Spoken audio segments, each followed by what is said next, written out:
All right. Miles is on the phone with the president. Space Shuttle. Take a look at RX-9 if we can. Put that up, Dave. Sorry about the tech talk. Good morning, Texas. If you hear a boom, boom, that's the Space Shuttle. That's, as they say out at Edwards Air Force Base, that's the sound of freedom. That's the sound of freedom. You got it. Sonic booms all across the country. Take a look outside. You should see what looks like a streaking meteor. It's actually the Space Shuttle Columbia coming back.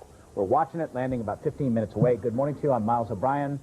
It is now 9 a.m. on the East Coast, 6 a.m. out west. That's right, and I'm Heidi Collins. Coming up this hour, Bush and Blair are standing together on their message to Iraq, but time is running out. This while Iraq's neighbor implements new security measures. We are going to talk to the former Kuwaiti ambassador to the United States about that. And as we said, Columbia coming back. It's been 16 days now since she left the Kennedy Space Center. This is the route, which you see perhaps on your screen. Maybe not. Let's not do that. There it is. And that's what it's supposed to do right now. It's about to hit Louisiana. No, not hit it. Go over it. And take a look out your window. You might see something very cool. News alert time.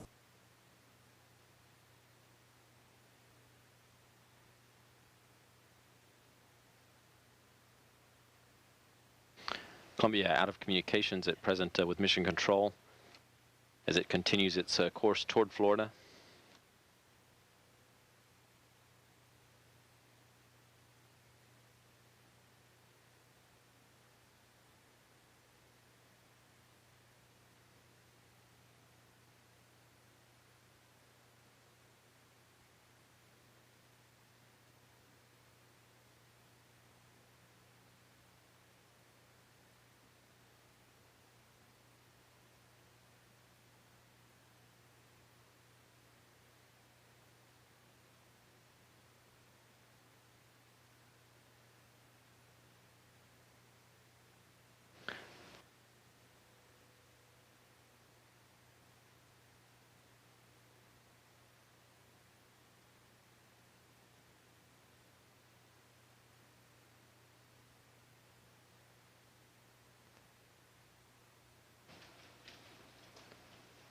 "14 minutes to touchdown for Columbia at the Kennedy Space Center. Flight controllers are continuing to stand by to regain communications with the spacecraft.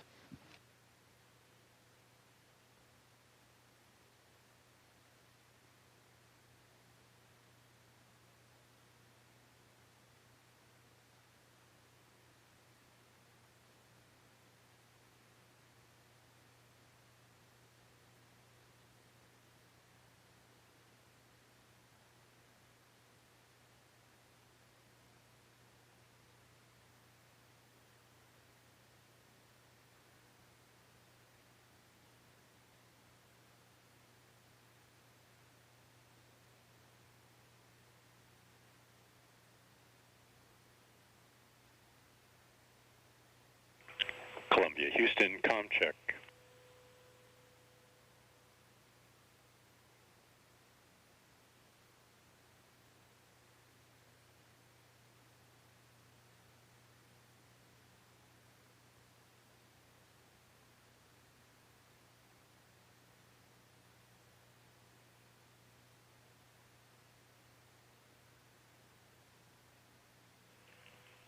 Columbia, Houston, UHF comm check.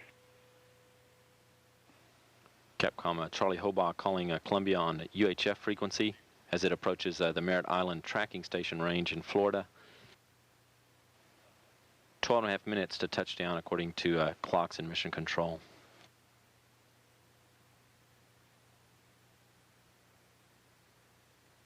Columbia, Houston, UHF comm check.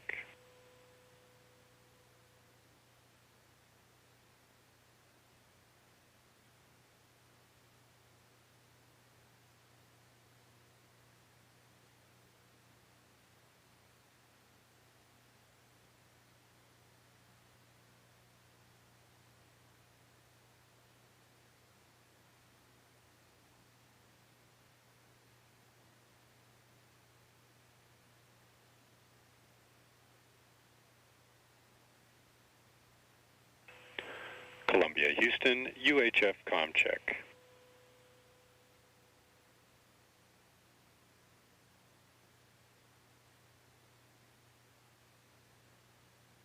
Flight controllers are standing by for Columbia to move within communications range of the Merritt Island tracking station in Florida. to regain communications with Columbia.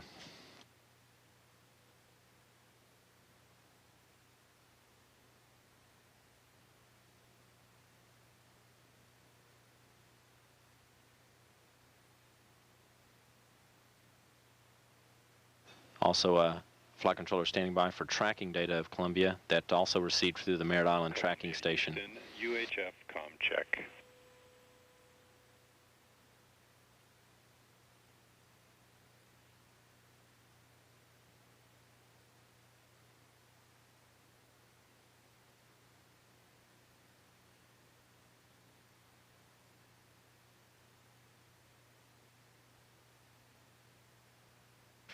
Ten and a half minutes to anticipated touchdown for Columbia.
Flight controllers are still standing by for C-band tracking data from the Merritt Island tracking station of Columbia and UHF communications.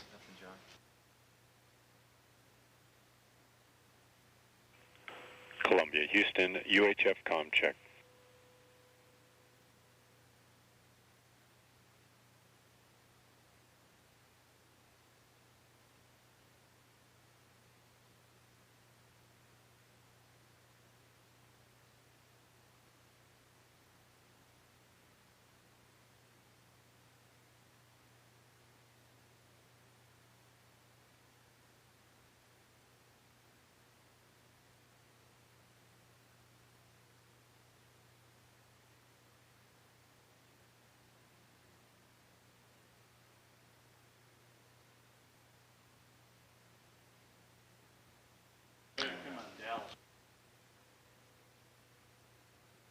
No.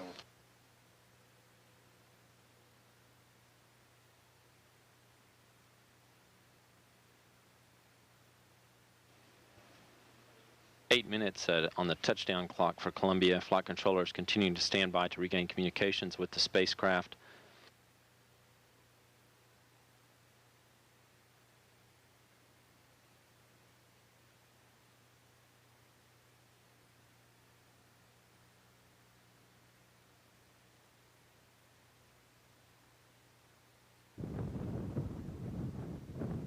Flight controllers standing by for communications through the Merritt Island tracking station, a ground tracking site in Florida.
This is Mission Control Houston. Flight controllers are continuing to seek tracking data of Columbia.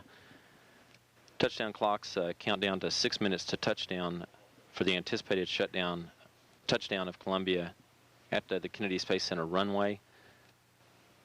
Tracking data is being sought through the Merritt Island Tracking Station located near the Kennedy Space Center in Florida. Communications with Columbia were lost at about 8 a.m. Central Time, about 10 minutes ago.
This is Mission Control Houston. Flight controllers are continuing to stand by for communications from Columbia. The last communications with the spacecraft occurred about 8 a.m. Central Time as it was above Central Texas. Currently seeking communications or tracking data from the spacecraft through C-band radar and ground tracking sites located at the Merritt Island Tracking Station in Florida.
This is Mission Control Houston. Flight controllers continue to seek tracking or communications with Columbia through Merritt Island Tracking Station.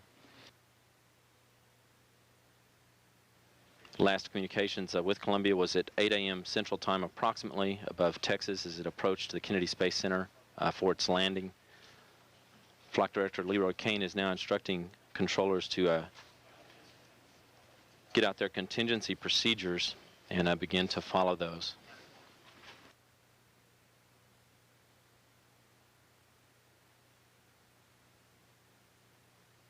The Flight Dynamics Officer reports no tracking data from C-band radar at the Merritt Island tracking station has been reported of any objects.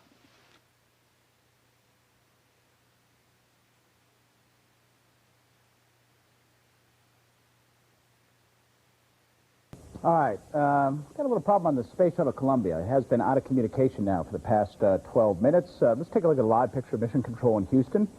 As we've been telling you all this morning, it is on its way in for a landing, and flight controllers there in Houston are busy going through their no-comm procedures. In other words, lack of communication from the shuttle. They've been trying to raise the Space Shuttle Columbia for quite some time now.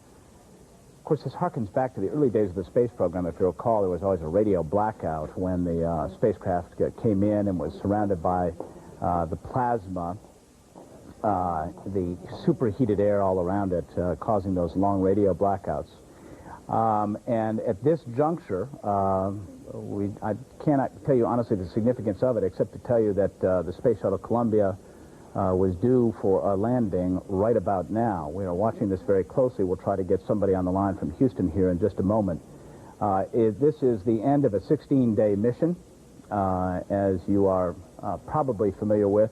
The first Israeli astronaut flew on this mission, Ilan Ramon.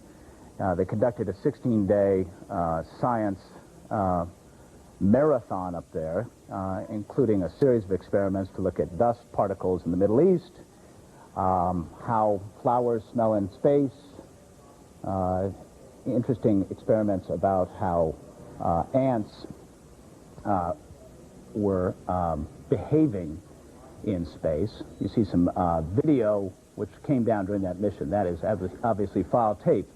As the time approaches for the landing, we have a lot of questions on our mind here about the Space Shuttle Columbia and its status, and I'm hopeful that we can get a conversation on the line here with our friends in Houston. If the control room could dial them up and we could have a conversation with them. Obviously some troubling news here about the Space Shuttle Columbia, as we haven't heard from it yet. The time of landing was supposed to be right about at this moment. Space Shuttle is commanded by Rick Husband, 7-person crew on board, and we have a spectacular shot, by the way, of the Space Shuttle as it went over Dallas. I wonder if we can show that tape.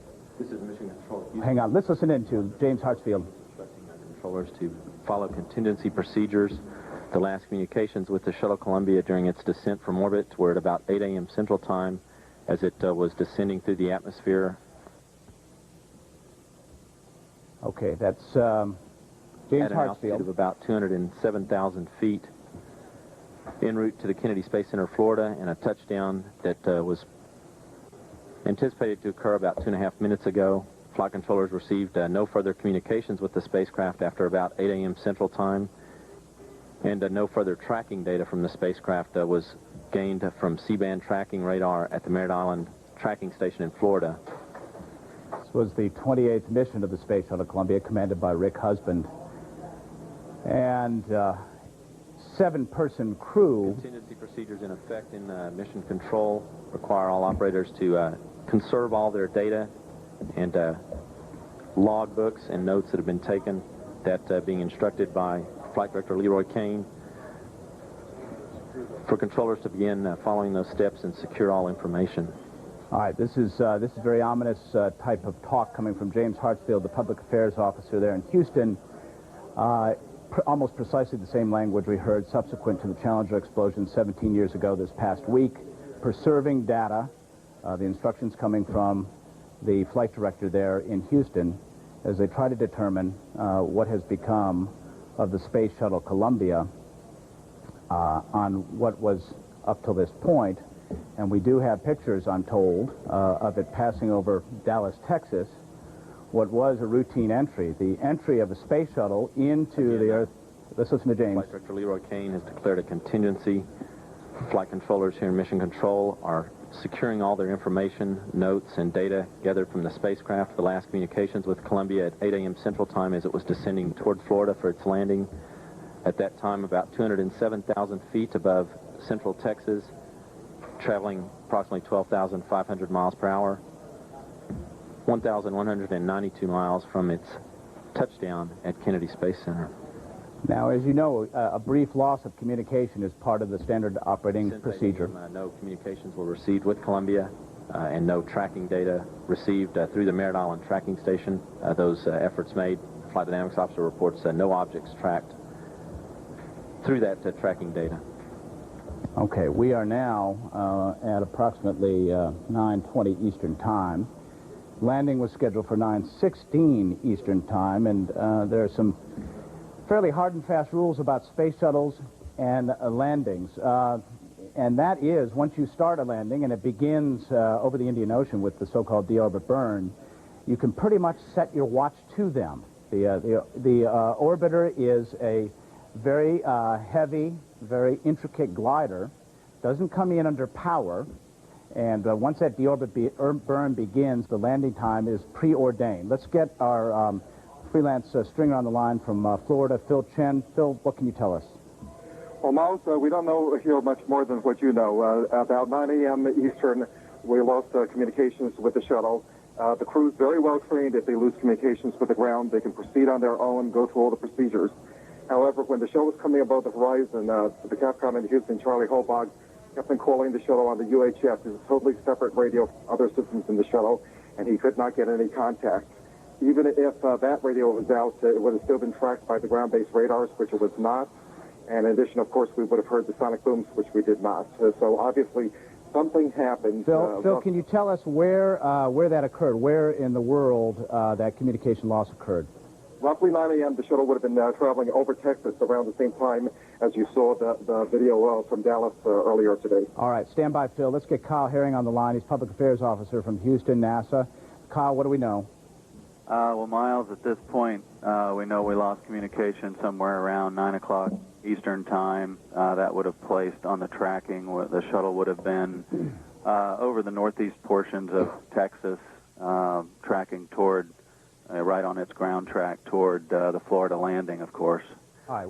So what is part of the contingency procedures, Kyle? What is going on right now at Mission Control? Well, Mission Control, I mean, it's a very detailed plan, obviously, but the first things to do is to pull out a contingency plan and start following that. The Flight Dynamics team obviously continues to try to make contact with its counterparts to see if they had seen anything.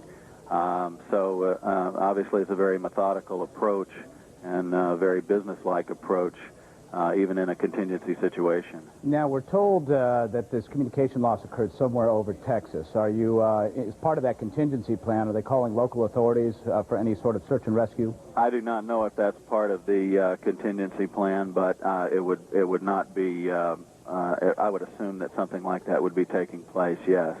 The only additional information that I have is around that time, some of the flight controllers did report that some of the sensor data was lost.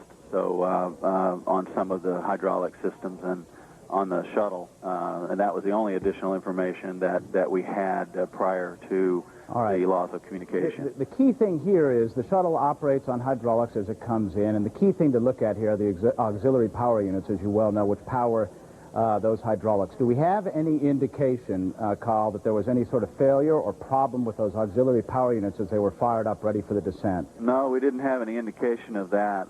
Like I said, the only indications we had is we lost some sensor data on some of the hydraulic systems that would indicate like tire pressure, those kind of things. Mm-hmm. So when you lost that sensor data, it was not too shortly after that, I guess, that we lost the communications link. So at that point, we didn't have any data to show any other, like APU, auxiliary power unit data, those kind of things. So at that point, we just had a total loss of communication. Kyle, I suspect you're near CNN where you are. Let's take a look at this picture that we got from one of our affiliates as the shuttle streaked over, I believe, the Dallas, Texas area. I don't know that there's anything that you or I could discern from looking at that shot, except that I see multiple trails there, multiple trails. Reminds me a little bit of when Mir went down. What does that tell you? Well, obviously, it'd be sheer speculation until we had confirmation, Miles, about that. Obviously, multiple targets is not something that you want to see. I'd be foolish to tell you that wasn't something that looked pretty bad. we always hope for the best, and we're just following the contingency plans that we can at this point, and trying to make any contact with folks that might be able to help us with this. Kyle, where does it go from here then? Well, we're just going to continue to try to contact the folks that can help us, find out what happened, and make any additional procedures, follow any procedures that are necessary at this point under a contingency. All right, Kyle Herring, I'll let you get back to work. Phil Chen, I don't know if you're near a CNN monitor, but let's play that tape one more time. This is a very telling piece of videotape, and I'm hopeful that we can run this through the telestrator D in the control room. Phil Chen, can you see the video where you are? Can you see CNN? Unfortunately not. We're in the bunch going back to here's what we're seeing that is a very, very significant and what you should look at. Multiple trails, multiple indication of multiple targets there as the space shuttle streaked over Dallas, Texas. I think that once it doesn't take a lot of elaboration to tell you what multiple trails and multiple targets would indicate. Phil, anything to add on that? Just that there's no doubt that we've had a bad day. You just can't lose communications with the shuttle. As you said before, everything's like clockwork with landing. It should have come across, even if all communications were close to the shuttle, it should have come up on the radars, the ones that came over the Florida horizon. All right, Phil, let's do this. If we could run through the scenarios here. That we got an indication. I don't know if you could hear Kyle Herring, but he was talking about some problems with the hydraulics that might have been indicated on some of the sensors there right before communication was lost. The shuttle's coming in without power. Auxiliary power units are actually controlling the power, generating power on them. Those auxiliary power units use a substance called hydrazine, among other things, to operate. What are the other areas that would be high on the list of things to look at as the shuttle is coming in? Well, there's three auxiliary power units, as you said. They operated mostly on launch. They used one of them to take out the shuttle the day before for landing. They turn on all three during landing today. And those are used to operate the wings and elevons, basically the same as on an airplane. They help control the shuttle during landing. Obviously, if there was a major disaster on one of those, it would be a bad day. The shuttle is an electrically operated vehicle. It uses three fuel cells for power. It's not likely that all three could have failed, but that would certainly be a possibility. All right. There's no doubt something happened. As we look at the very distinct and obvious signature of multiple targets, as is the term for NASA, meaning pieces, what are the scenarios that we'd be looking at? I hate to think about the obvious thing I could some kind of a major. All right, we're losing Phil Chen, and hopefully we'll get his cell phone signal back. But what is important to note here is that as the shuttle comes in, it is really begins a process somewhere over the Indian Ocean of slowing down from a speed of 17,500 miles an hour all the way to the landing. The runway at the shuttle landing facility at the Kennedy Space Center. And as it comes in, it's a process of steep banks in a very nose-high attitude that shuttles endure in order to slow it down from its orbital speed, 17,500 miles an hour, ultimately to zero.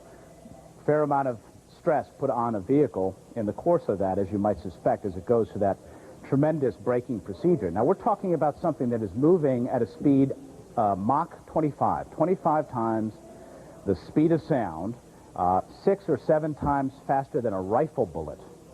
And that particular structure endures a tremendous amount of stress. Let's get Kyle Herring back on the line. Kyle Herring is Public Affairs Officer for NASA in Houston. Kyle, what can you tell us? Nothing new, Miles, that I can report to you at this point. You know, still maintaining the same posture that we were in just moments ago. So there's really nothing new at this point that I can pass on to you. All right. Give us a sense, Kyle, with your familiarity of this, as a shuttle comes in for re-entry, the sorts of stresses. As we look at this tape one more time from our affiliate WFAA, streaking across Dallas, you see what looks like a streaking comet, a meteor. And then all of a sudden, right at that point, I don't know if you saw it, right as it hit that, went behind that pole, multiple targets there, multiple streaks.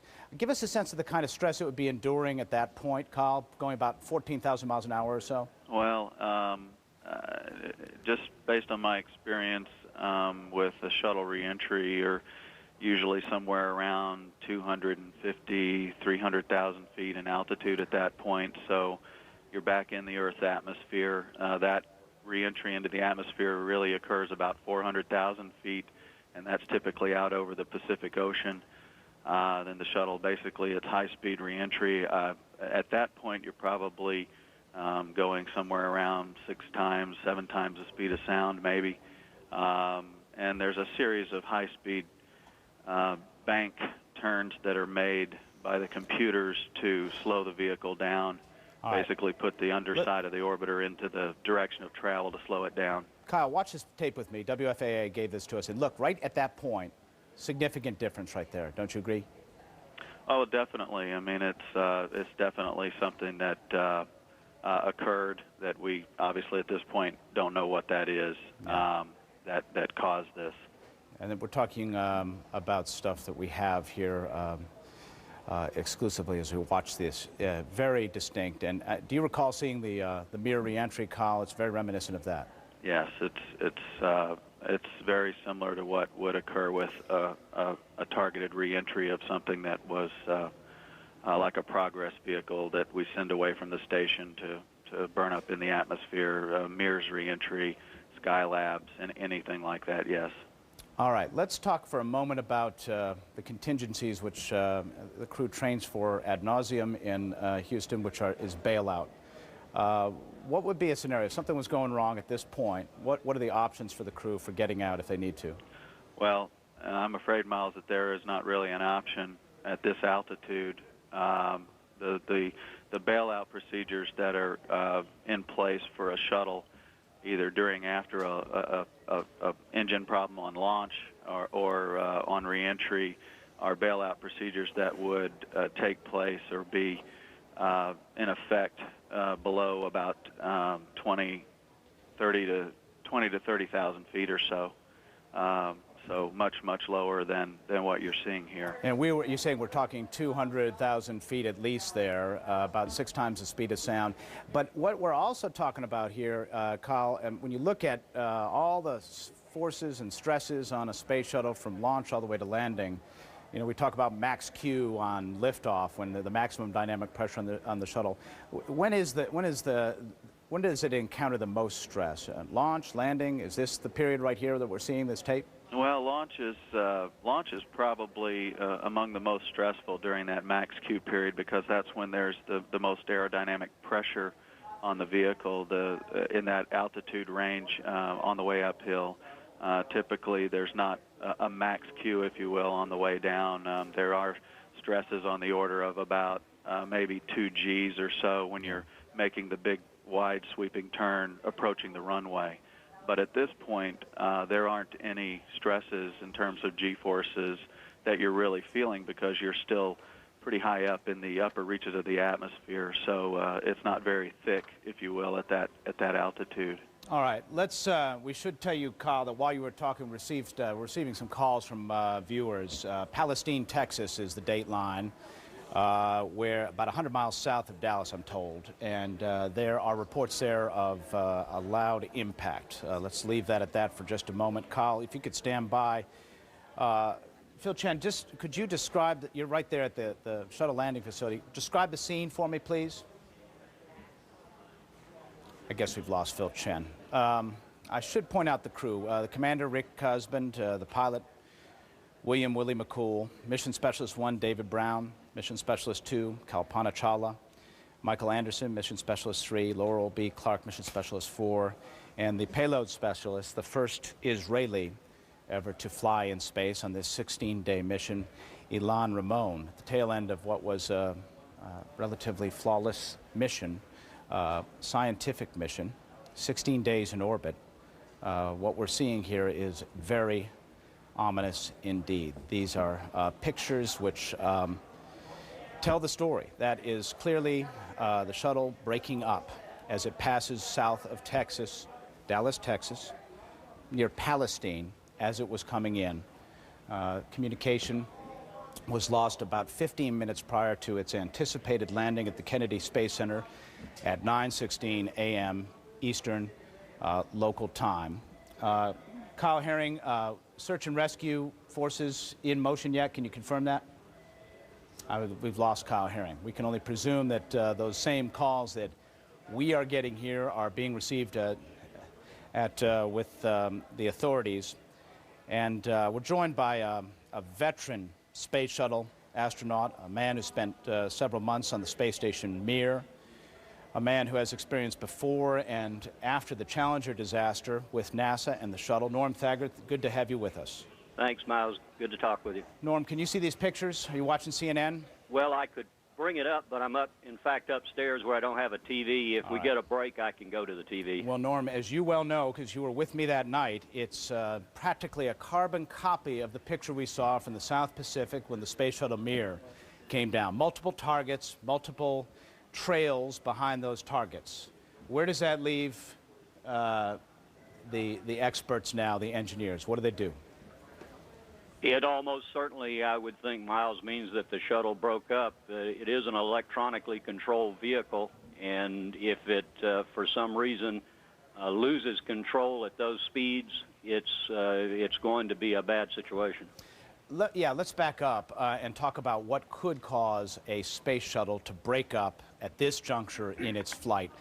We've been talking a little bit about how it's hydraulically controlled. We know what hydraulics are, obviously, but the shuttle doesn't have any operative engines as it comes in, so they fire up what are called auxiliary power units run on hydrazine, which power those hydraulics, and those are kind of, well, those machines are something you have to really be careful about, right, Norm? They run at very high speeds, I think something like 80,000 RPM, and it is possible for, I guess, one to fly apart. However, there are 3 of them, and you can certainly operate with the loss of one. And some of the rockets are used right down to almost the last, just as the shuttle starts to go subsonic. So some of the steering rockets or attitude rockets continue to fire even down close to ground. Okay, so those steering rockets, how much would they be? They would be used at this juncture then? We're talking about the rockets that are typically used on orbit to maneuver the shuttle. They would be used in the higher altitudes where there's less air passing over the aerodynamic surfaces of the shuttle, correct? That's correct, and as the shuttle gets lower and lower, I think various of those rockets start to be deselected, and then finally, before the shuttle or right around the time it goes subsonic, none of the rockets are being used anymore. I see. Let's go through what they call in NASA and what they will undoubtedly begin even as we speak, as they preserve their data, that rather ominous statement coming out of Mission Control, which you will recall, of course, from the Challenger days, the fault tree, where they try to figure out what are they going to be looking at, try to help us prioritize how they would try to sift through this, what's happened here. I would assume that they all had data up until some moment, and there are various systems in which the failure could have occurred. It could have been in the control system. It could have been a failure in the hydraulics, as you mentioned. So they'll have the experts in the various areas looking at their data to see if they can figure out what happened when. Norm, you were involved in Challenger and the investigation, were you not? I played some role in that. I was not on the board that looked at it, but I think most of us in the astronaut office wound up playing some role, and among other things, I was the casualty assistance officer for the Scobie family. I see. Give me, as we harken back to that as the template for what goes on now, first of all, the first concern is the crew, clearly. Search and rescue possibilities, chances of survivability. Let's run through that. Norm? Have we lost Norm? Norm Thagard? All right, we've lost Norm Thagard. I apologize for that. We'll try to get him back. All right, it'd be nice if we could, if I could prevail upon the control room to bring up some of the pictures of the crew at some point on at least on the computer. And we're working on that right now, and we'll get that for you in just a minute. 7-person crew led by Rick Husband on his second flight. Willie McCool, his first, David Brown, Kalpana Chawla, Michael Anderson, Laurel Clark, and Ilan Ramon, the first Israeli to fly in space. And what we've been seeing, courtesy of WFAA, our affiliate in Dallas, is the unmistakable signs of a vehicle breaking up at an altitude of about 200,000 feet. Let's listen to James Hartsfield, Mission Control Houston, for a minute, if we can. Search and rescue teams in the Dallas-Fort Worth area have been alerted to the shuttle contingency. Any debris that is located in the Dallas-Fort Worth area should be avoided and may be hazardous due to toxic substances used as propellants on the shuttle. Also, debris could be reported to NASA. All right, there you have it. James Hartsfield, Public Affairs Officer, sitting in the console there in Mission Control in Houston, giving some advice which we'd like you all to heed, please. If you're in that part of Texas and you see some piece of debris from the Space Shuttle Columbia, we invite you to stay away from it. Call the local authorities, please. Barbara Starr with us at the Pentagon, or in Washington anyhow. Barbara, what do you have for us? Miles, we can now tell you that the Bush administration is about to convene what they call a domestic event conference. This will be an interagency conference between all domestic and military agencies that will be involved in the next step, whatever that may be. We can tell you we've spoken to some Pentagon officials this morning. There is a lot of distress about this situation. They are about to, as we say, to convene a domestic event conference. This is what happens in the federal government when there is a serious domestic event in the country. We can also tell you that there would be every expectation as events unfold here that the North American Aerospace Defense Command in Colorado and the U.S. Strategic Command in Omaha, Nebraska will be involved in whatever the next step is, trying to reconstruct through their satellite and communication systems what may have happened here, working with NASA on that. Events appear to be moving very rapidly, but we are told that this conference is about to take place shortly, and they will begin planning for whatever the next step may be. Miles? All right. We will be watching that. Barbara, keep us posted on that. Does that occur in the Situation Room at the White House? Well, these things typically, being interagency, occur across Washington. We expect it to be partially in the Situation Room, in the Pentagon's National Military Command Center, and in other key government agencies. They are capable of conducting these conferences not only by secure telephone, but by secure video phone. And Barbara, I'm going to have you pause for a minute. Let's listen to James Hartsfield for 1 minute. Listen. As communications was lost with the Space Shuttle Columbia during its descent from orbit en route to a landing at the Kennedy Space Center in Florida, the last communications with Columbia occurred at about 8 a.m. Central Time, as it was above the north central Texas area at an altitude of approximately 200,000 feet. Any debris that is located in the vicinity of the north central Texas area that may be related to the shuttle contingency should be reported to local law enforcement, who will then report to NASA. It should be avoided. Debris could be potentially hazardous due to toxic substances that are used as propellants on the space shuttle. Flight controllers here are securing all information and notes and data pertinent to the scheduled descent and landing of the shuttle today. What's his name again? As part of contingency procedures. Search and rescue teams in the Dallas-Fort Worth area have been alerted. We are listening to James Hartsfield, Public Affairs Officer for NASA in Houston, and if you're just joining us... Any debris that is located in the north central Texas vicinity that may be related to the space shuttle contingency should be reported to local law enforcement authorities and should be avoided,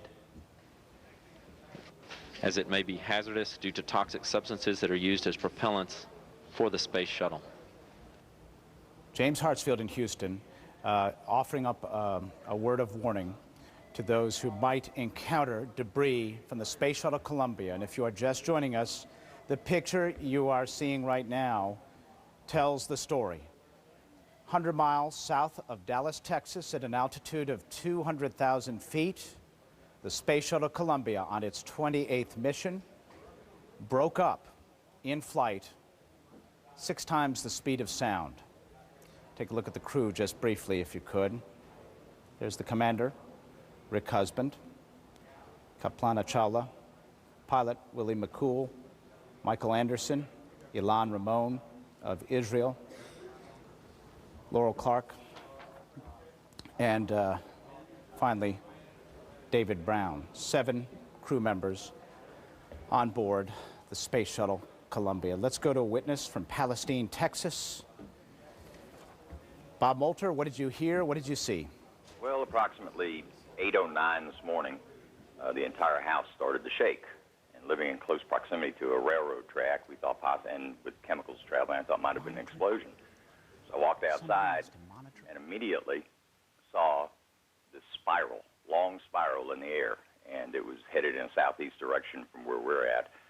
And the rumbling continued.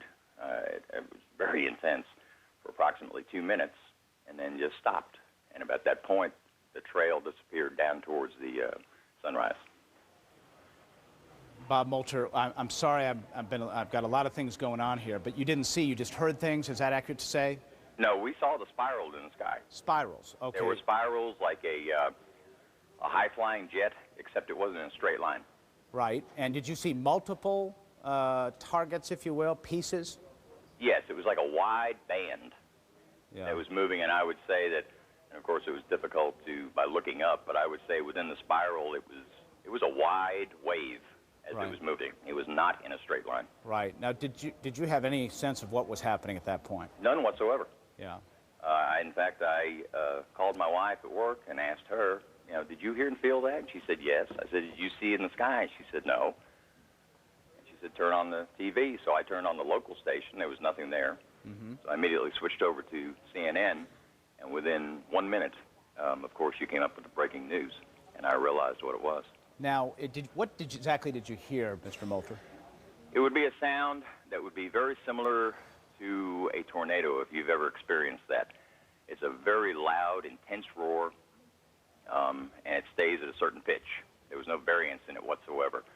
And as I say, it was very loud, and it diminished as the trail continued further southeast. But it was loud enough, and it was low enough, because as I say, this trail was extremely wide, that it shook the building completely, the house. And I would say that it shook the house for a good minute. And how close do you think it landed to where you are? It's difficult for me to say. As I say, it was headed southeast towards the horizon, and then I lost it into the sun. Yeah. All right, Bob Moulter, thank you very much for that. We appreciate it. Norm Thagard back with us, veteran shuttle astronaut, veteran of a long stay aboard the space station Mir. Norm, when last we spoke and we lost you, we were talking about using, Challenger as a template here as to what happens in the immediate aftermath of something like this. What's going on right now? I'm sure there's some disbelief, but the pictures and all the circumstances tell you that you know what happened. And so everyone now is being professional at NASA. They'll be looking at their systems, all of the flight controllers, and they'll try and come up with the cause and go from there. I imagine professionalism is put to the test in so many ways in a juncture like this.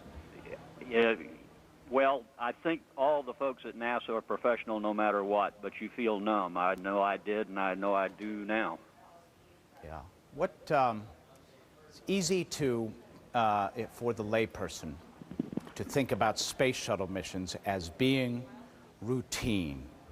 But anybody who knows a little something about this would tell you just the opposite, wouldn't they? They would tell you that because rockets are rockets. Anybody that sits on top of a rocket knows there's a risk involved. And even on entry, although we don't think of that as being nearly as dangerous as ascent, it still has to go perfectly because you start out at 17,500 miles an hour and you pick up a little speed until you start slowing down in the atmosphere. So it has to work well. Well, you mentioned that point because we've had conversations before where you've told me really the only part of the mission you sweat is the first 8.5 minutes, the rise to orbit. And after that, things, relatively speaking, are and given where you are relatively safe. The prospect of something happening on descent, on re-entry, how much did that weigh on your mind when you flew? Not very much.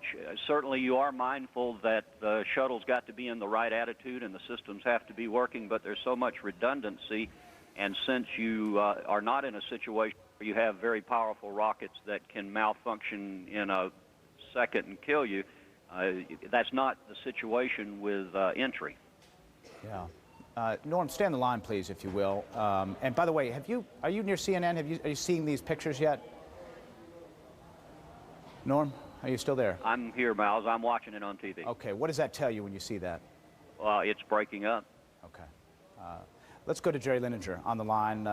Jerry, I don't know if you're home in northern Michigan, but that's where Jerry's home is. Jerry is a shuttle veteran, also a Mir veteran, retired astronaut as well. Jerry, what are your thoughts as you look at this scene and what might be going on right now for NASA, for the professionals, for search and rescue? Well, it's a horrible thing, and I'm sure they're just trying to put the parts together and try to reconstruct things so it never happens again. You got to get to the root of what happened there. Yeah.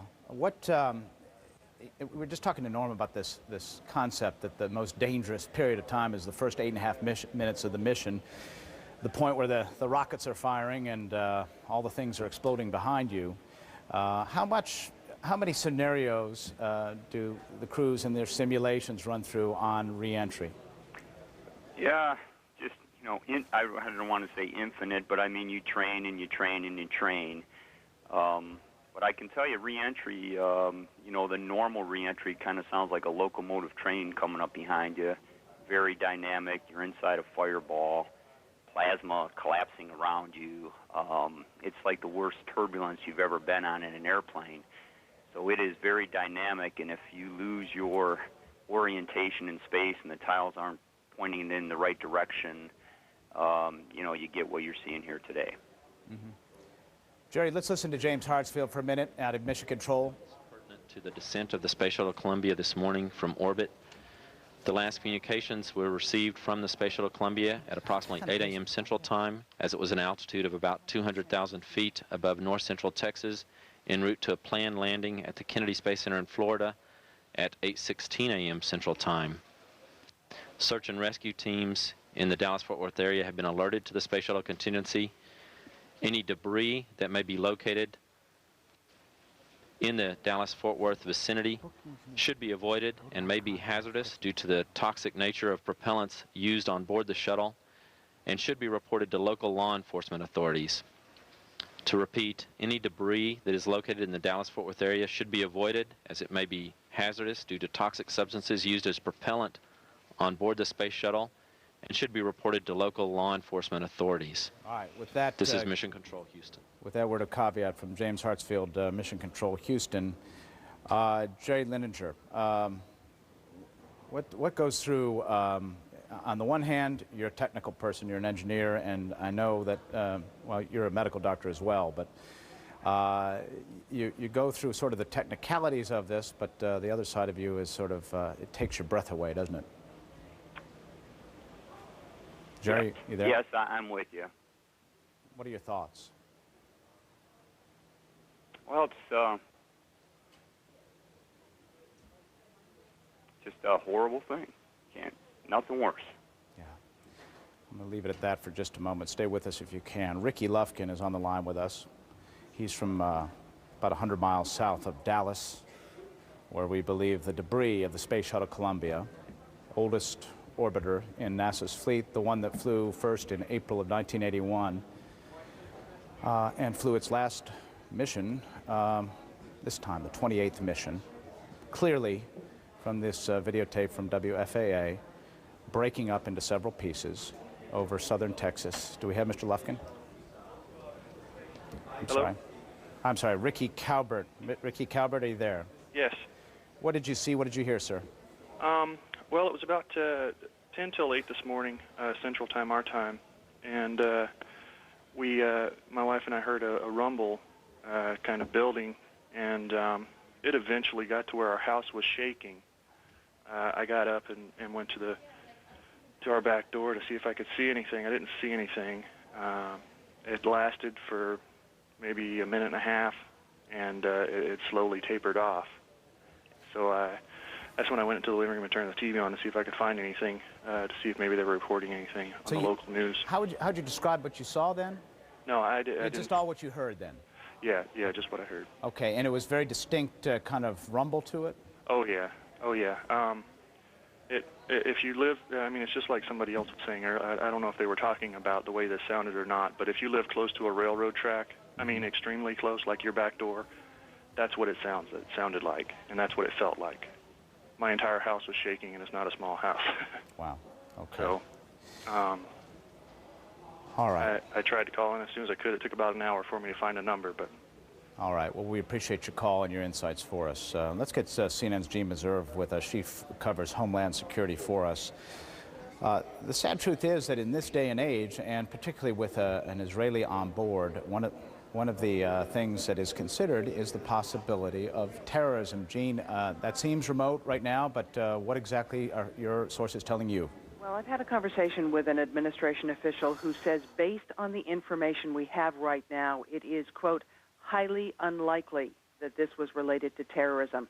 This administration official noting, amongst other things, that the shuttle was, at the time of this apparent breakup, at a very, very high altitude, mentioned perhaps because there have been various things written and said about the possible vulnerability of aircraft to weaponry like shoulder-fired missiles, which might be in the hands of terrorists. The multi-agency investigation, of course, will be conducted, and its findings will be pored over by officials involved in Homeland Security and terrorism. But reiterating once again, this official saying it is premature for anyone to jump to any sort of conclusion that this might have been a terrorist event. Lyle? Gene Meserve, thank you very much. And we should point out, and Gene, you can amplify on this if you want. I mean, for example, if you're running through these scenarios, and as long as we're in this area, let's run through them. You know, a surface-to-air missile, Stinger-type thing, would have a maximum range of maybe 10 or 15,000 feet. The space shuttle is traveling extremely fast, 6 times the speed of sound, at about 200,000 feet. And it's hard to imagine anything that would be of a terrorist nature that could be involved, correct? Exactly the point, that this spacecraft was just at too high an altitude for anything of that sort apparently to have been a factor in what's happened here. All right. Gene Meserve, thank you very much. Norm Thagard, are you still with us? All right, we're going to cue him up, and just want to recap for those of you who might just now be tuning in. You are looking at what is the final moments of the Space Shuttle Columbia on its 28th flight. First flew April of 1981. There you saw a very specific moment there where some added smoke came out of the trail there, that single trail. And then subsequent to that, as you look in here, you'll see it develops into multiple, let me try to clear that out for a second. It develops into multiple streams, multiple trails, like a series of comets. You see them breaking up there? You see those points there. Clearly, there was something that happened. It was almost like a puff of smoke that I saw. If we could we roll that back one more time, and I'll try to identify that point for you where we saw kind of a burst of smoke which was left behind as prior to that. And I think it was probably, well, you can see here quite clearly there's some pieces there. I think this might be after, oh, there it is, right there. See that smoke? See that? There was a flash and then a puff of smoke. That was clearly some kind of explosion. Probably a secondary explosion, because what you saw first were those initial pieces that came off for a brief period of time, maybe 2-3 seconds, then a burst, then the smoke that went behind it, and then shortly thereafter, as you see, multiple pieces being tracked there very clearly in this shot. And as I say, it reminds me so much of seeing the Space Shuttle Mir as it came down to Earth, coming down in multiple pieces, streaking down that way. Even to a layperson, this is quite clearly a breakup of the vehicle. Norm Thagard, your thoughts? Is Norm there? Okay. Who do we have? Jerry. I'm sorry? Jerry Linenger. Jerry. Are you able to see CNN yet? Yes, I am. Yeah. I've been watching. All right. I think you're exactly right in what you're analyzing. I would say it's mostly secondary things, the puff of smoke and that. You've got a lot of materials. Mm-hmm. You're coming through a lot of friction, a lot of heat, and if things are not protected by the tiles, they're going to heat up and any chemicals on board or leftover rocket fuel, anything of that nature is going to ignite. Okay, I wasn't able to hear a lot of what you said there. They were talking to me, Jerry. I hope you understand. But no problem. There's that flash. You want to offer any sort of supposition there? Yeah, I would say just what you said. It's very dynamic, and when you're coming in, you're heating everything up thousands of degrees, and so I think those are secondary explosions. Obviously, the primary event already took place. That's just debris coming in, and it's going to burn up, and that's what you're seeing there.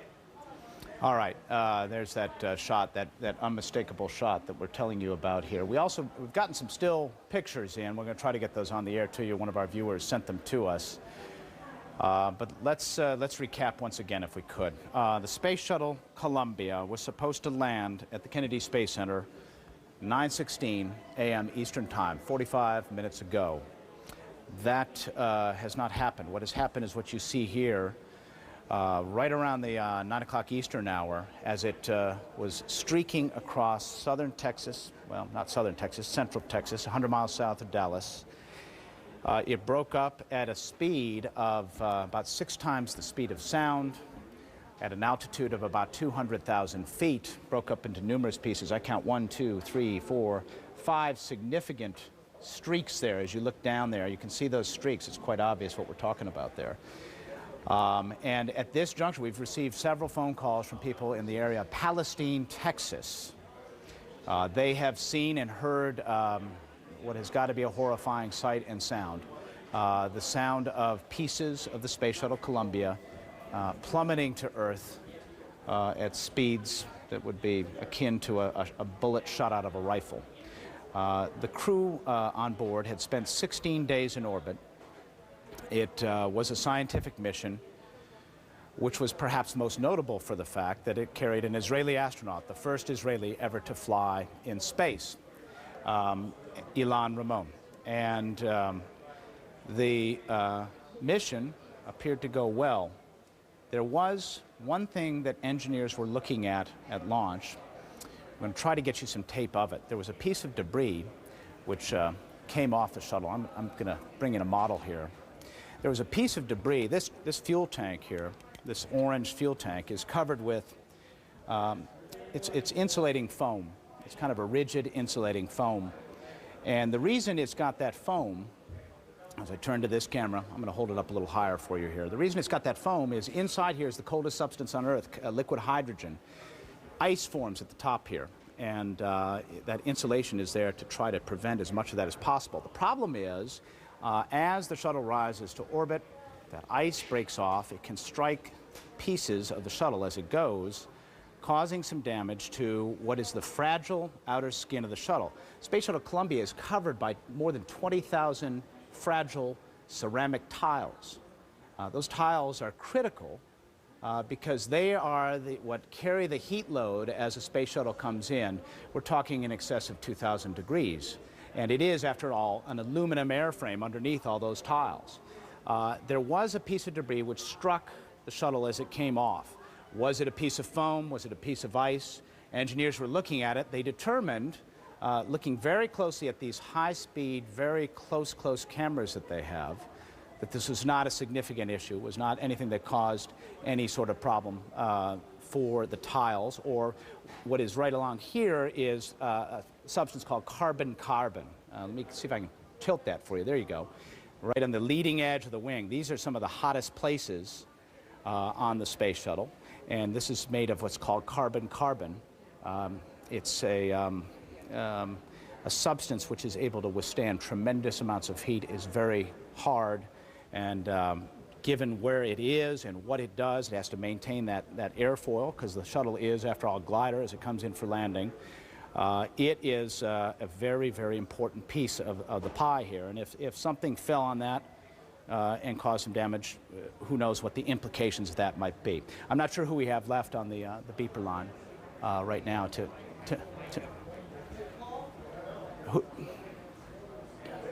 All right, we understand that President Bush is being briefed at Camp David as we speak. We have had Jerry Linenger and Norm Thagard online. I just don't know which one is available to us right now. Who is available to us, please?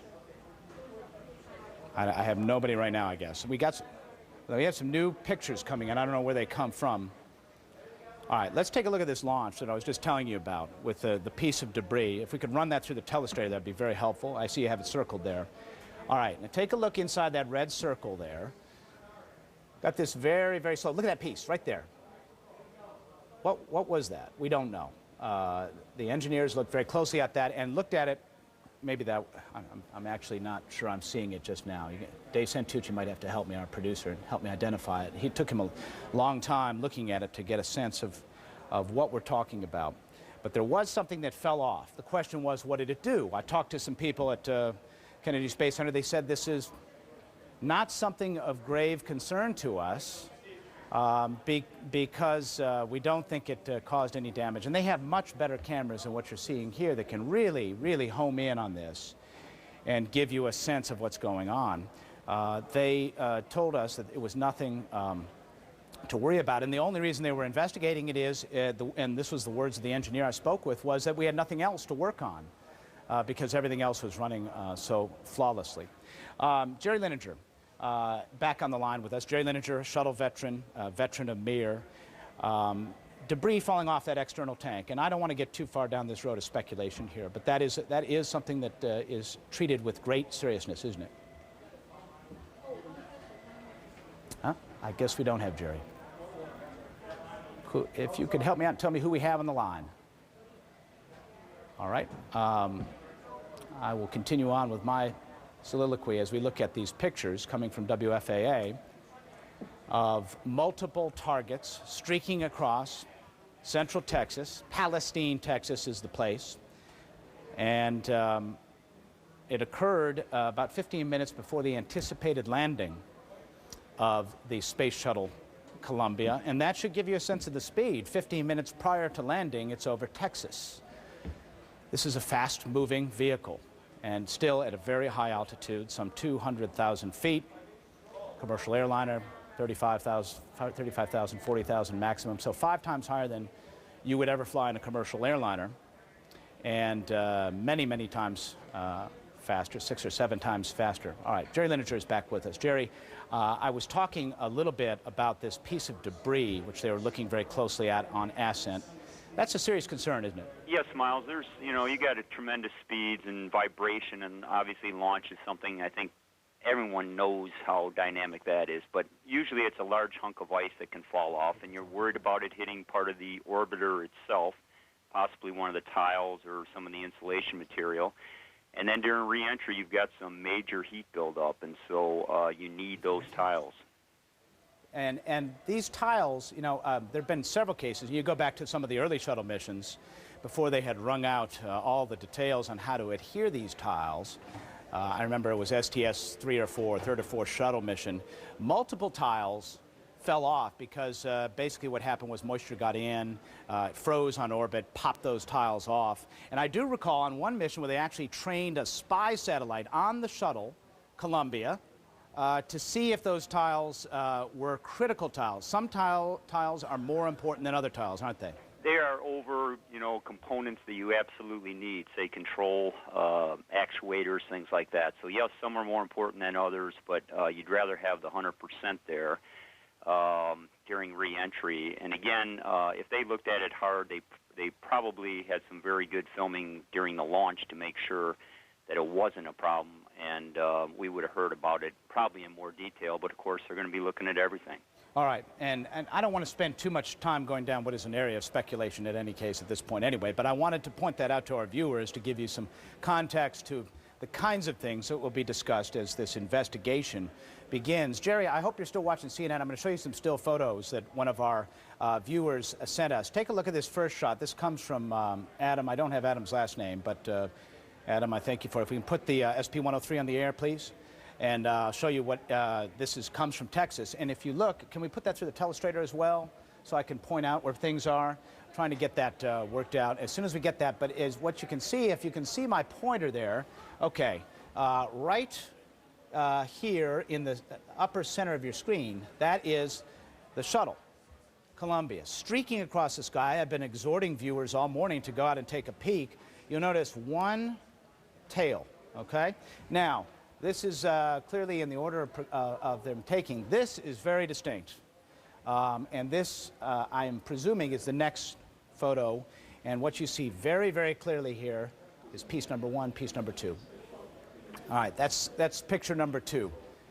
Now, as we continue on, you see it's harder to make this out, but what we're seeing here is it looks like multiple pieces. This could be out of order. That might have occurred before the previous one, but you'll see what amount to a bunch of little dots there. Those are significant pieces that we're seeing that are superheated. Let's listen to James Hartsfield in Houston for a minute, shall we?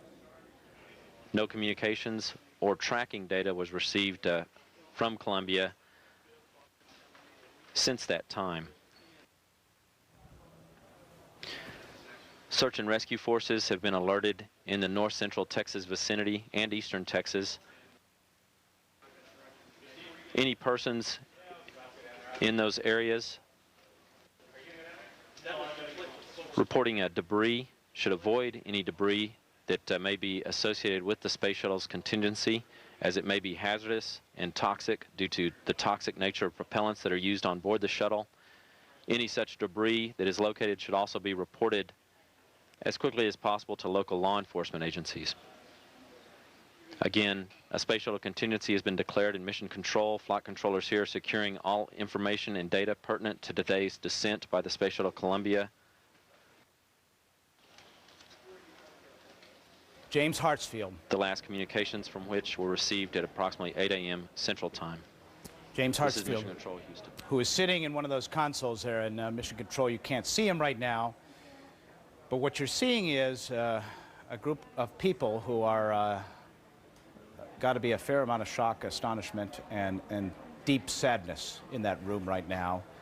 But as is their job, they must now continue the process and begin what is the early stages of an investigation into what went wrong. Let's look one more time. I wanted to show you that last picture we received from our viewer, just to give you a sense. I've been showing you progression shots. If we go back to SP-103, please. I can show you, it's zoomed in, and you can see down here, let's give you a sense of, there's a spot there, spot there, spot there, 3, I don't know, 4, 5, 6 distinct targets there, if you will. That's a bit of a euphemism. In any case, that is the final remnants of the Space Shuttle Columbia. Let's remind you of the crew and tell you who was there. The commander, Rick Husband. He was flying his second shuttle mission, his first as a commander, colonel in the United States Air Force. You know, this is the stuff of boyhood dreams. Rick Husband always wanted to do what he was doing at that moment we just told you about. Born in July of 1957. Willie McCool, shuttle pilot, selected by NASA in 1996, gone through the training, and this was his first mission, commander in the United States Navy. Kaplana Chawla, this was her second mission. STS-87 was her first back in 1997. She was born in India and is a U.S. citizen. Like to do aerobatics and tailwheel airplanes, among other things. PhD. David Brown, up next. David Brown, born in 1956 in April. Also his first flight, a captain in the United States Navy. He was a mission specialist, which means he wasn't in the front two seats flying, but has, to his credit, 2,700 flight hours, 1,700 in high-performance military aircraft, and his parents reside in Virginia. Michael Anderson, on his second flight, STS-89 was his first back in January of '98. He visited the Mir space station at that time, and he selected by NASA in 1994, mission specialist, born December of '59, a lieutenant colonel in the United States Air Force. Laurel Clark, also a mission specialist. This was a busy scientific mission. They used a thing called the Double Spacehab module, a couple of school bus size, about the size of a school bus scientific lab. She was very involved in this as a medical doctor and a commander in the United States Navy, hailed from Iowa, was flying her first flight. A fair amount of rookies on this particular one. And then the one that captured a lot of our attention, and liftoff in particular, especially because of the concerns for security, Ilan Ramon, a colonel in the Israeli Air Force, who had a very, very decorated career as an F-16 fighter, including a raid in the mid-'80s on an Iraqi nuclear reactor, which was taken out by the Israeli Air Force. That was never publicly, officially confirmed, but we got that from sources that he was one of the people who took out that nuclear facility in Iraq. He became the first Israeli to fly in space, 3,000 hours of flight time in A4s and F-16s and the like. There you see the full crew in their suits, and I'll just point out something about these suits. They're called launch and reentry suits, pumpkin suits they call them. I guess it's obvious why they call them that. They are full pressure suits. They put those helmets on when they come in, and those pressure suits are designed to allow them to withstand a sudden decompression, loss of oxygen or pressure inside the crew module, which is kind of almost a self-contained module inside the space shuttle. All right. We have another witness. I'm just going to finish my thought here. It is perhaps not widely known that there's no way for the crew to eject from a space shuttle. First couple of missions, there were ejection seats for the pilot and co-pilot. They could have punched out, literally exploding right through the kind of the roof if need be. But it was determined not practical to come up with an ejection system that worked for 7 people. And thus, a lot of it had to do with weight and money, quite frankly. There was never an ejection system that was designed or built into the space shuttle. Crew trained for some evacuation bailout procedures, but as we heard from Kyle Herring of NASA just a little while ago, 200,000 feet, Mach 6, there was nothing any crew member could do in that situation in order to get away from the vehicle. Now, we have a witness from near Susie Vagu, is that correct? Vagu? Susie is on the line. She saw and heard something. She's joining us from Central Texas. Susie, go ahead. Yes, hi. I'm in Huntington, Texas, All right. Angelina County. All right. Tell me what you saw and what you heard. Approximately 9 o'clock this morning, we heard a tremendous rumbling sound, and the dogs immediately. We have a horse ranch and raise horses, and the dogs went nuts. One of my guys was in the barn, and one of our horses literally jumped at him. We had a tremendous fog, and one of the guys that worked for me just came up to me and informed me that he feels that there's some rubber burning in our pasture, and he just went to go check. Listening to the scanner, we understand that all in Moffett and San Augustine County, Nacogdoches, and Angelina County, that there's debris. Also on the scanner, probably at about 9:15 right before CNN was announcing what in fact it was, the scanners were saying for the sheriff to go ahead and that it could have been the space shuttle. If you found anything, it was federal, to seal it off, not let anybody touch it, don't contaminate it, don't get near it. Well, those are words to the wise, aren't they? What else have you heard on those scanners? Any sort of indications of people actually encountering debris? Well, we're hearing that there's a whole bunch of debris in Moffett County, also in Jasper. We've heard. Actually, let me put the guy that works for me on the phone, and he just heard a whole bunch of stuff. Hello. Hello, Benjamin Laster. Go ahead. I believe we have another witness on the line. I'm sorry to the previous person. I wasn't able to hear the last part of that. Benjamin Laster, what did you see and hear?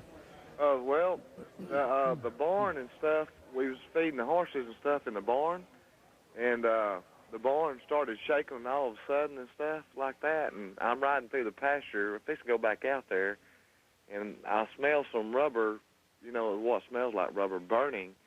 But I'm fixing to go find out and just see if there's anything laying around and stuff, because they're saying not touch nothing or stuff like that. So I don't know if I'm going to have anything or not. But here's my boss. You can talk to her. Yeah, I'm sorry to do that. He was, you know, up here and telling me all kinds of stuff. Hello? Who did we just hear from, please? Lynn, what's your last name? That's what I thought. Lynn Hearn. Okay, I apologize. I was a little confused. I didn't know you handed the phone over. Somebody was yakking at me in my ear. I apologize for that. Yeah. Okay, so he smells burning rubber. He hasn't gone out to investigate just yet. He's going out right now. I had him stand by in case he knew of something. Yeah, okay. And now you're not a member of the authorities. You're a scanner listener, correct? Correct. Okay. We were woken up by this rumble. Right. Today we were trying to sleep in on Saturday, and we heard this sounded like a train going through our property. We have 240 acres, and it sounded like it was in, you know, the driveway. Yeah, yeah. What's next in that part of the world? Do you have any sense We're of in any? East Texas. We're kind of in between Houston and No. Dallas. What I'm trying to get a sense of what's going on right now. You're getting a sense that there's any sort of search or rescue effort underway at the moment? Yes, there's a tremendous effort underway. All the counties on the scanner, you can hear them. They're finding debris from all over the place. I wonder if you could put your phone up to one of those scanners for us and keep us. Is there a way you could do that for us? So we could hear it. I'm trying to get here. Yeah. Are they talking about it right now? Now they're not. It's not. Earlier there was somebody that had reported in Zavala that there was something huge. Couldn't tell because of the tremendous fog. The fog has now lifted, so any debris should be quite visible. You said it was foggy at the time, then, huh? Yes, tremendous fog. The haze was reported at one time that there was probably not even a half a mile visibility. On our property, I couldn't see very far. Have you heard anything on those scanners that gives you any sense that anybody was injured on the ground? I did not hear of any injuries. I only heard of a bunch of debris being found in different places. One gentleman supposedly pulled off of Highway 69 near Zavala, near the lake, the fishing lake down in Zavala, because he had seen debris falling. I see. Okay.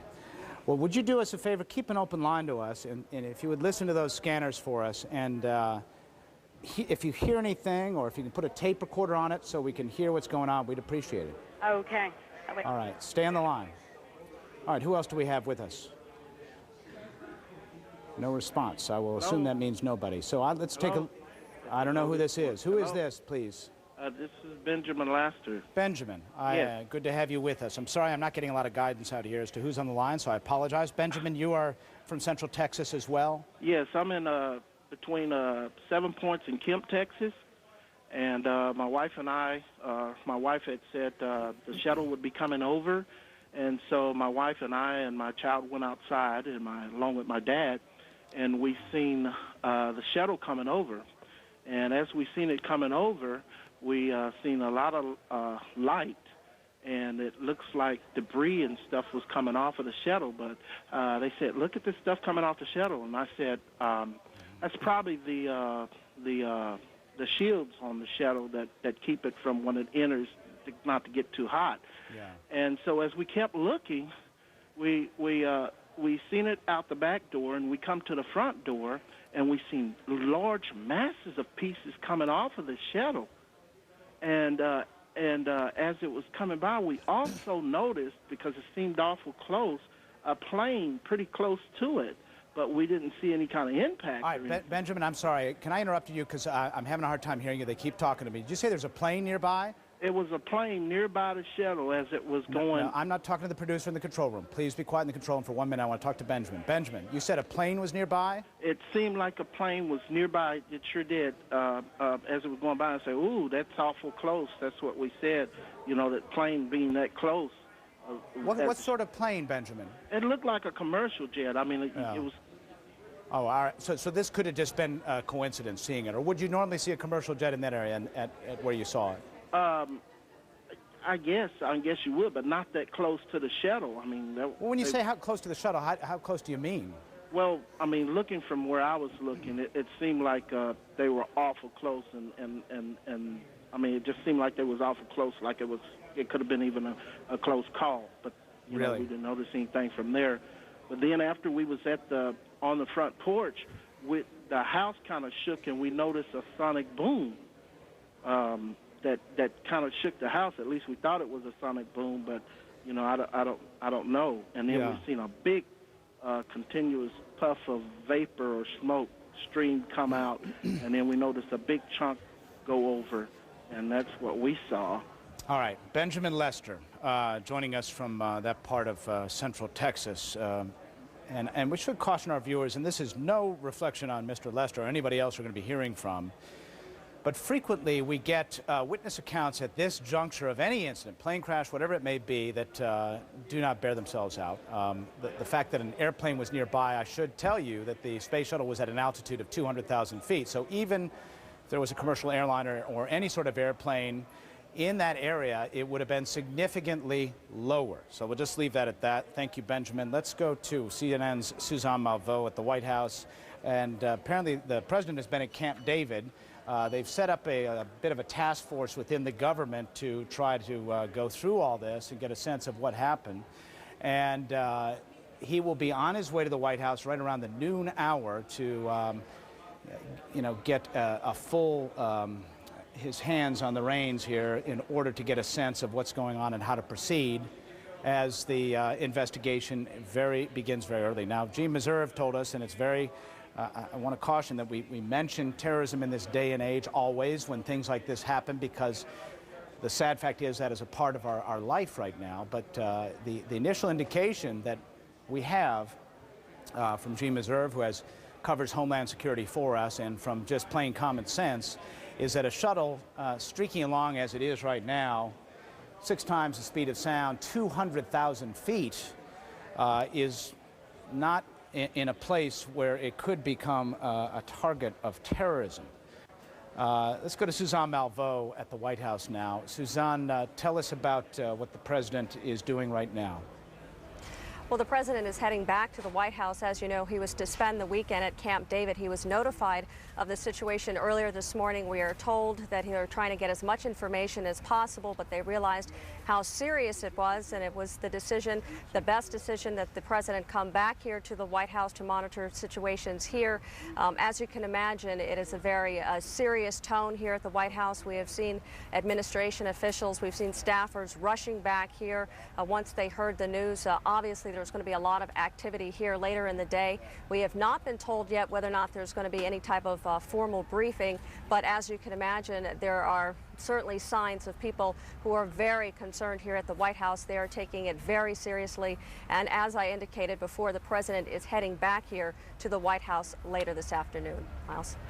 Suzanne Malveaux at the White House, please keep us posted on all of this. We got some still photographs which we'd like to share with you. We've been showing you that video, but in some cases still photographs tell a story in a different way for us. And these come from a viewer who emailed them to us here. If you take a look at this first shot, I'll highlight it if assuming it is through the telestrator now, and I'm hoping that's the case. You see the shuttle right there. What's significant about this is that is exactly what you would expect to see. Like a bright dot, and then one, the term contrail doesn't really apply because that's kind of streaking plasma, superheated, ionized air. I don't want to get too technical with you, but that's basically what we're talking about at that altitude. Now, I believe this next one is the next one in the series, although I'm not positive. What you see there is a very bright flash right at the center there. Clearly something very, as NASA's term would be, extremely dynamic occurred at that point. What you also see are a series of little dots all around. I don't want to cover it over, so I'll take it out. But you see those little dots? That is debris.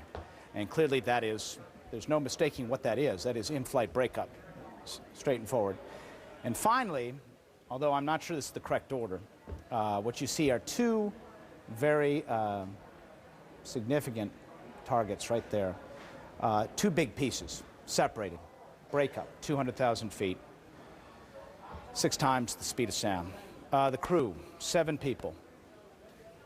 7 people who all dreamed of flying to space and dreamed of doing what they're doing. The crew led by Commander Rick Husband and supported by his pilot, William Willie McCool. And as we look at more pictures, this is the WFAA tape, which shows you what I just showed you in still form. All right. We have, we're getting all kinds of, let's listen to James Hartsfield in Houston for a minute, if we could. Mission control as a result of the loss of communication with the Space Shuttle Columbia this morning at approximately 8 a.m. Central Time as Columbia was descending toward a landing in Florida. At the time, Columbia was at an altitude of approximately 200,000 feet above north central Texas. No communications or tracking from Columbia has been received by Mission Control since that time. Search and rescue authorities in the Dallas-Fort Worth area and in portions of East Texas and other pertinent areas have been alerted to the Space Shuttle contingency. Any debris that is found that may be related to the Space Shuttle's contingency should be avoided and may be hazardous due to the toxic nature of propellants that are used on board the Space Shuttle. The locations of any possible debris should be reported immediately to local law enforcement authorities.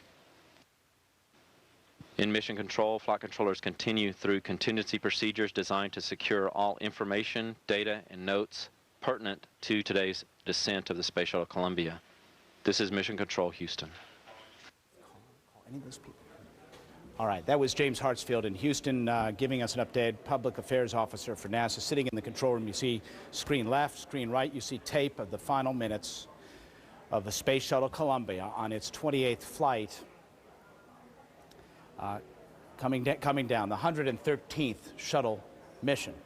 Greg Soule is on the line, and he is in the I know who he is. He's the Public Information Officer. That's okay. Thank you, Control Room. I appreciate your help. Greg Soule, Public Information Officer, who's joining us from Nacogdoches County in Texas. Greg, what can you tell us? Well, we have several pieces of debris that have been reported as coming down within the city of Nacogdoches. Each and every one that we have reported to us, we're sending officers out to stand by with. We're holding these areas secure until we receive further instructions from the federal government. How many sites are you aware of? I don't have an exact number. All I know is there are several at this point.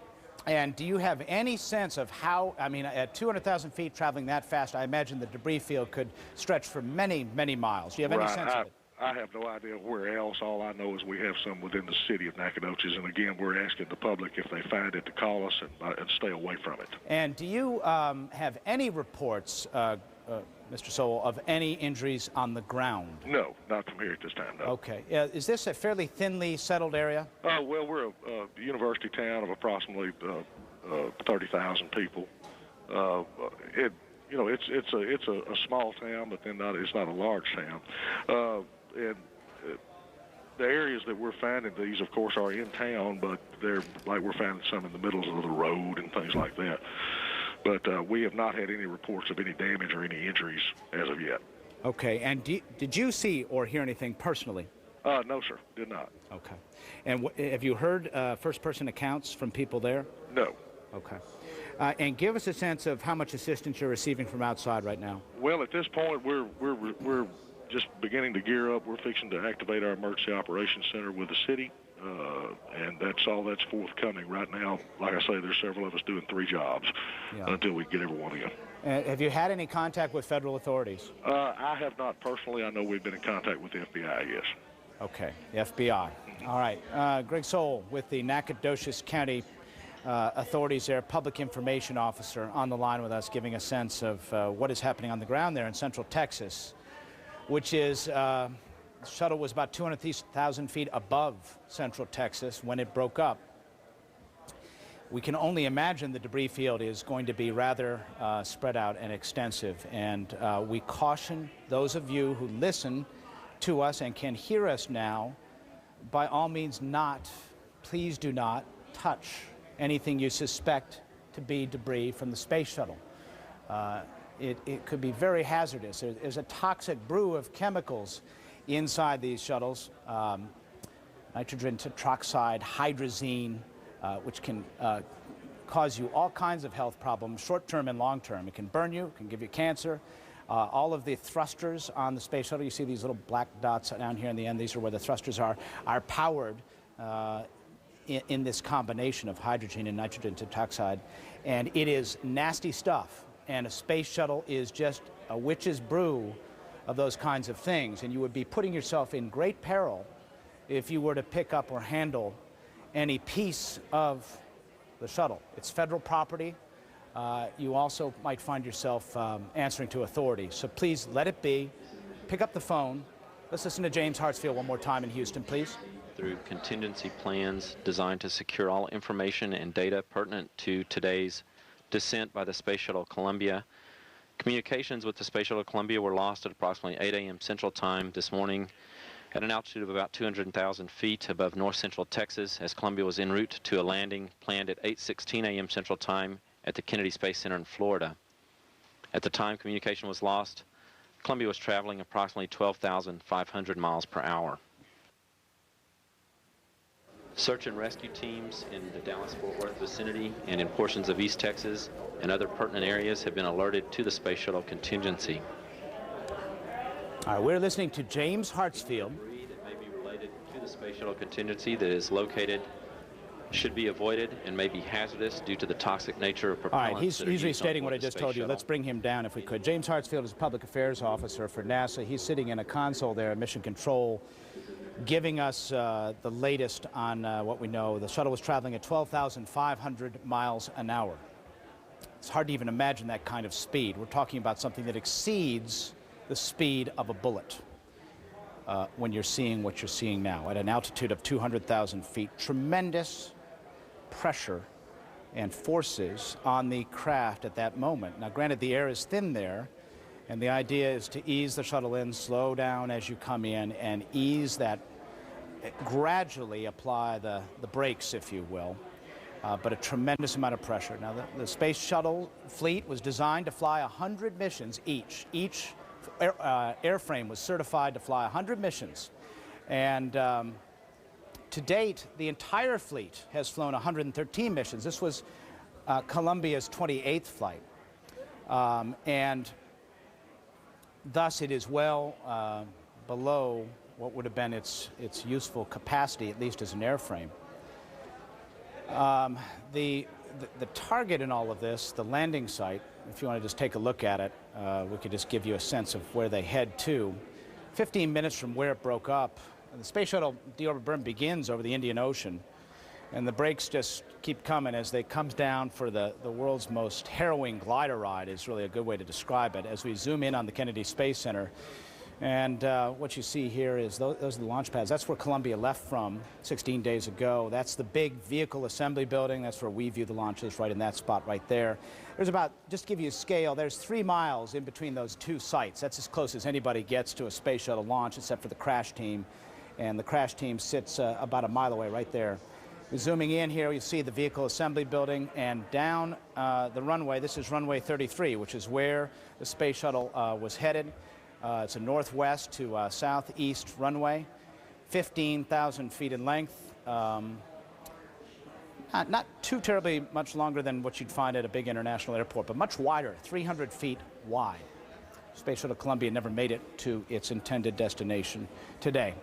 Let's get CNN's Patty Davis on with us. Patty, what can you tell us? Well, Miles, the FAA is saying that it had not had any contact with the shuttle. That shuttle, of course, at about 200,000 feet when it appears to have broken up. The FAA air traffic control would have come into play at about 60,000 feet, and I'm told it would have directed the aircraft in just like any other aircraft that it was bringing in. But it just did not get to that point. Now, the NTSB would most likely play a role in this accident investigation. In the shuttle Challenger accident, it had a technical advisor role, most likely would have that same type of role in this instance. Now, one safety expert, a former NTSB official, telling me what probably you'll need to look at here, since terrorism seems unlikely here, is an aging aircraft issue. Now, I know, Miles, you said these shuttles meant to fly about 100 missions, but this particular shuttle, some 22 years old, and this former NTSB official saying that certainly the age here could have played a role. Now, as far as terrorism is concerned, now for commercial aircraft, one of the things that officials have been worried about recently is surface-to-air missiles. We're told that, however, that the highest, even the most sophisticated of those surface-to-air missiles could only reach about 60,000 feet in the air.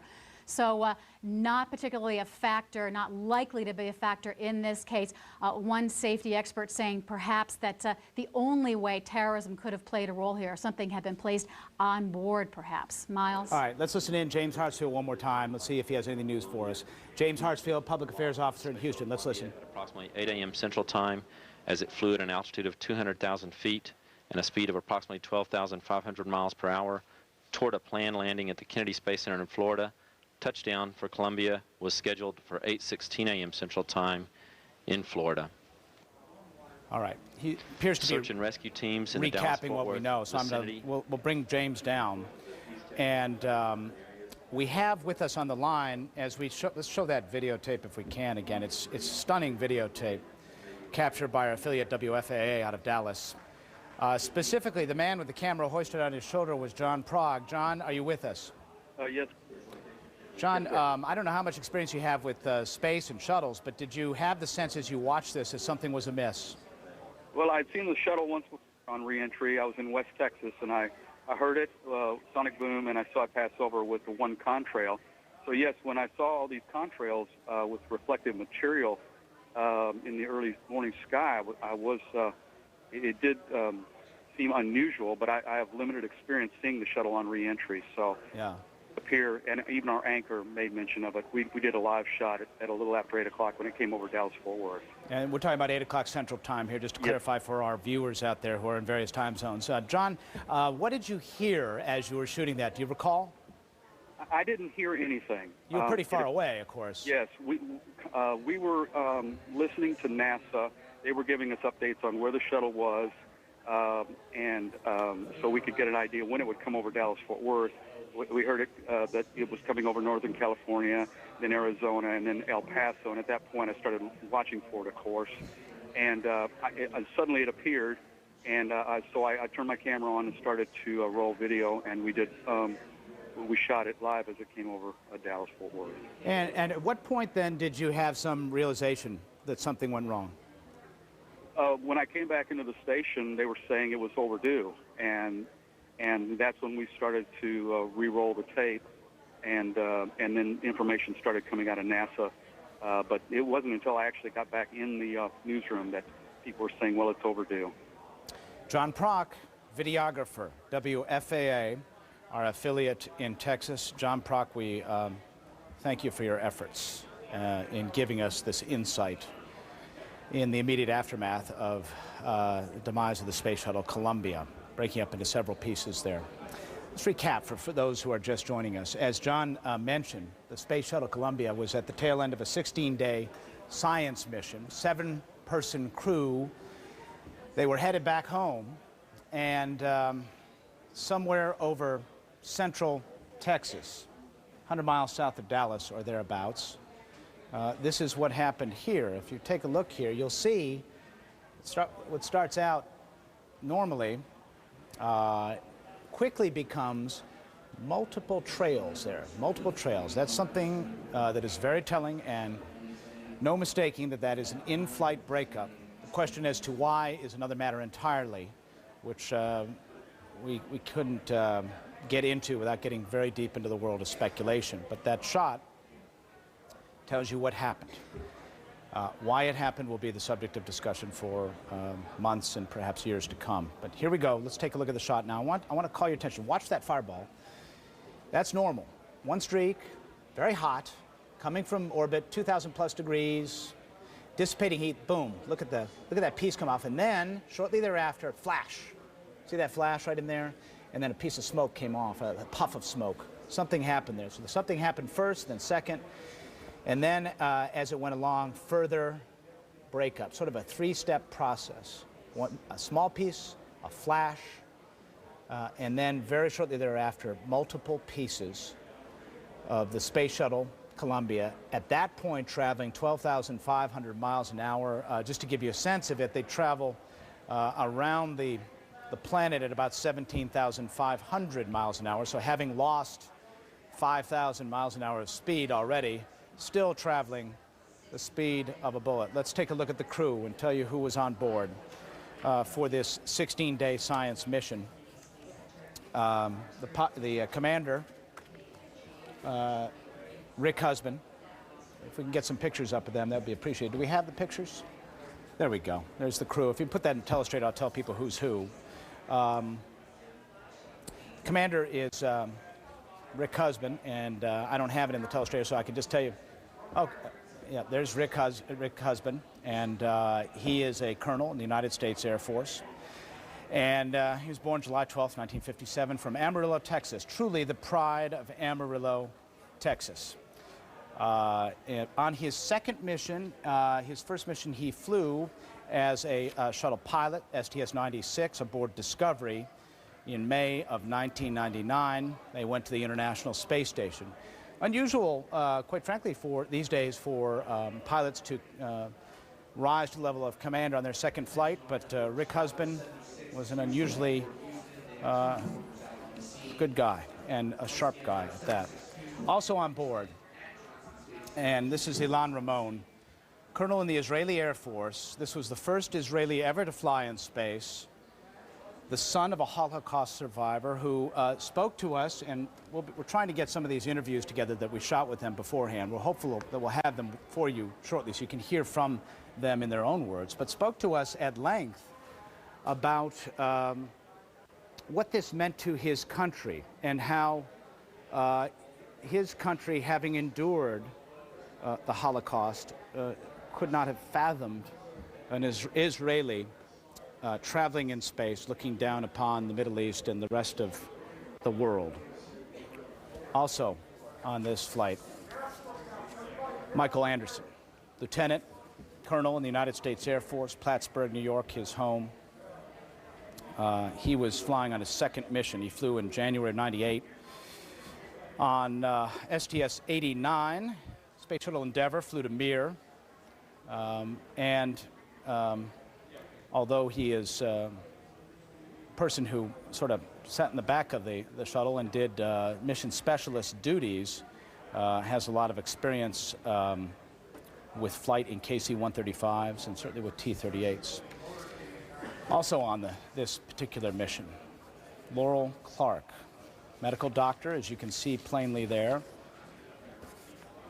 Laurel hails from Racine, Wisconsin. Came to NASA in 1996, her first mission. Along with them, the pilot, person sits in the right-hand seat, right beside Rick Husband. William Willie McCool, Navy commander, born September of 1961, came from San Diego.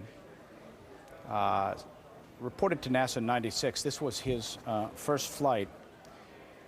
A man who was familiar with carrier landings, worked out of Whidbey Island, and flying the EA-6B Prowler, which you might be familiar with.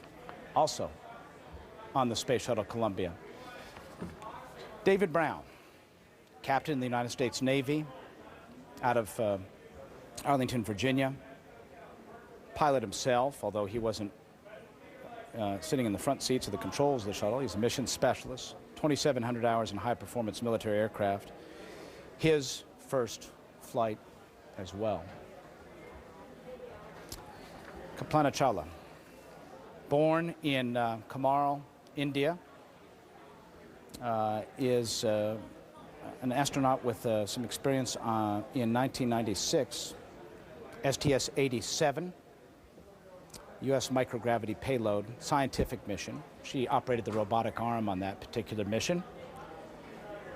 PhD, and for fun, she used to fly aerobatic airplanes, tailwheel aerobatic airplanes. That was her passion in addition to space flight. There's the crew, and I was commenting about the suits that they're wearing there, those orange suits, those so-called pumpkin suits, launch and re-entry suits, they call them. Those suits were not worn in the years immediately after the first few missions up to Challenger, the crew went up in essentially a flight suit, just a jumpsuit, not a pressure suit. They wore helmets, but they didn't have the pressure suit. One of the reforms that came out of the Challenger accident was that these suits would be worn by the crew members as they rose to space and as they came back home. The idea being that if there was some sort of rapid decompression, loss of cabin atmosphere inside the flight deck and the mid deck, that the crew could survive. But as we pointed out not too long ago,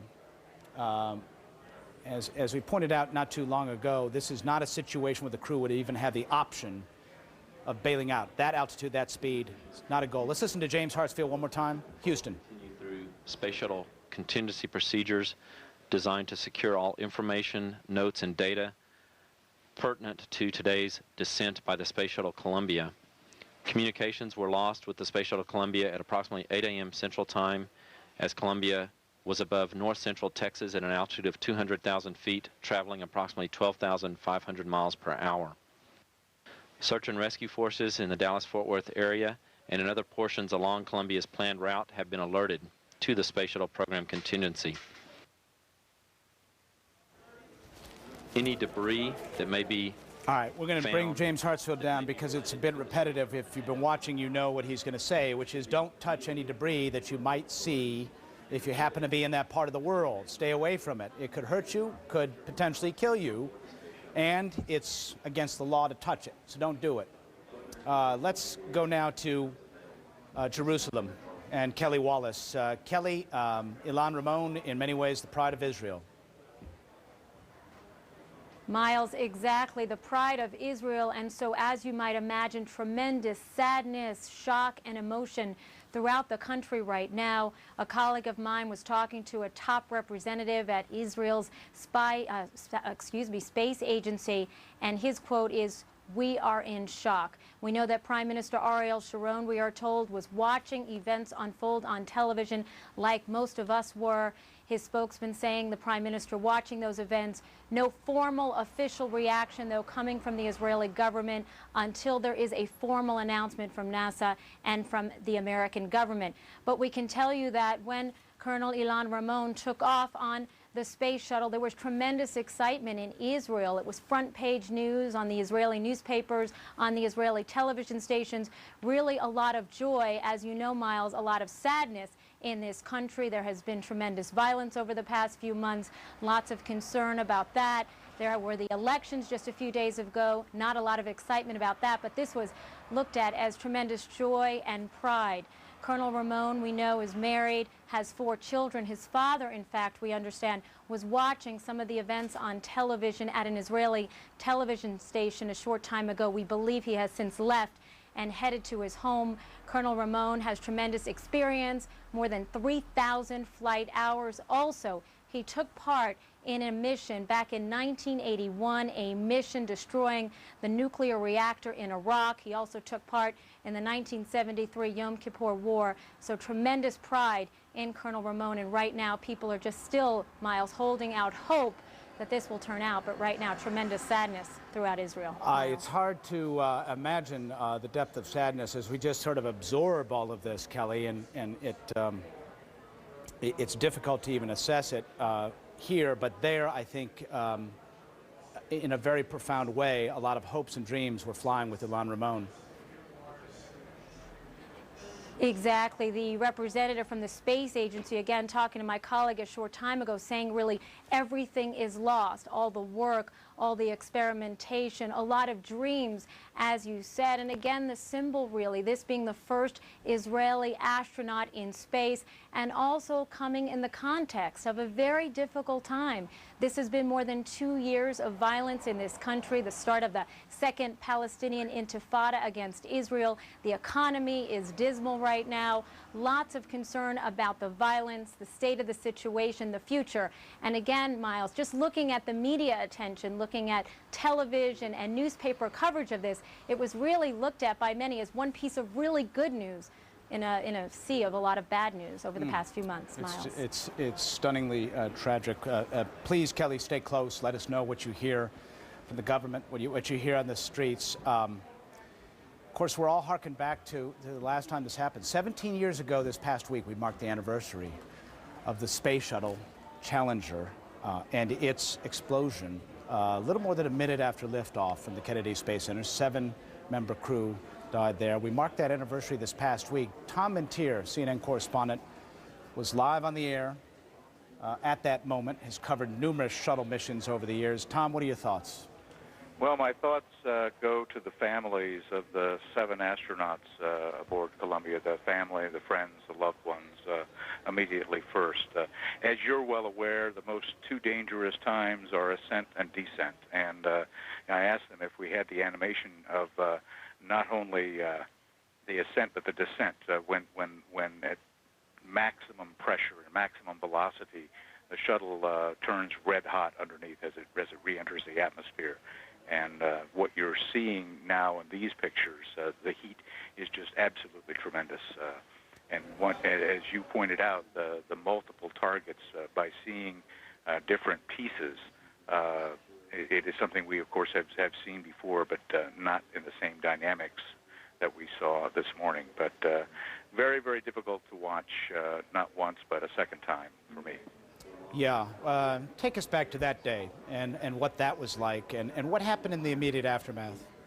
Well, the investigation, I was there for the search for the debris, which I'm sure there would have been larger pieces because they weren't as high up in the atmosphere as they were on this one. But the investigation is going to center around this debris field that you talk about being across a very wide area of West Texas. I'm sure that the pieces that they find will not be very large. The initial descriptions that we've been hearing from West Texas are very small pieces of debris. But it's going to be a very slow, long investigation that takes a look at the airframe. As you mentioned, these airframes are certified for 100 missions. And, of course, Columbia nowhere near that. But, again, certification and what occurs in flight or after flight, as we found out with Challenger, are not necessarily what's written in the books. Well, it's worth pointing out to our viewers, and I know, Tom, you are well aware of this, 20-plus years after Columbia first flew, the first shuttle to fly, this is still an experimental vehicle, an experimental program. This is not an airliner, is it? No, it's not. And every time these astronauts strap themselves in for a mission, they realize the dangers that they are about to face. They train for it for months, if not years, before they fly, while they're flying, and while they're returning. They know what the dangers are that they're facing in this program. They do. They do understand it. Tom, if you could stay close, we may want to check in with you in just a moment. I think probably this might be a good time to hear from some of the crew members. We, of course, interviewed them before they left and got a sense of their excitement for their mission, their zest for their job. A lot of them would tell you it really wasn't a job. Let's listen to Michael Anderson. Well, unfortunately, this mission is so packed with scientific experiments and everything. As a matter of fact, when we return, we'll be the heaviest space shuttle ever to land. So there's not a lot of room to take anything personal or special with you on this flight. So basically, I'm just going to take my notebook with my notes and a couple extra pens and pencils. All right, Michael Anderson. We spoke to all the crew before they left, and as they always do, we asked them about the risks. We asked them about their philosophy on the risks, and to a person they say it's all worth it. Let's listen to Rick Husband, the commander. The shuttle is a great vehicle. It is so impressive every time I sit down and study the different systems to see how well thought out this vehicle is and how well it works every time we go and fly.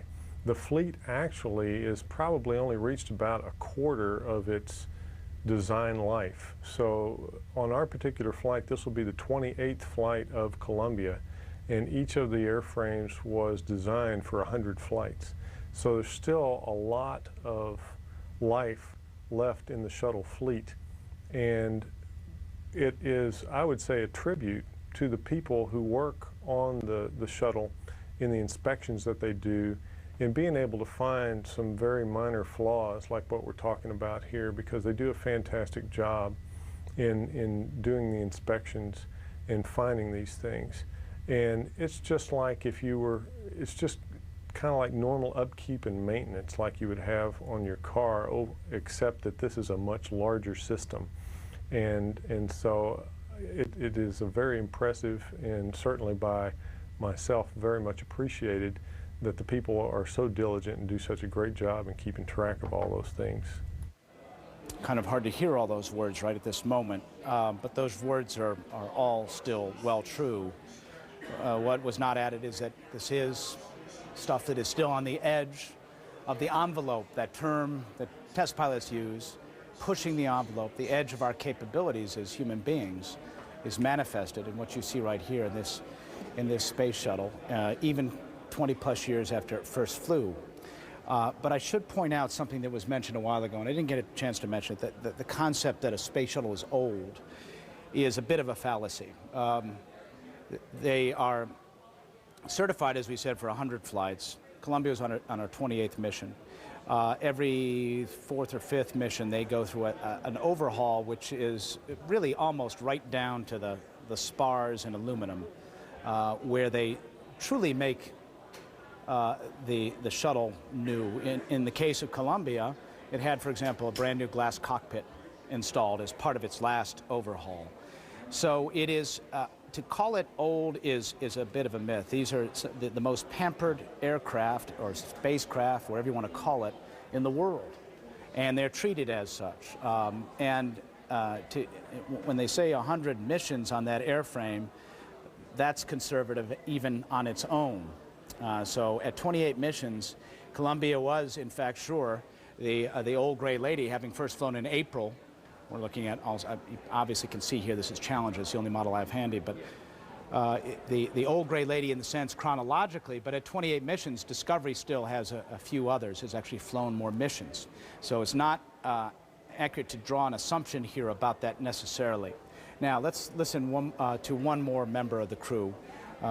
And this is the member of the crew who received so much of the attention prior to liftoff because we were so concerned about security, given what's going on in the world and given the fact that he was a citizen of Israel, Ilan Ramon. Let's listen in. I really feel that we shouldn't talk too much about it. You know that NASA security people, and I know that NASA security people are doing their best for us. And since September 11, unfortunately, it's a kind of a world issue here. And since then, all the shuttle flights are taken care of by NASA security for the best of all of us. And I don't feel that we are any special event for them.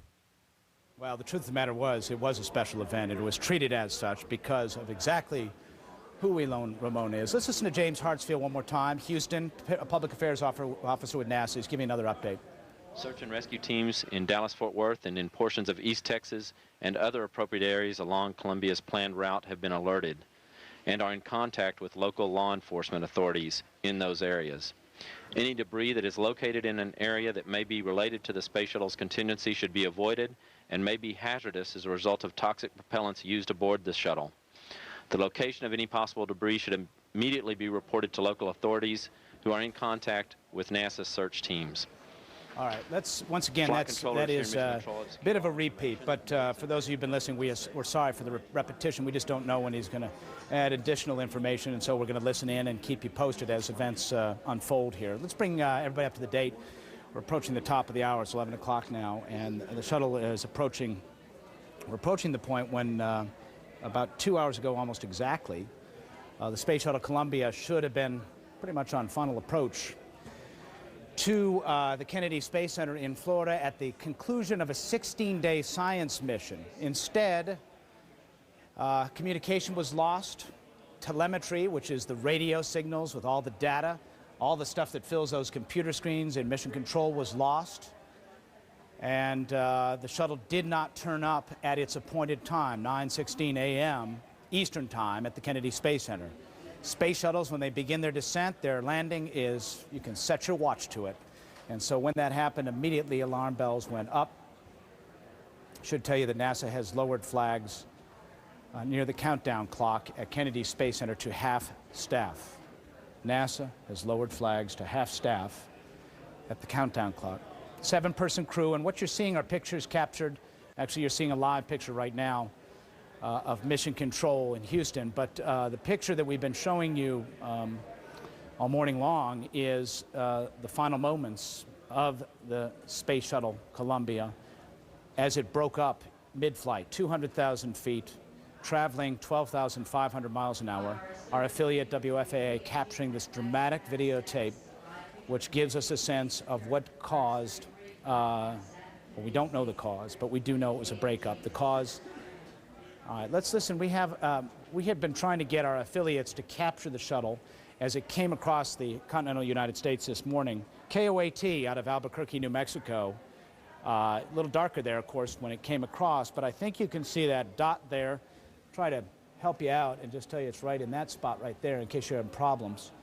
Not quite the shot that we got, obviously, out of the Dallas affiliate, but bear in mind, the breakup occurred over Texas. This is New Mexico, so these would have been, this is exactly what you would expect to see as a space shuttle would streak across the night sky on its way to its landing. I'm sorry, I didn't get that.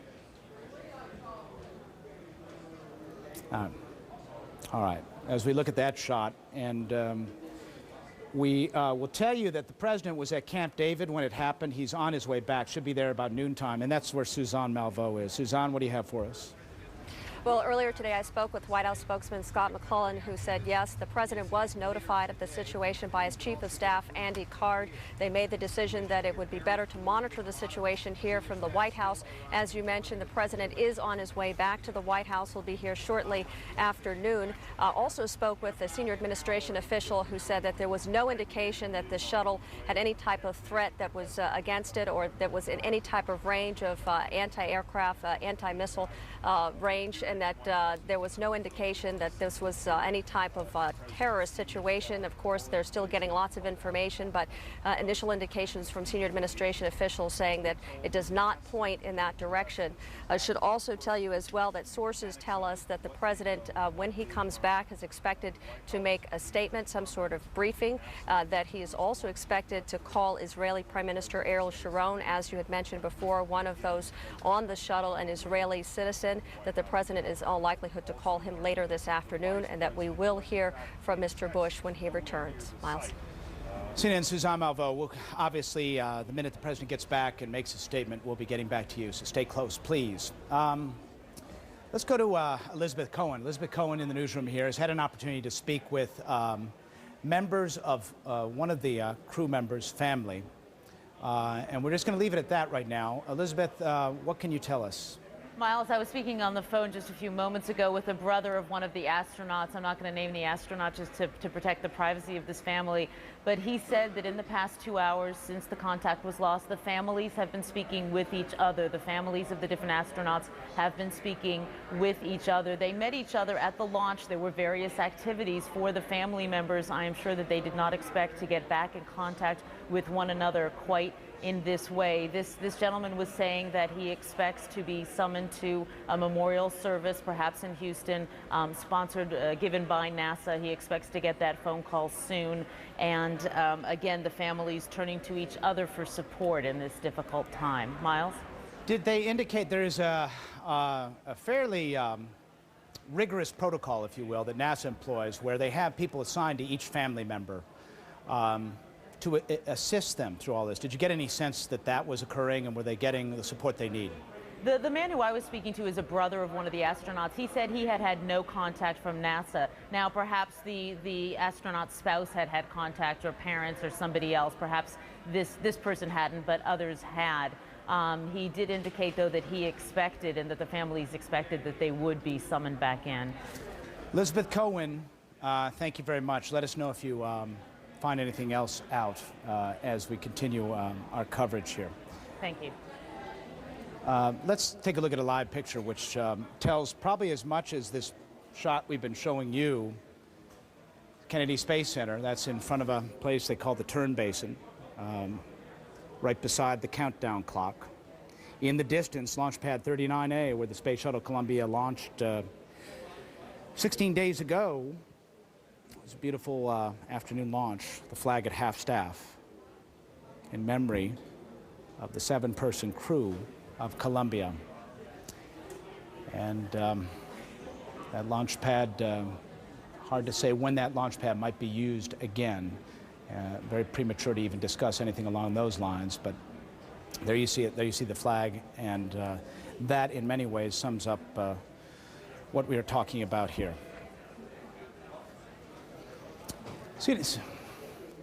CNN's Andrea Koppel has been talking to Israeli officials, and we should point out that, in case you're just tuning in, that Ilan Ramon was a member of this crew, the first Israeli astronaut. Andrea, what have you heard? Well, Miles, I've spoken with the spokesman from the Israeli embassy here in Washington, and he tells me that they have dispatched a small team down to the Kennedy Space Center, where Colonel Ramon's wife, his 4 children, and we believe his parents, who are quite elderly, were awaiting his arrival. The embassy itself obviously had no comment. They're waiting for the government in Jerusalem to take the lead there.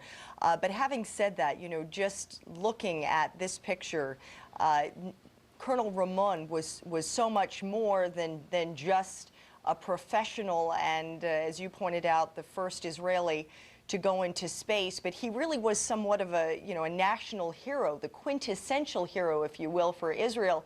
This is a man that flew in the Yom Kippur War in 1973. He fought in the 1982 war with Lebanon. He was also, believe it or not, one of the pilots that bombed the Iraqi nuclear reactor back in 1981. He is a payload specialist who's been training for this mission since 1997, and in fact, his job on board the space shuttle was supposed to be basically using cameras on board to look at how desert dust and other contaminants that you would find in the atmosphere, Earth's atmosphere, how that's affected by rainfall and temperature. So this was a mission that the entire Israeli public was watching and really had their heart in their hands. And at this moment, you can imagine how many hearts across Israel and certainly in this country as well are breaking right now. Miles. Andrea Koppel, thank you very much. Certainly that is the case everywhere right now as we pause to think about those family members.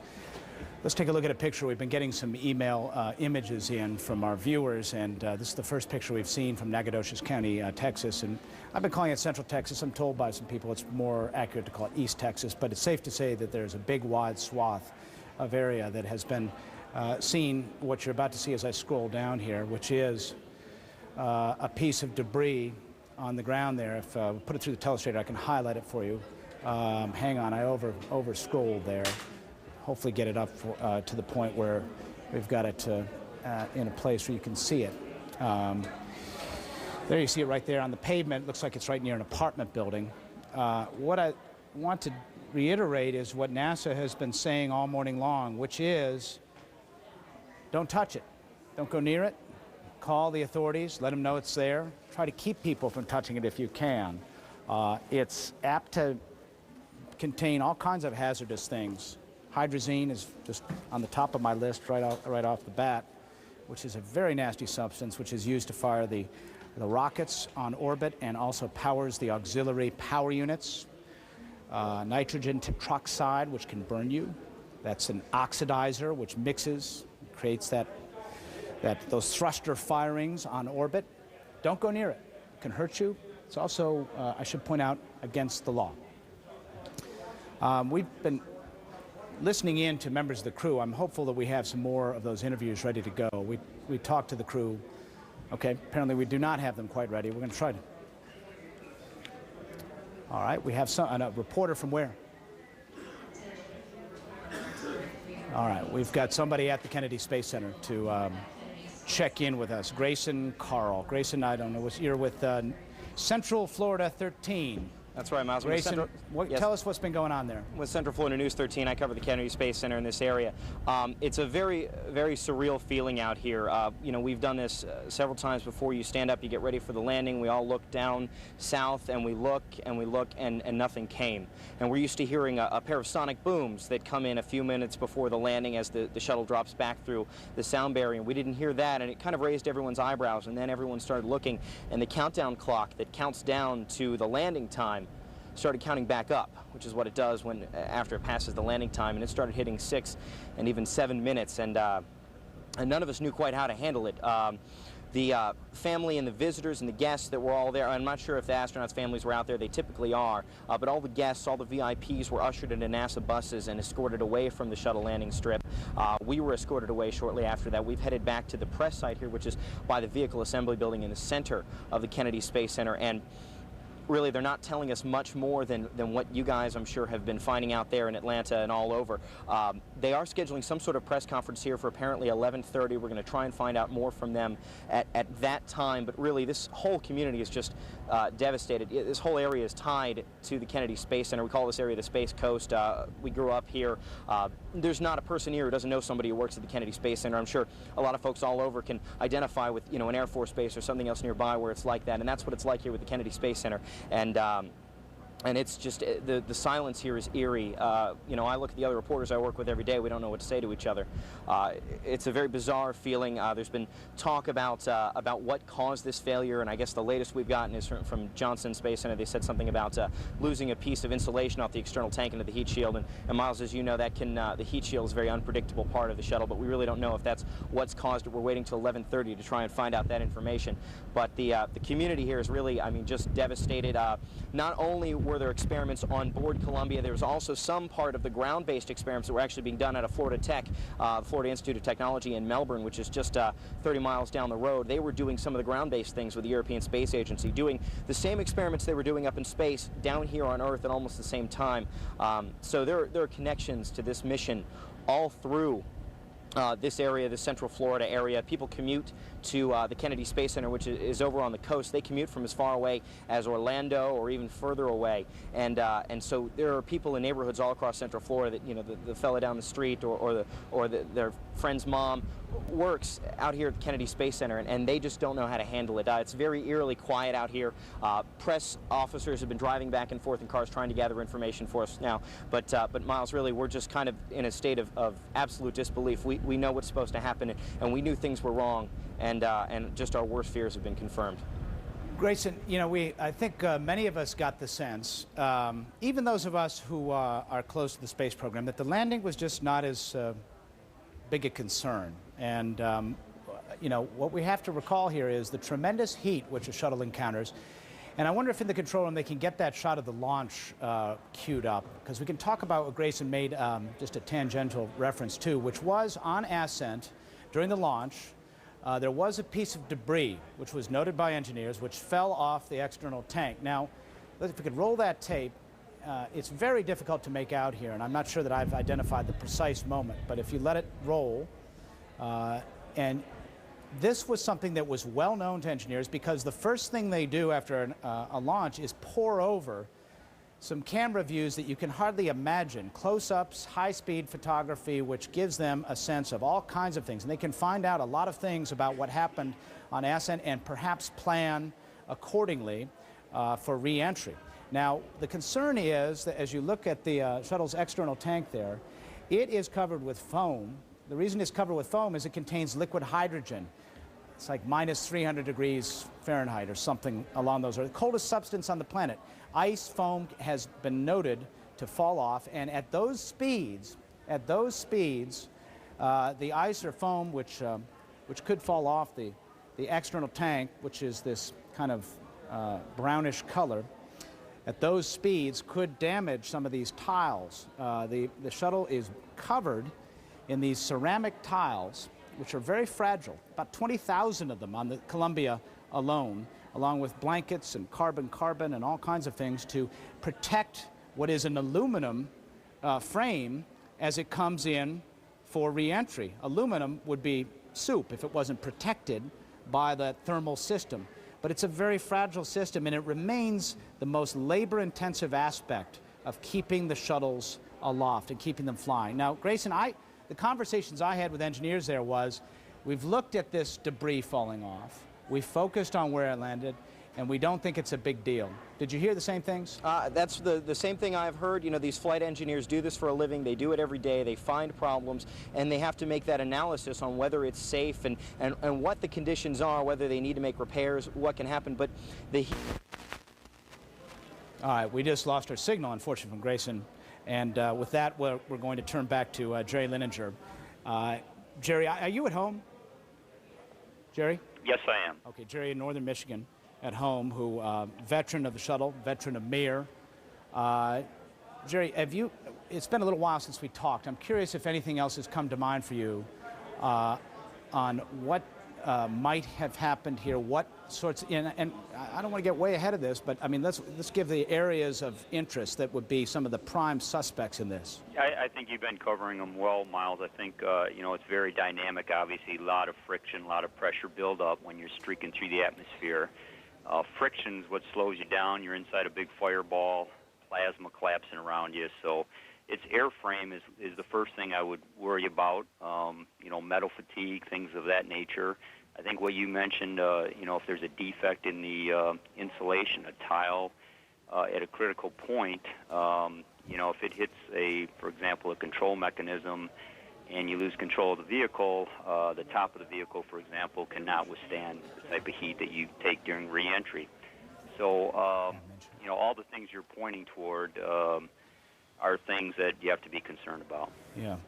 I'll tell you, it's a heck of a crew on board as you go through the people. And let's talk about them a bit.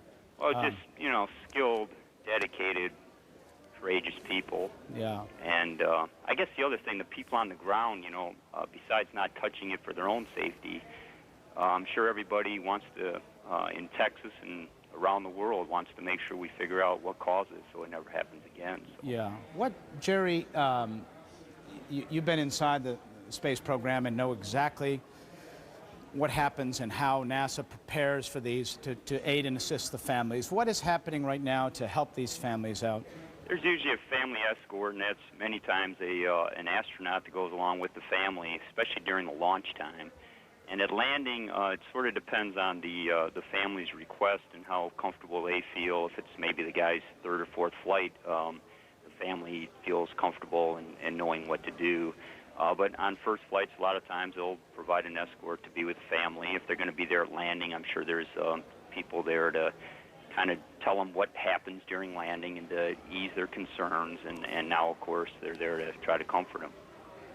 And it's probably a challenge which, well, it's got to be an incredibly difficult time for them and for these families to try to sort through all of this. Jerry, this is something that astronauts certainly know about, but I wouldn't say they fear it.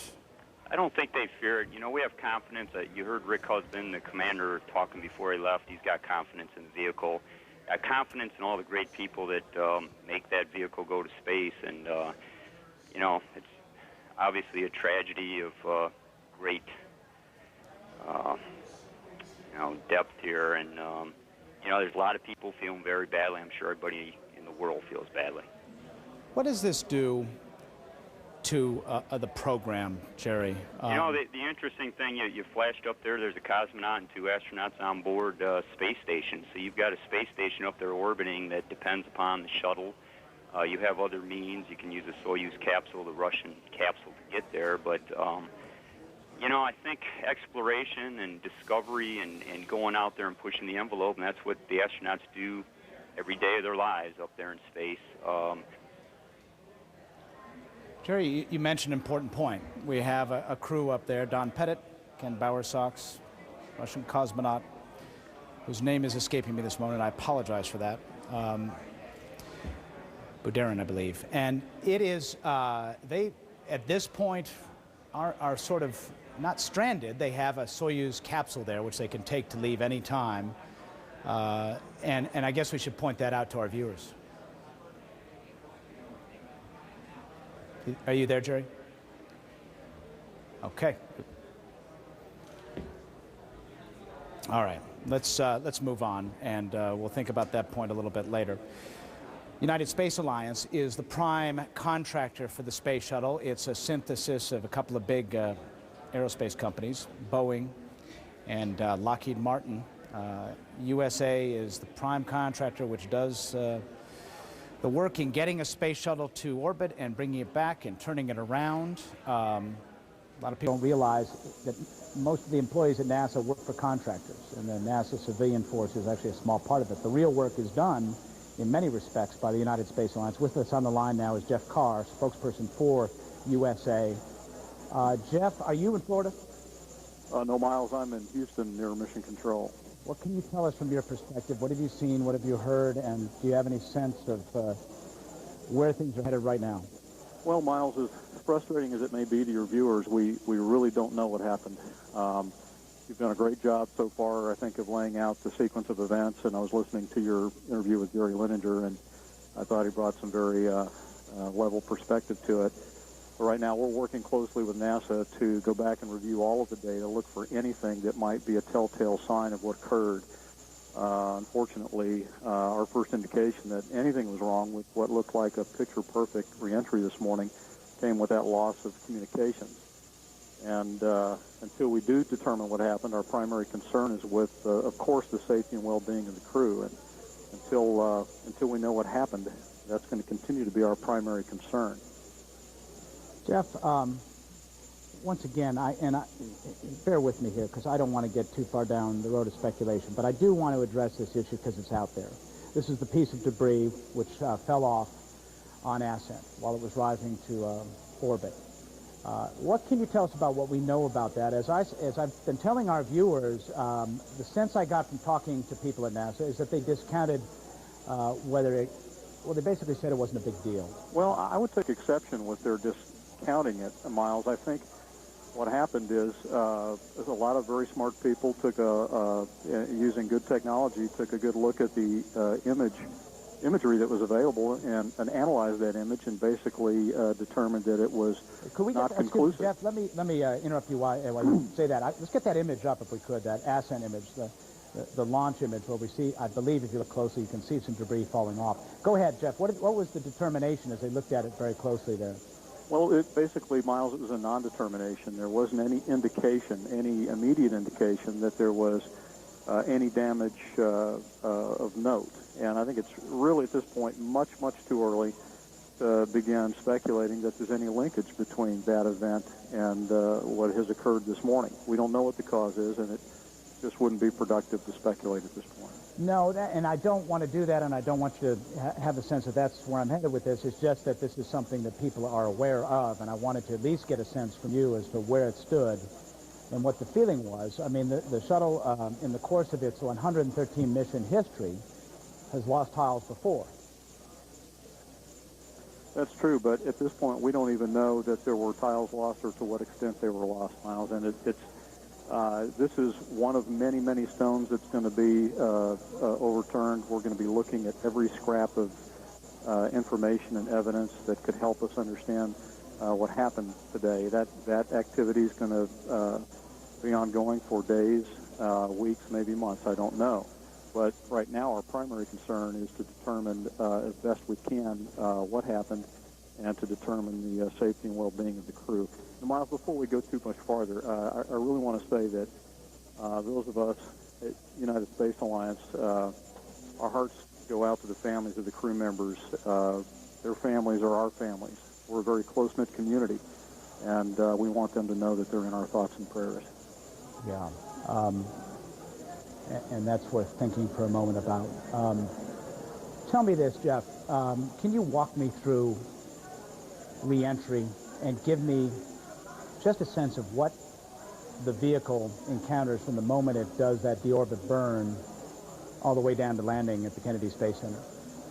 Well, of course, Miles, the two most intense periods of time during a shuttle mission are the launch and ascent and the entry and landing. The launch and ascent lasts 8.5 minutes. The process of re-entry, an hour. From the time the orbital maneuvering system engines burn to deorbit the vehicle, there's a great deal of energy stored in the vehicle as a result of all the energy it's gained during ascent and that it possesses during the orbit phase. That energy's got to be depleted, and the vehicle basically breaks through the atmosphere by flying wide S-turns and sort of skipping against the atmosphere. It's a brute force operation with a little finesse to manage the loads on the vehicle and the temperatures on the vehicle. And we've never had in the history of the program an issue such as this during entry and landing, but we all know that this is one of the most dynamic phases of any mission. And the temperatures that a shuttle endures through all this, in excess of 2,000 degrees, correct? Fahrenheit? I believe that's right. And so clearly the heat shield is something that is very important and has to be considered. Is there anything else you can tell us about? The term is telemetry. That's basically all those radio signals that feed all those computer screens in Houston. Is there anything in that telemetry that anybody has seen that showed any sorts of hiccups on any other systems that would give anybody any preliminary indications as to what might have been going wrong? Miles, I was not in the control center this morning, so I can't tell you absolutely that nothing was noticed, but at present there's nothing that's leading us to any conclusions. There are two ways to determine the status of the vehicle during entry and landing, particularly over the continental United States. One of those is the telemetry that's sent from the vehicle to the ground, and the other is ground-based C-band radar tracking information. And unfortunately, we found ourselves in Houston without any indications either way. Jeff Carr, United Space Alliance spokesperson, joining us from Houston. We appreciate it. We'd like to get back to you whenever you feel it's important. And Miles, there is one important note I might add. Go ahead. And I very much appreciate your efforts to let folks in East Texas know that any debris that they might encounter out there could be hazardous. There are toxic chemicals aboard the vehicle at that phase of reentry, and as curious as they may be, it's important to their safety to report any debris that they might encounter to the local authorities and stay away from it. Words to the wise. Please, if you're in earshot and you're in that part of the world, we implore you to listen to that, because that would just compound the tragedy that we're seeing unfold today. Jeff Carr, we'll check in with you in just a bit. Quick recap for you at the bottom of the hour. It's 11:30 Eastern now. 2 hours and 15 minutes ago, we should have seen the shuttle Columbia touch down gracefully for a landing at the 15,000-foot runway at the Kennedy Space Center. Instead, on its 28th flight, the 113th mission in shuttle history, the Space Shuttle Columbia broke up mid-flight over Central and East Texas at an altitude of 200,000 miles plus, in excess of 6 times the speed of sound. The pictures that we've been showing you are dramatically tell the tale from our affiliate WFAA as it broke into numerous large pieces. Those are those bright points followed by distinct trails behind them, sort of like multiple comets or meteorites, traveling faster than a speeding bullet at that point. Crew of 7 was finishing up a 16-day science mission, which went off pretty much without a hitch. And right now, search and rescue teams are fanning out all across Texas, searching for debris. And as a matter of fact, we have a piece of debris which one of our viewers sent to us from one of the counties there. You'll see it right in the middle. If you see something like this, folks, please don't touch it. Please don't touch it. Just leave it there and try to keep others from touching it. Call the authorities. It's going to be a big debris field over a huge, huge area, multiple pieces, huge area. And in the interest of your own personal safety, you are implored to leave it be. We have with us Suzanne Malveaux, who's at the White House. The president is en route back to the White House. We're expecting, by the way, a news conference from NASA, Kennedy Space Center, and we hope to get that soon. But in the meantime, Suzanne, can you tell us, you've had a chance to talk to some people inside the White House who've had access to the Situation Room and what's going on. What can you tell us?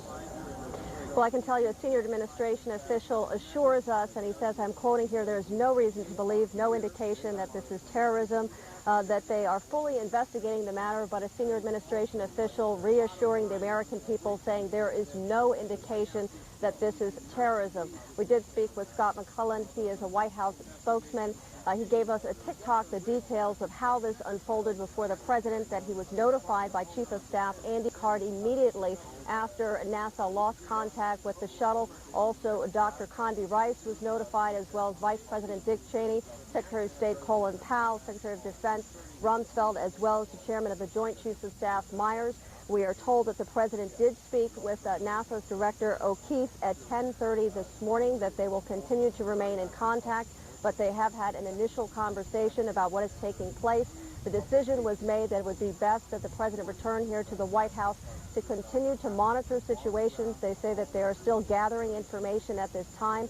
We have also learned as well is that Governor Ridge, who is now Secretary of Homeland Security, that he has made a number of calls, that he has reached out calling the governor of Texas, Governor Perry, also calling officials from Oklahoma, New Mexico, Arizona, Louisiana, that all regarding possible falling debris, that he wanted to make sure to touch base with all of them to let them know of the dangerous situation. As you know, we've been hearing from NASA officials all morning on that.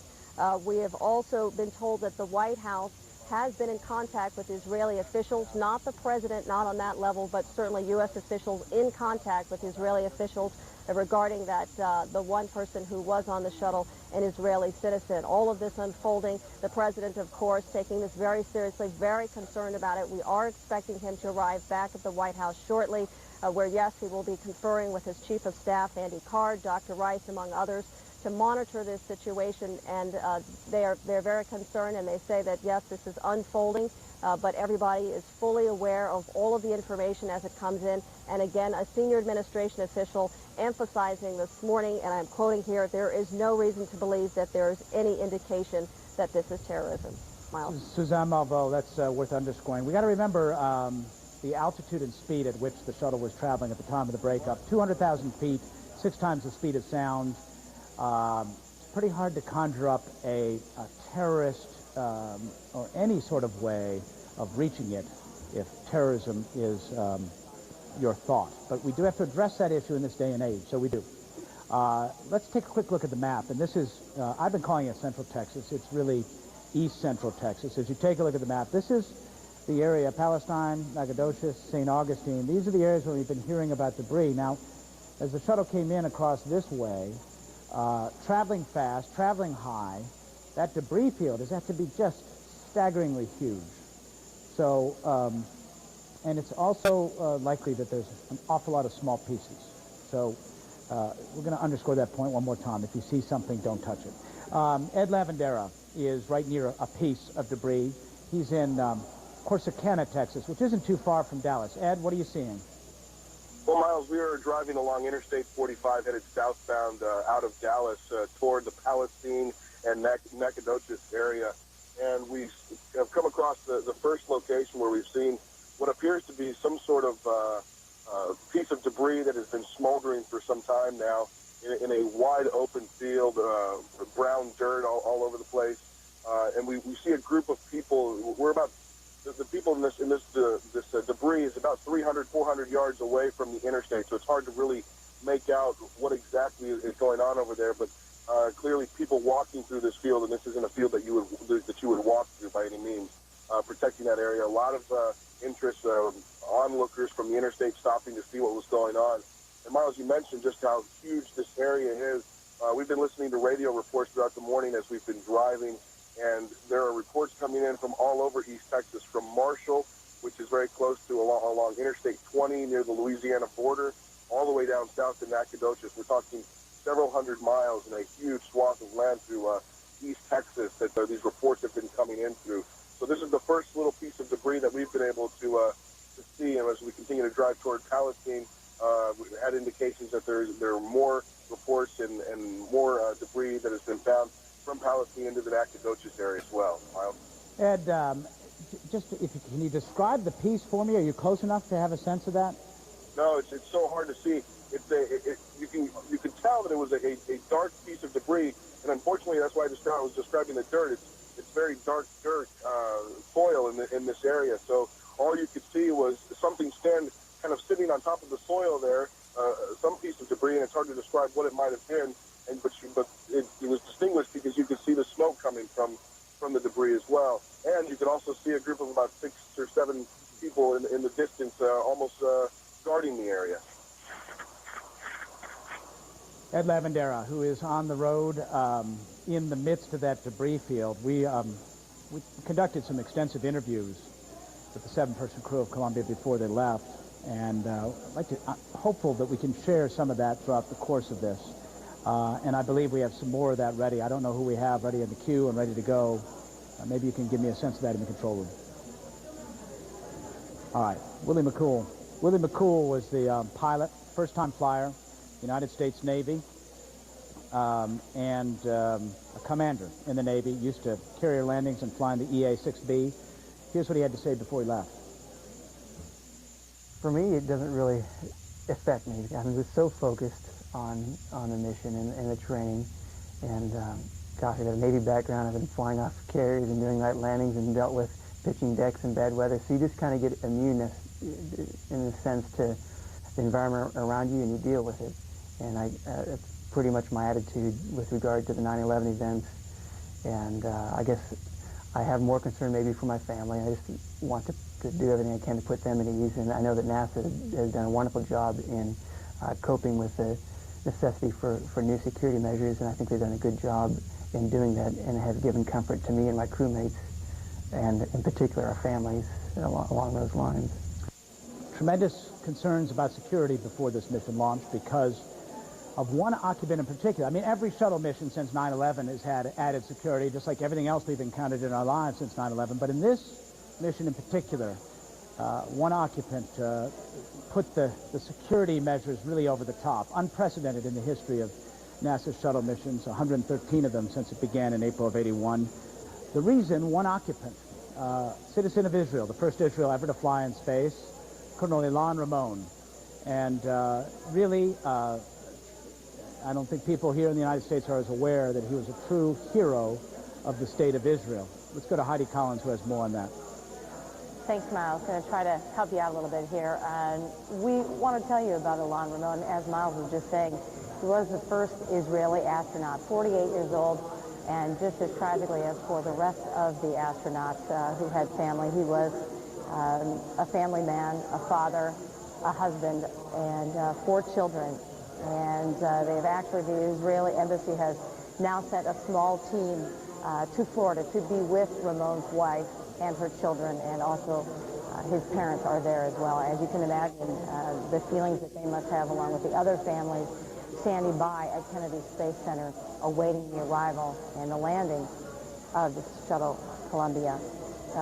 We are going to go now to Kelly Wallace, who is standing by in Israel, to tell us a little bit more about the background of Ilan Ramon. Kelly? Well, Heidi, as you can imagine, tremendous sadness going through the entire country of Israel as these events are unfolding. We do have some reaction from Israeli Prime Minister Ariel Sharon, his office issuing a statement a short time ago. The statement saying, quote, "The government of Israel and the people of Israel pray together with the whole world for the safety of the astronauts aboard the Space Shuttle Columbia." The statement going on to say the state of Israel and its citizens stand at this difficult hour with the families of the astronauts, Colonel Ramon's family, the American people, and the U.S. government. As you said, Heidi, a small team from the U.S. Embassy in Washington going to Florida because that is where Colonel Ramon's wife and his 4 children are. They were there, of course, awaiting the return of the Space Shuttle Columbia. We know that Colonel Ramon's father, though, here in Israel, in fact, he was watching, or was at, an Israeli television station. We understand he was there to watch the events unfold, to watch the return of the Space Shuttle, and then, of course, he watched the events on television. We believe Colonel Ramon's father has since left that station to return to his family. Now, Colonel Ramon, really the pride of Israel, an Air Force colonel with more than 3,000 flight hours. He has a distinguished career. He served in the 1973 Yom Kippur War. He also was part of the mission back in 1981, a mission to bomb a nuclear reactor in Iraq. We have colleagues going around Israel, talking to people here. As you can imagine, tremendous shock on the people, from the people of Israel on this night.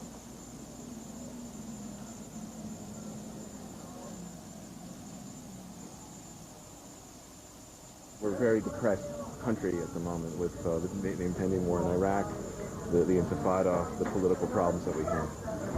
I think this is going to hit Israelis quite hard because it's very personal. Yeah. The wife has been interviewed.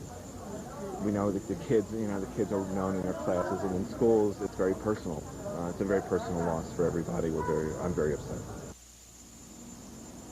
A very personal loss, Heidi, indeed, because, you know, when Colonel Ramon took off on the Space Shuttle Columbia, it was front-page news in every Israeli newspaper, live coverage on every Israeli television station. This, after all, the first Israeli astronaut in space.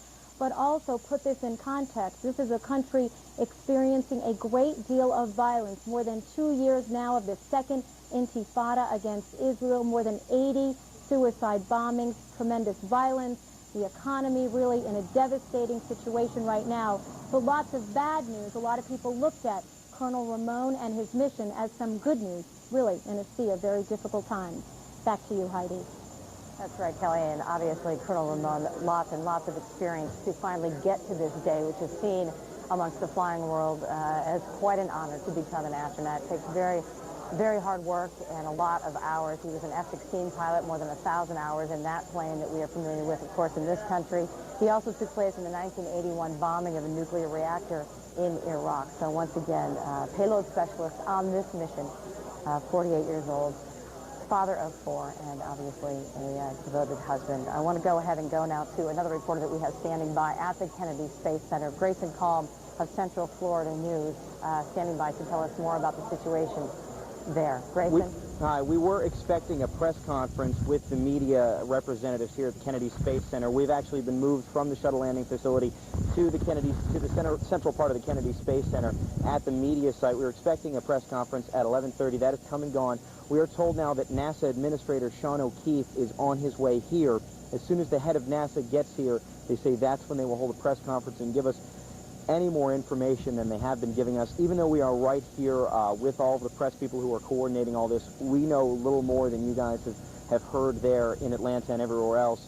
It has just been a day of trying to piece together information ever since we waited for the shuttle to land, and it never came. So right now, you go into the media center and you've got people on 2 different cell phones and a regular phone trying to coordinate this, trying to bring it all together to give us some idea of the latest information of what they have. But right now, it's been very sketchy. All right, Grayson Kalm, thanks so very much for the update from Kennedy Space Center. So we want to make sure that we remind you about something that Miles O'Brien has been talking about all morning long. Very, very important for the people in the debris field, which, as we mentioned, is absolutely huge across Central and East Texas. There are 2 chemicals, 2 main propellants that may cause a serious danger if you get anywhere near them.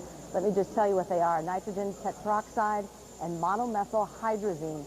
These are very, very dangerous materials to the touch even. So if you are curious, if you are seeing a piece of debris on your land or on your property, do your very, very best to stay absolutely as far away from it as possible. Report it to authorities and make sure that you do err on the side of caution from this. We're going to send it back over to Miles O'Brien now, who's standing by to tell us what he knows. Miles. Thanks very much, Heidi. Appreciate that. Probably can't underscore that point enough for you. It just compound a terrible tragedy if somebody were to be burned or disfigured in some way by hydrazine, which is, in particular, very, very volatile, ultimately cancer-causing substance, and both that and the nitrogen tetroxide can burn you just to touch it. So don't do it. Just stay away from it and help the authorities in all this by letting them know where it is. We have with us on the phone line Michael Vaughn, and Michael was in charge of this. He's actually with us live. He was in charge of the Situation Room back 17 years ago this past week, when on the day of what should have been the State of the Union, the Challenger exploded a little more than a minute after liftoff. Anybody who was around then remembers that harrowing day, the decision to actually cancel the State of the Union address that night by Ronald Reagan. Michael Vaughn was there. Tell us, if you could give us a sense, sort of paint the scene for us in the Situation Room at times like this.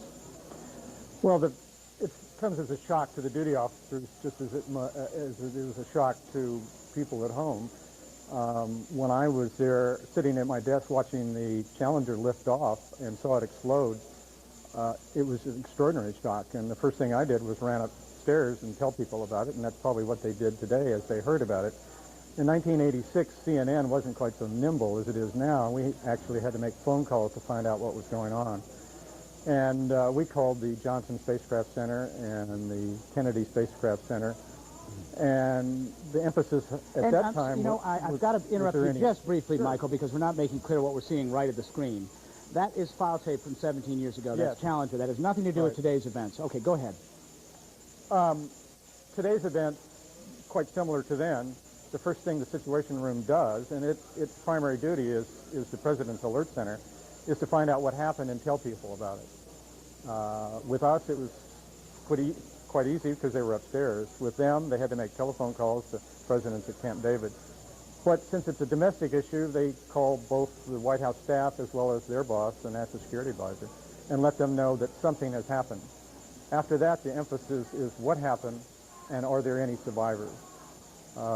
In both cases, it's hard to believe that there were any survivors, but that's what first comes to people's minds. And give us a sense, I guess what might be different this time around, 17 years after Challenger, what might be different is the specter of terrorism. Certainly terrorism existed back then, but it wasn't on the forefront of our minds as it is today. Absolutely. In fact, they probably have that right on top of their checklist. Any time anything happens, is there a connection to terrorism? And if so, how can I find out about it? Because people will start asking those questions. Absolutely. And that's what makes everything different today than it was then. Take us through those hours, though. I'm sure it's all a bit of a blur to you. And the response and the confusion which inevitably follows something like this. Let me tell you a little bit about what happened in 1986 and then shift it over to today, and because there's quite a few parallels. At that time, shuttle liftoffs were routine. The networks didn't cover them. You didn't see Walter Cronkite anymore at the beach. But CNN was there, and we were in the sit room watching the liftoff and saw the explosion. And the Situation Room is really geared towards international events, but clearly certain domestic things require their attention. So I ran upstairs from my office in the sit room and broke the basic protocol of White House behavior. I opened doors without being asked to enter, or opened doors without an appointment. And I started with John Poindexter, the National Security Advisor, and I just stuck my head and said, the Challengers exploded. We don't know what happened. I went then next to... Michael Vaughn, stand by 1 second. We got a dispatch from James Hartsfield in Houston. Sure. Central Time, 1 p.m. Eastern Standard Time, from the Kennedy Space Center in Florida.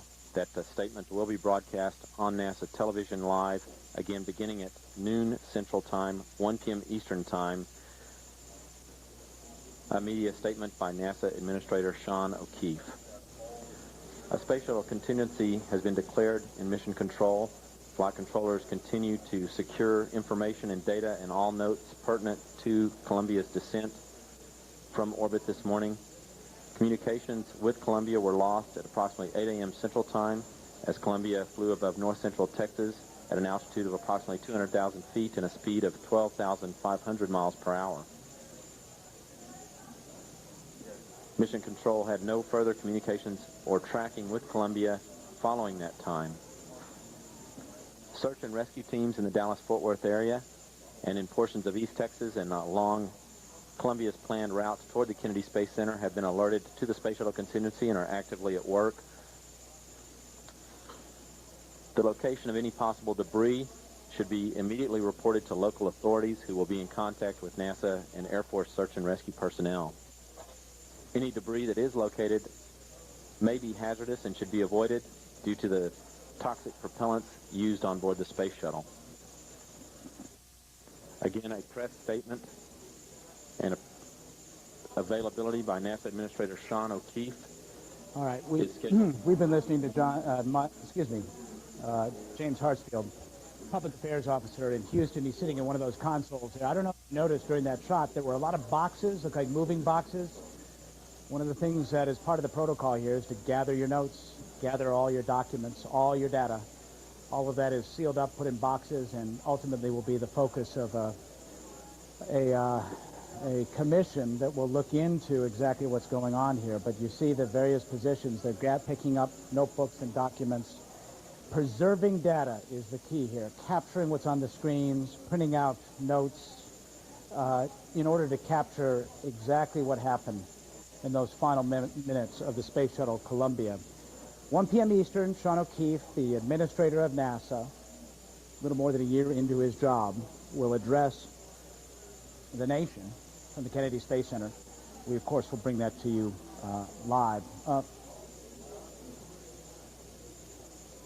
Okay. I guess, given what we've been reporting to you and showing you all day, what I'm about to tell you is perhaps obvious, but what senior officials are telling us is confirming what we've seen, which is that the shuttle is, quote, gone. Let's leave that at that. Michael Vaughn, we were talking about the confusion and what happens in the hours subsequent to these kinds of things and how the government pulls itself together. Take us inside that once again.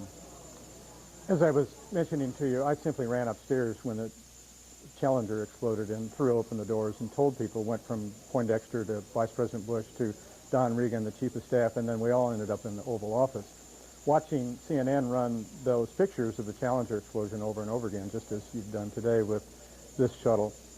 Then it was a question of finding out what happened, and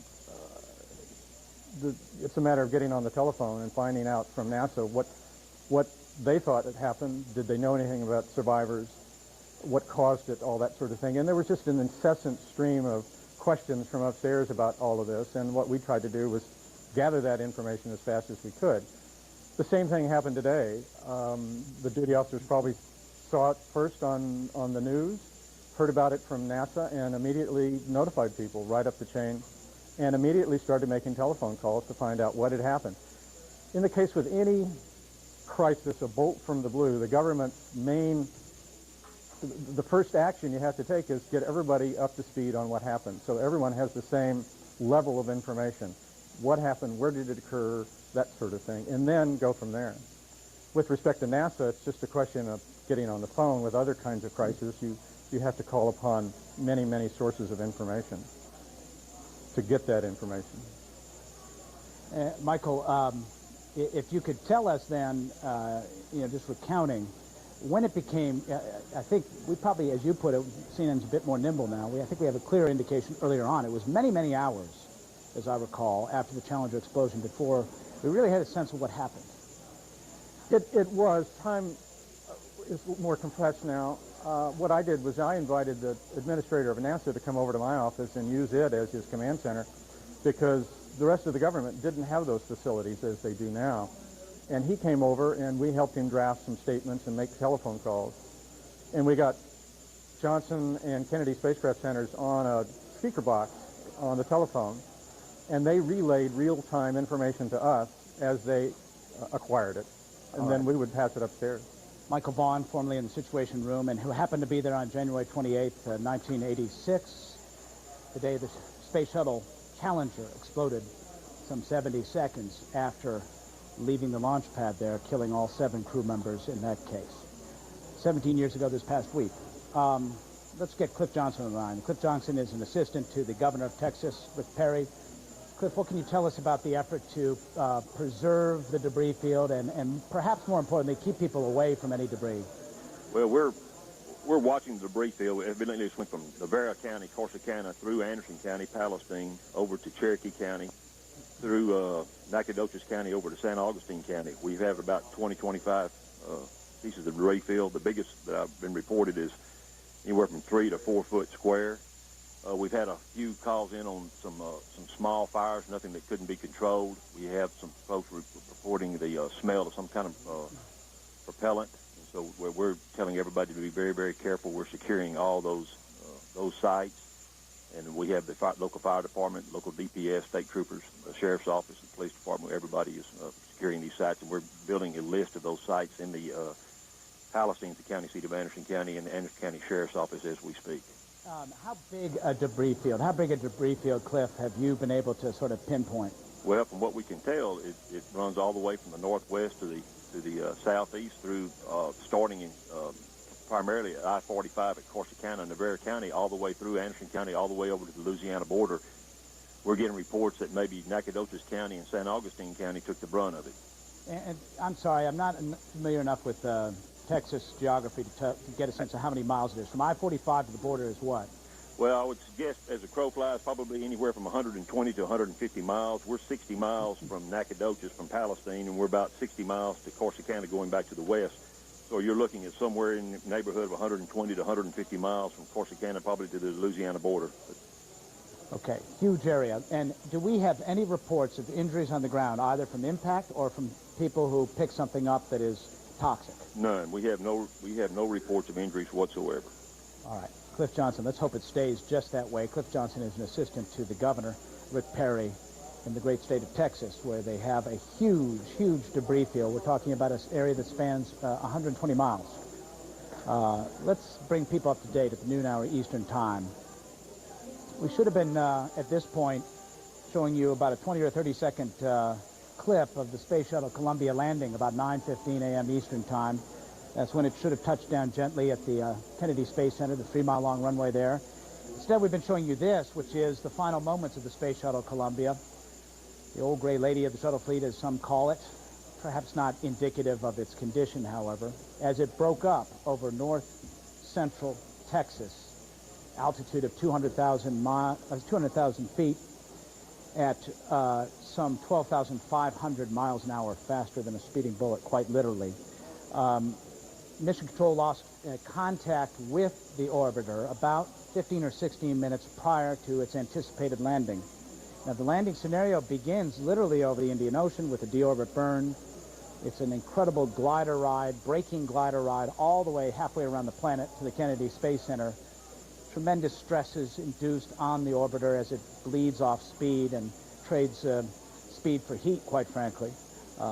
20,000 tiles are on the outside of a space shuttle in order to protect its aluminum frame from that heat in excess of 2,000 degrees, well beyond the melting point of aluminum. 7-person crew was on board, commanded by Rick Husband, a colonel in the United States Air Force on his second flight, his first as commander.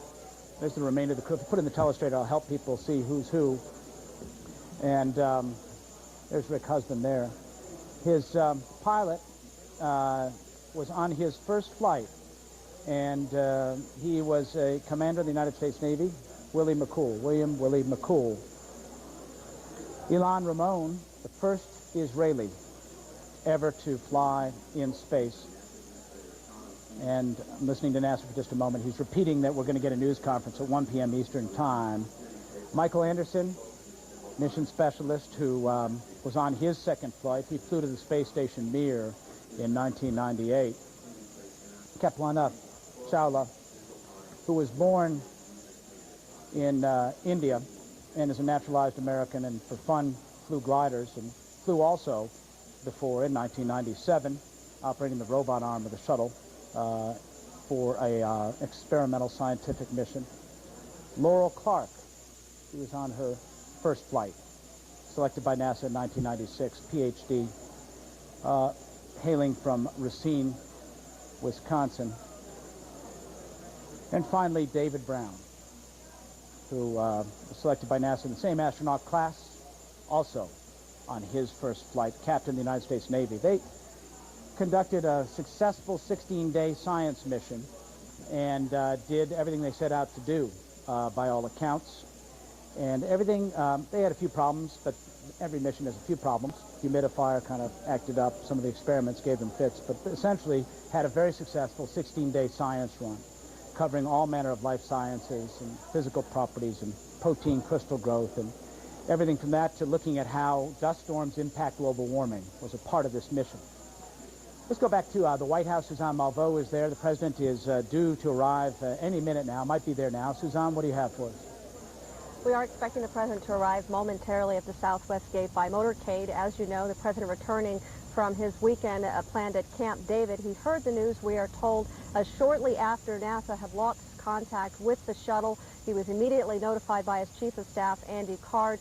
We're also told that the vice president, as well as Secretary of State Colin Powell, Secretary of Defense Rumsfeld, and the chairman of the Joint Chiefs of Staff, General Richard Myers, was also notified at that time. We're told the president made a call that he has talked to the director of NASA, Sean O'Keefe, at 10:30 this morning, and that U.S. officials have been in contact with Israeli officials about this tragedy. We expect, sources tell us, that the president will be calling Prime Minister Ariel Sharon later in the day.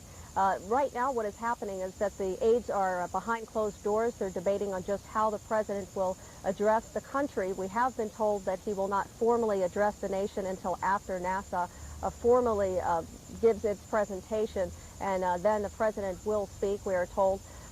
But as you can imagine, Miles, really quite a tragic situation. We saw early this morning people who immediately after they found out back here at the White House, Dr. Rice, as well as other staffers getting the news firsthand, of course, monitoring the situation. This a big tragedy for the country as well as for this administration, already dealing with the situation in Iraq as well as 9/11. Quite a shock to many people here at the White House. Miles? All right, Suzanne Malveaux, thank you very much. We will be checking in at the White House frequently all throughout the rest of this afternoon. We're told we're going to hear from NASA Administrator Sean O'Keefe first, and then the president will make some sort of address to the nation. We got to remind you about the debris, and I apologize to those of you who've been watching for some length of time that this is very repetitive and irrelevant if you don't live in this part of the world, but it's worth mentioning repeatedly. If you see what you're seeing right here at this parking lot, that's a shot from one of our viewers. That's a piece of Columbia's debris. Don't touch it. The shuttle is just a witch's brew of toxic chemicals. After it lands, the folks who first approach the orbiter are wearing full respirator devices because there's so many gases which come off of it which might cause you immediate and long-term health effects. We're talking about monomethylhydrazine, nitrogen tetroxide primarily, two very volatile chemicals. They are, after all, designed to create explosions spontaneously, spontaneous combustion, when the two meet. And that's what allows the shuttle to maneuver when it's in orbit and when it's in the higher altitudes. All right, we're going to show you something that's kind of raw video coming in. This is video which comes to us. It's amateur video of what we've been showing you through the good graces of WFAA all day. There you see it. Well, we'll try to get that together for you. And as soon as we get it queued up, we'll... but I just want to underscore the point. If you see it, please don't touch it. Notify the authorities and let them know where it is. It's important that they get a hold of all this debris because that'll ultimately be a part of the investigation. But really more important, it's in your own best interest not to touch it because it can really cause you some harm. As we try to get that tape together, I want to tell you a little bit about Ilan Ramon. Ilan Ramon, who you see in the far right of this picture here, you see the flag of Israel behind him.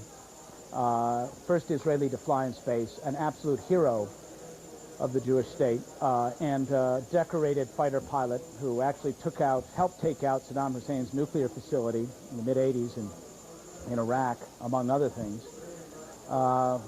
Flew in space, the son of a Holocaust survivor who really saw his mission as a manifestation of things to come, of a better day for the Middle East. It might sound a little bit Pollyanna, but he saw this as a way of bringing some hope to his nation and perhaps to his whole region. One of the experiments which he was charged with was to look at the very building blocks of the universe and how micrometeors might have carried the seeds of life from planet to planet, perhaps seeding the solar system with life, if you will. But what's perhaps most interesting about that experiment is the two principal scientists on it were an Israeli and a Palestinian. And it proved that, at least in this case, the high frontier was one place where people who don't get along can find a way to get along. Let's listen to what Ilan Ramon had to say to us before he left. You find some special things with you in space. Can you tell me a little bit about those? Yes, I fly with me, first of all, I fly with me the Israeli emblem, which I asked for from the President of Israel. And he sent me an Israeli flag, actually it's an Israeli emblem. I also fly a very special drawing of Peter Ginz, who was a boy, 13, 14-year-old boy in Theresienstadt, one of the camps, and he and a group of other kids there were writing their own paper in the camp, and they were transferring this paper from one to another to read it. And Peter was a very, very talented guy, boy actually. He was interested in science and in writing and in painting, and he drew at that time, as he visioned, Earth would look like from the moon. And I'm taking his drawing made it after the war, and they are now in the Museum of Yad Vashem in Jerusalem. And they were kind of and gave me this picture, this drawing, and I will take it with me. Ilan Ramon, a member of the crew of the Space Shuttle Columbia, lost above Texas today, right about 9 a.m. Eastern Time. Let's continue our discussion of Ilan Ramon, who is a bona fide hero of the State of Israel. For that, we turn to Kelly Wallace, who joins us from Jerusalem. Kelly? Miles, as we've been saying throughout the day, tremendous sadness throughout this country, throughout the government, also every day Israelis reacting. Also, Colonel Ramon's family speaking out. His sister-in-law doing an interview with Israeli television a short time ago. She said, quote, "I know that he would want to be remembered as the first Israeli astronaut. He was elated with joy." Also, Colonel Ramon's brother did an interview. He said that he had spoken to Colonel Ramon's wife. They talked about how this was a big tragedy. He also said how everyone was so euphoric, how this was really a dream come true, and obviously now the entire family dealing with the unthinkable. The Prime Minister himself, Ariel Sharon, his office, has issued a statement. The Prime Minister has been watching events, we are told, on television from his farm in southern Israel. In that statement, the Prime Minister's office saying, quote, "The government of Israel and the people of Israel pray together with the whole world for the safety of the astronauts aboard the Space Shuttle Columbia." The statement going on to say the state of Israel and its citizens stand at this difficult hour with the families of the astronauts, Colonel Ramon's family, the American people, and the U.S. government, with a joint prayer to God, the Creator, that the astronauts will return safely to their homes.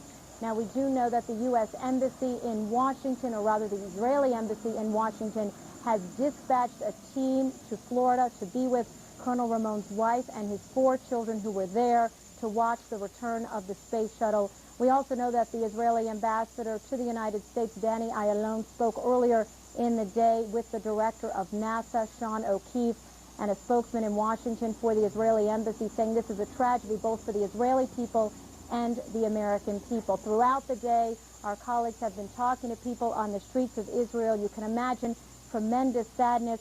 One woman telling my colleague, quote, "He was the first astronaut to observe Shabbat in space. It was a beautiful experience for Jewish people, something the Jewish people could be very proud of." We've been talking throughout the day about the context. This coming really as the Israeli people have been dealing with more than 2 years of violence in this second Palestinian intifada against Israel. And Miles, I can tell you I was here when Colonel Ramon took off on the space shuttle, and we watched the coverage. Front page news in every newspaper, live coverage on every Israeli television station, a sense of joy, a sense of happiness, and many reporters. Miles, let me toss back to you now for the latest. Kelly Wallace, thank you very much. And really, the kind of attention and excitement that about the mission which I guess we've lost Kelly. Can we continue the discussion with her, with Kelly? All right, we'll check in with Kelly in just a moment. But the point I was going to try to make is that for many of us here in the United States, for many people who don't follow the space program closely, the whole event of a space shuttle mission, this after all was the 113th mission, become on the order of routine or seemingly routine. We can tell you it wasn't. It wasn't, and anybody who knows anything or took the time to learn about it would tell you that this was an experimental vehicle right on the edge of human capability. We have another view of this, and we've been showing you that view from our affiliate WFAA, which clearly shows an in-flight breakup. There's no doubt about that. The cause is another matter entirely. This is amateur video, which was shot out of Lafayette, Louisiana, from Rob Perillo. Rob is on the line with us. Rob, what did you see and hear? Well, Miles, I'm a meteorologist. I work for the CBS affiliate in Lafayette, Louisiana. I always tell our viewers, go out, take a look at the shuttle when it comes in.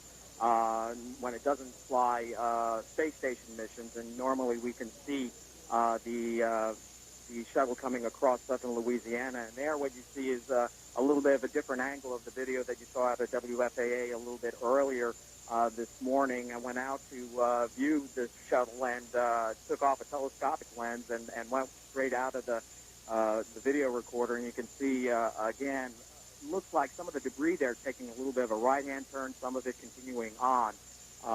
Basically, and after that, we normally would hear the sonic boom, and instead of one singular sonic boom, I heard probably on the order of 5 or 6 smaller sonic booms that were stretched out over about a 10-second time frame. Well, Rob, that clearly, if you're a shuttle watcher and you look at that, which once again I've been hearkening back to the Mir re-entry, which we brought you a year and a half or so ago. The fact that you saw 5 pieces and heard 5 sonic booms, did you realize immediately there was trouble? Yeah, I knew immediately, and it's a good thing that you guys probably didn't take the audio part of that tape. I had the NASA website on my broadband computer here, and I ran into the house and heard nothing but silence for the next 10 minutes, and I knew right then and there something was wrong. Rob Perillo, could you just give me a sense of your thoughts as you witnessed this? Well, I had the same feeling. I remember the Challenger accident. I was working at an aviation company at the time, and the utter shock of and unbelievability of the initial moment.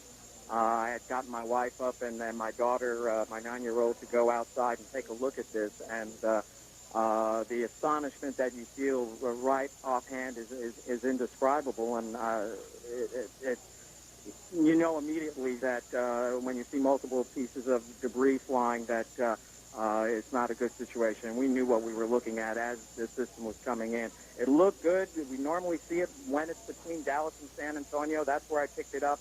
And then where you see that debris was more than likely very close to the Texas-Louisiana border. Mr. Perillo, thank you for sharing that tape with us. We do appreciate it, because what that shows us is the time immediately after the WFAA tape, the shuttle moving from west to east, Mach 16 or so. Obviously, they're very quickly thereafter, but it definitely shows that distinct pattern. Multiple targets is the technical term, big pieces, multiple sonic booms, quite clear. We're talking about an in-flight breakup. Where are we headed now? Oh, here we go. This is a live picture from our affiliate KDFW out of Dallas-Fort Worth. You're looking at a piece of debris. Space Shuttle Columbia. We're told the debris field extends 120 miles or so. When you're traveling that fast, that high, that's to be expected. Of course, some pieces lighter than others. Some pieces have aerodynamic qualities. They'll flutter down. Others will travel down very quickly. It's impossible to make out what that is, except to tell you it's because it is dark. It is probably something to do with the underbelly, the portions of the shuttle that has those dark tiles. There are 20,000 tiles in all on a space shuttle. I've actually scaled back the number a little bit, but tens of thousands anyhow. The black ones on the bottom are designed to handle more significant heat loads. The whiter tiles, which are more on the top and sides where the heat is not as much of an issue, are designed to handle to shed less heat, put it that way. Live pictures, KDFW, and I don't know exactly where that is, but I'll just tell you that it's obviously in that swath of Texas from I-45 all the way to the Louisiana border. Let's send it over to Heidi Collins. Heidi? Thanks, Miles. We are going to be seeing many more pictures like that because that debris field is so very large. We want to take a minute now, though, to talk more about the astronauts. Of course, we are all mourning the loss of each and every one of those 7 astronauts today. 6 Americans on board, 1 non-American. That non-American is Israeli Air Force Colonel Ilan Ramon. He was a payload specialist, 48 years old, married and father of 4. We've been talking about him a lot today because of the special attention that went to him for being the very first Israeli astronaut. And as Kelly Wallace has been reporting, certainly during a time of unrest and tragedy in that country already, he was a symbol of hope and had hoped very much to bring that to his family and his countrymen in Israel. Let's go ahead to Judy Woodruff now. She's standing by in Washington, D.C. to tell us even more about Colonel Ramon. Judy? Thank you, Heidi.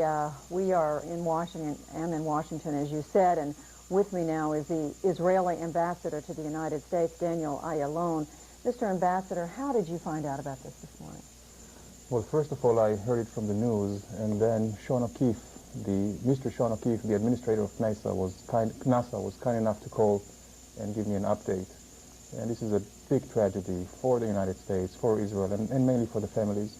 And this is where we are headed now, to be with the family and to help in any way we can. You're flying in a few minutes, or a few minutes from now, to where? Where will you go? We're going to go to the Kennedy Space Center in Cape Canaveral in Florida.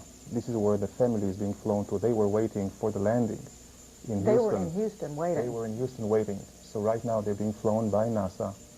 We will go there, we will meet with them, and we will try to give them as much comfort as possible. You told me a moment ago that you had just met Mr. Ramon, 2 weeks ago, just 2 weeks ago, before this shuttle flight took off. Yes, this was on the day of the launch. This was a very special day for Israel, for Israeli-U.S. relations, and I think from a very human perspective, the special story of Ilan Ramon, who is the son of a survivor, who took with him to space, as he mentioned here before, a drawing of Peter Gintz, a 14-year-old Jewish boy who perished in the Holocaust. And before his death, he was drawing the Earth as he imagined from space. This picture, this drawing, went with Ilan on board and stayed with him to the end. What did it mean for the people of Israel, of your country, to have an astronaut going into space on a shuttle for the first time from Israel? Oh, there was very special significance. First of all, we are very proud of our technological advance and prowess, so this was also a testament to Israel's position in high tech and excellence and progress. And of course, every endeavor that we do with the United States, we are very much proud of. So it was also a testament to the strength of the relationship between the U.S. and America, and Israel. Israel is the only democracy in the Middle East, and we have a special bond. And we took it into another dimension up in space. And of course, the special story of Ilan Ramon. And just think that in 2 generations, when we were at the lowest ebb, on verge of demise in the Holocaust, and in 2 generations we are soaring up to excellence and to the state of the art. So this was very, very significant. Tell us a little bit more about Colonel Ramon. As you said, as I understand, both his parents were survivors of the concentration. His mother was a survivor of the concentration camp. He had fought in 2 wars for Israel. Yes, he was a fighter pilot. Right. And went on 7 or 8 years ago to say, I want to have a career as an astronaut. Yes, he did. That was his I guess, calling. And of course, in our context with the United States, with the administration, and we thought of new areas of cooperation. The natural one was to look up into space. We have been cooperating in so many areas here on Earth. So there was only to look up to extend the cooperation and the friendship between our 2 countries. That was a natural thing to do. And Ilan Ramon was the natural Israeli astronaut to send. He was prepared mentally and, of course, professionally. He was the best we could offer. What about his family? He had 4 children, a wife. They've been living with him in the United States. They obviously have extended family in Israel. This has to be unimaginable. Yes, it is. His father came specially. The training was, Judy, for more than 2 years. So he came here with the family, and they were very well integrated into the Houston community. They went, his kids, he has 4 kids, as you mentioned, they went to school there in Houston, and his wife was very much a member of the community there. They really enjoyed, I talked to his wife, they really enjoyed life in Houston, and being with the astronauts, being with the Americans, it was a very special experience for them. And now, Ambassador Ayalon, you're headed to Cape Canaveral for what is going to be a very difficult, very, very difficult time with them. We do so appreciate your coming in. Ambassador Daniel Ayalon from Israel to the United States, about to fly, as he said, to Cape Canaveral to join the family of astronaut Ilan Ramon, the Israeli astronaut on board the shuttle Columbia. Once again, we're waiting for a press conference, at NASA press conference. That's at 1 o'clock Eastern. As we leave you, the flag at the White House at half-staff. Miles, back to you.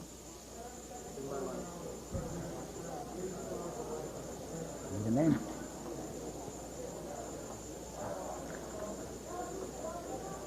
Name.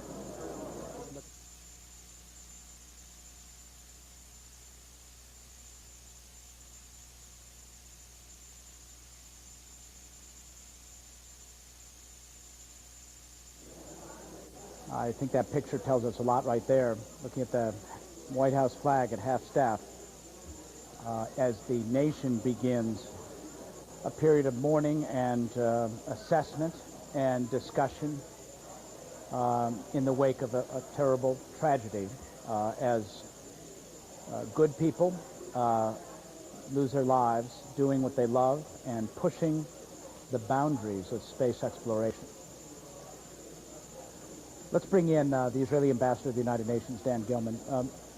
Ambassador Gilman, on behalf of the people of America, we offer our condolences to the people of Israel on this moment. I can't hear him. Apparently he cannot hear us, so we'll... can you hear us now, Mr. Ambassador? No, nope. He's unable to hear us. Let me show you something that is rather dramatic. One of our engineers here, who is a pilot as well as I am, we talk about these kinds of things a lot, pulled up the weather radar for the Shreveport, Louisiana area, and that is the wreckage of the shuttle Columbia coming through, reacting to the radar, which detects heat and motion, and that green area is just kind of the ground clutter from Shreveport. But what you're seeing, that red scar there, the final remnants of the space shuttle Columbia before it fell to Earth. There's Alexandria, Monroe, Shreveport, Tyler, Texas, right in the border. We've been told the debris field extends right to the border of Louisiana. I suspect there's some places in Louisiana right now where there are pieces of debris. We haven't heard from as many people from there, but the word to them is the same as the word to the people of Texas, which is stay away from it. Call the authorities, but stay away from it. Let's go now back to the Israeli ambassador to the United Nations, Dan Gilman. Mr. Ambassador, good to have you with us. And what I said before was on behalf of the people of America, we'd like to extend our condolences to the people of Israel. And just wanted to get your thoughts right now of Ilan Ramon and what he signified to your country. Well, thank you, and I would like to express also the condolences of the Israeli people, although I'm still clinging to some sliver of hope that maybe our prayers will come true, our prayers and thoughts and hearts are with the American people and with Ilan Ramon's family on this very, very difficult day.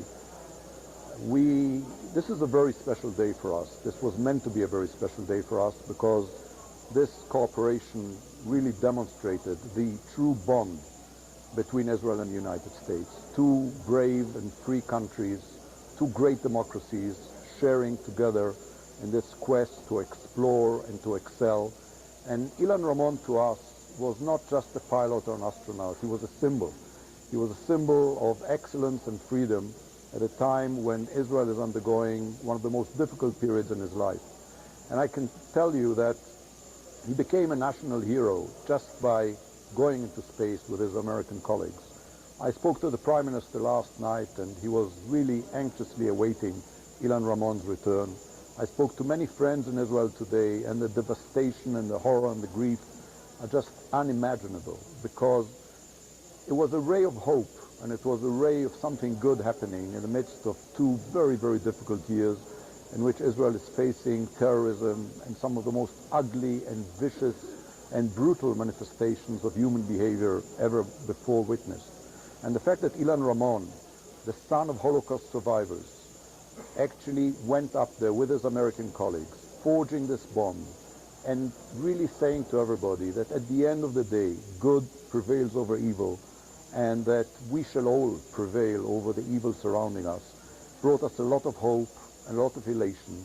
And because of that, the feelings today are of such devastation and such real sadness. It's hard to imagine how profound the sadness must be, given especially. Can you still hear me, Mr. Ambassador? I'm afraid we've lost communication with him once again. We'll leave it at that. All right.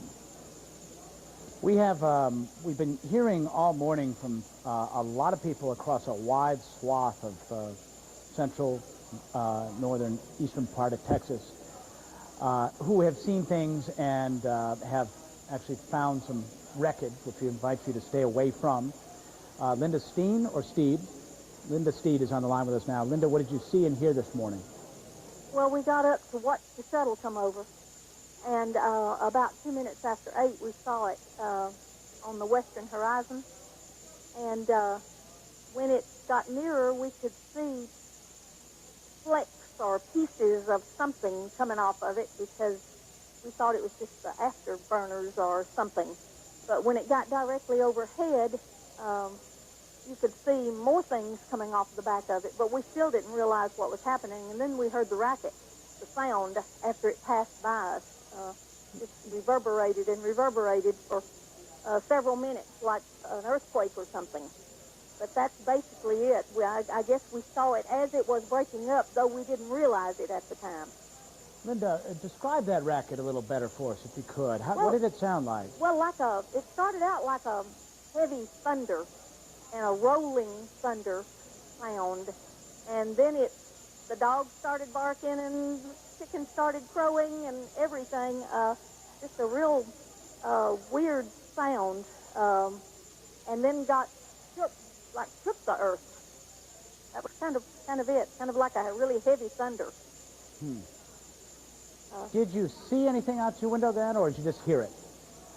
I mean, you were watching it. I was standing outside. Yes, I was standing outside. We saw it. Describe it then. Describe exactly what it looked like. Well, coming toward us, we could see the sun glinting off of it, and we could see like shiny pieces in behind it that we thought was, like I said, afterburner.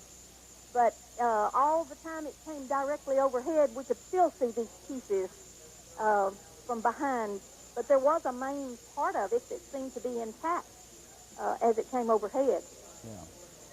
Linda Steed, have you heard about reports, or have you seen any of the debris? Not personally, but 5 miles west of where I live right here, there are some pieces down in a church parking lot and behind the church in the woods. And there's some down in town. My son called me a while ago, and he saw a piece that was right downtown Nacogdoches, right behind one of the banks. You're looking at live pictures from KDFW from their helicopter. This is a piece of the Space Shuttle Columbia, which lies in a median of a highway there.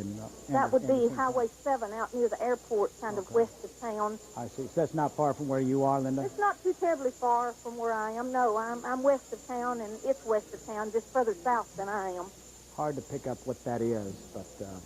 They said it was about a 10-foot piece, is what I heard. It's a big piece, that is for sure. Yes. And difficult to figure out what part of the shuttle that is.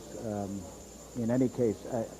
Sir, are you there? Yes, I am. Something cut in on my phone, but that's okay. That's okay. I got to ask your thoughts, not just as a person who happened to have this happen on their back door. What are your thoughts as an American at this moment? Oh, I'm devastated. Devastated. It's unbelievable. Just makes you so sad. Yeah.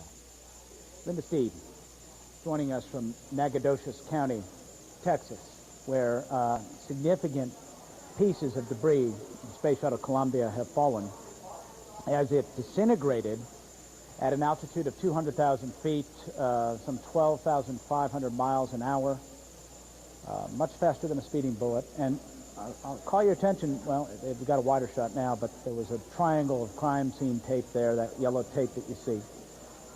That's what we're encouraging you all to do if you find a piece like that. Get the authorities out there, cordon it off, don't go near it.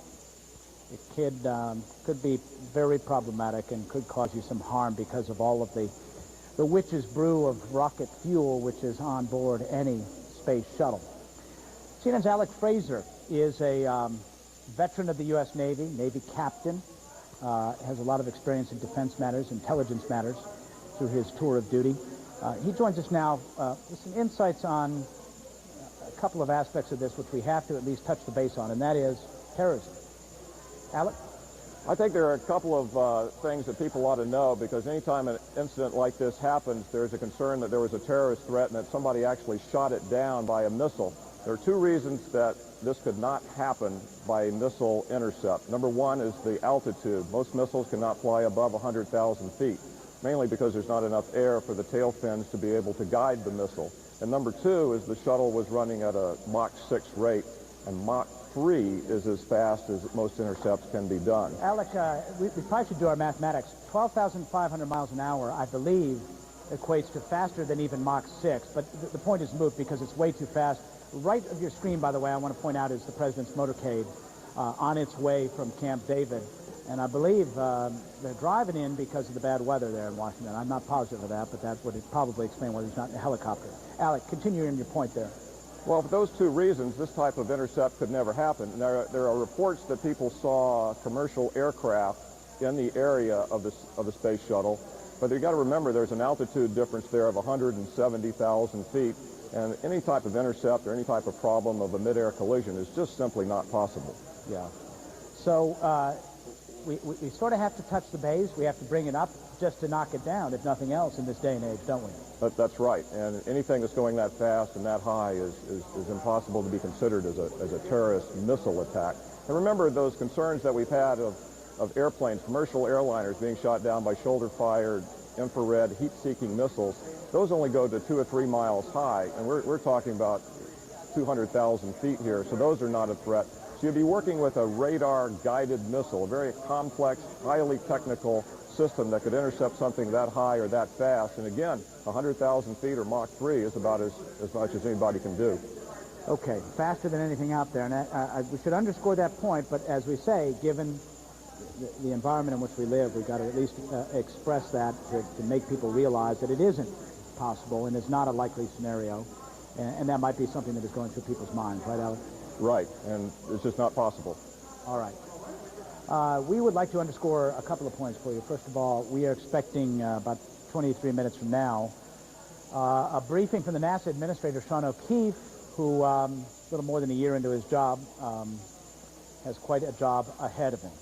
He will be addressing reporters at the Kennedy Space Center in Florida, and we will, of course, bring that to you live. It's very likely that there's not a lot that he can offer all of us in the way of technical information to give us a sense of what happened, except to tell you what you can clearly see on your screen right there, that the shuttle disintegrated. Columbia, the oldest shuttle in the orbiter fleet of 4, disintegrated over Texas. As we just told you, 12,500 miles an hour. I don't know what that equates to Mach, but it's real fast. And 200,000 feet above the ground, disintegrated into those multiple fireballs, 5, 6, maybe more of them, big ones, and rained down debris over an area extending beyond 120 miles from Interstate 45 in Texas all the way to the border. We suspect as well as parts of Louisiana, although we haven't heard from people in Louisiana. There's a piece of debris there, Anderson County, Texas. Stay away from it because of the toxic brew which is on board a shuttle. could cause you great harm. It's also would be a violation of federal law to touch it. Been hoping to get some more interviews with the crew. We talked to the crew before they left, and I'm wondering if we have another one of those ready to, in the gate, ready to go. All right, we're going to try to get that together. We're hoping to. Mike Brooks, our law enforcement expert, has been on the phone with the FBI, and in this situation, even though we just talked about how remote the chance of terrorism is, the FBI is involved, isn't it, Mike? Yes, they are, Miles. I just got off the phone with the Dallas office of the FBI, with their spokesperson, Special Agent Laurie Bailey. And Special Agent Bailey told me that they have set up a command post, and they are treating this right now as a military aircraft down. And their main responsibility right now, the FBI is assisting in containing any debris fields at all. They have mobilized right now over 30 agents and support staff, along with their evidence response team, which is a team of highly trained professionals that will go out and contain the evidence and process it and work together with the military to try to, again, piece everything back together again. But there have been different reports around the state, around the Dallas-Fort Worth area, that there have been number of debris fields, debris that has been raining down over that particular area. They right now also are fielding calls from local law enforcement and from citizens. And I want to again stress, and the FBI wants to again stress, that if you do find something, call your local law enforcement, call your local fire department, but don't go near it, don't touch it. As Miles was saying, the toxic witch's brew, if you will, that's contained in a shuttle, and just leave it where it lies and call the local authorities. Miles? Mike Brooks, and let's just underscore the point one more time. The FBI is involved, but we need to state this as clearly as we can for viewers. Terrorism is not really on the radar screen here. Not at all. Right now, they're not even talking about anything at all about terrorism when I was talking with the FBI. They don't think that the terrorism plays any role in this whatsoever. All right, the best we can hope right now is that the FBI and all the local authorities there are able to marshal their resources, and it's got to be extensive given the debris field. Keep people away from these pieces. Very much so. And in the Dallas office of the FBI, they have smaller offices outside in Texarkana and other small towns in and around Texas they call resident agencies. And they're also getting those people in their office to work and coordinate with the local law enforcement on trying to locate any debris that's found in some of the even remote locations in and around the state of Texas. Miles? All right, Mr. Brooks. Mike Brooks, please stay in close contact, stay in touch with your sources for us, and keep us posted on what they know there, if you would. This past week was a difficult week for NASA before this happened. January 27th, the anniversary of the Apollo 1 fire. You recall that fire on the launch pad in 1967. Killed 3 astronauts, Gus Grissom, Ed White, and I'm sorry I'm forgetting the 3rd astronaut right now. You'll forgive me. In any case, it was also the anniversary of the Space Shuttle Challenger's explosion on January 28th. And it was on that occasion that Rick Husband, the commander of the Space Shuttle Columbia, radioed down some words to Mission Control marking that moment. Well, things are going really great, Miles. We're having a great time up here. We had a great ride to orbit, and all the activation of the experiments in the Space Hab went extremely well. And we're really, we've got our space legs and up and running. Okay, that was not at all what I told you it was. That was a little piece of an interview I did with the crew on the Saturday after they launched. Rick Husband talking about their time in space, and it might be worth at some point replaying a healthier chunk of that. We have isolated the moment where Mission Control first became aware that there was a problem. So the last message. Well,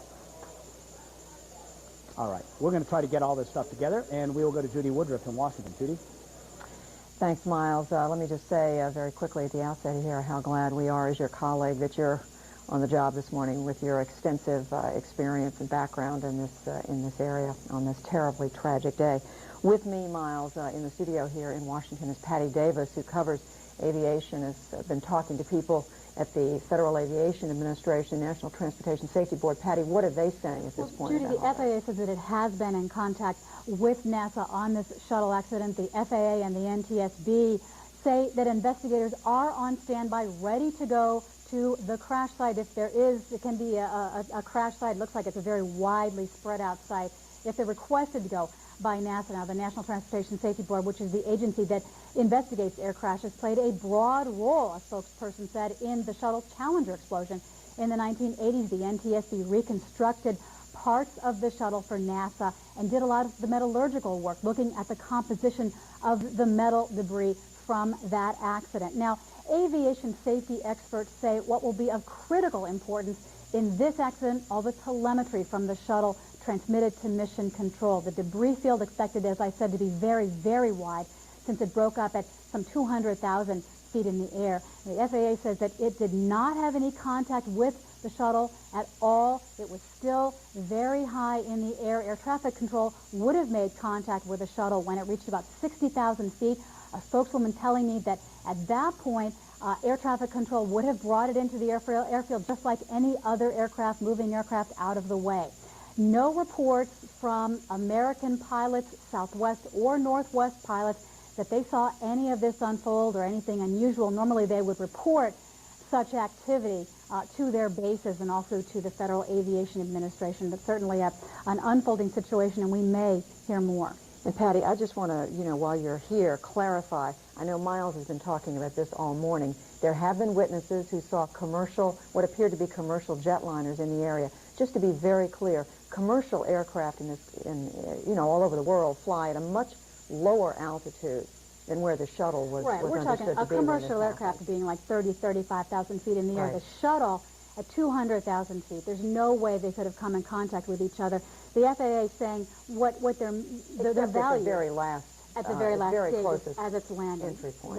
Right. The FAA is saying the value of perhaps an aircraft being in the area would be that perhaps the pilot may have seen something. But we haven't had any reports at this point of a pilot saying, yes, I saw it, and here's what I saw. How much, at this point, normally there wouldn't be much contact, would there be, between NASA and the Federal Aviation Administration? I mean, clearly they have to coordinate to some extent, because when the shuttle's coming down, they don't want aircraft in the area. Exactly. The Federal Aviation Administration puts TFRs, or temporary flight restrictions, into place around the airfield, around the path where the shuttle would be coming in. And as I said, FAA is taking over air traffic control-wise when that plane is coming in, when that shuttle is coming in to land, because it's coming into an airfield, and that's the FAA's job, is to get the shuttle down. But it just did not get to the point where air traffic had stepped in.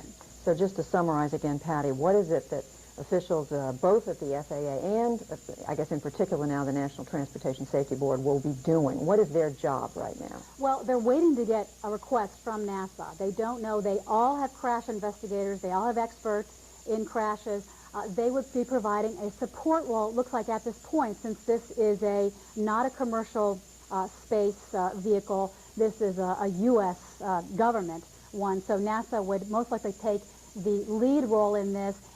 All these agencies would be supporting, bringing their experts in, safety experts saying that it's important that the NTSB, with its experts, get involved because they have expertise in this area. That's right. All right, Patty Davis, thanks very much. And Miles, as I come back to you, I've been looking at the news wires, as I know you have, reading reports of people who live in Arkansas and Louisiana saying that they saw an explosion in the air.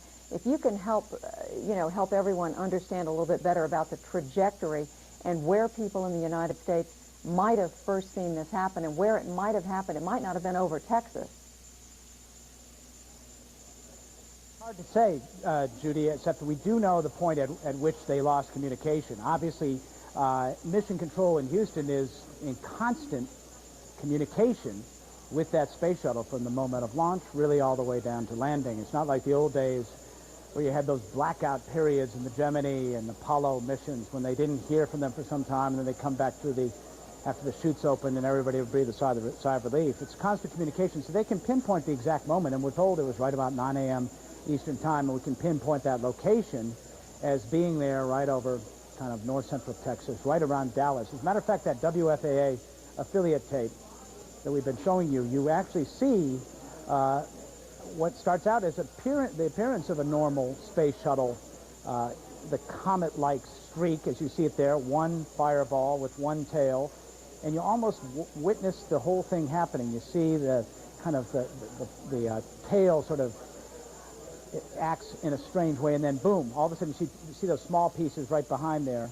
If you can put it in the telescope, that could help out a little bit. But And then wait and watch. Okay, now additional pieces come off there. So you're almost seeing it right that moment over Dallas-Fort Worth, and that is really as good a piece of evidence as we have right now. Juxtapose that with the time frame, 9 a.m. Eastern Time.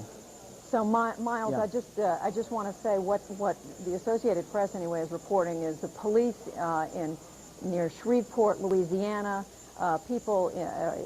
police in Arkansas. The only town I see quoted is Stamps, Arkansas. I'm not sure where that is geographically, saying many people calling authorities saying they saw explosions in the sky. One man saying, I think we're being attacked.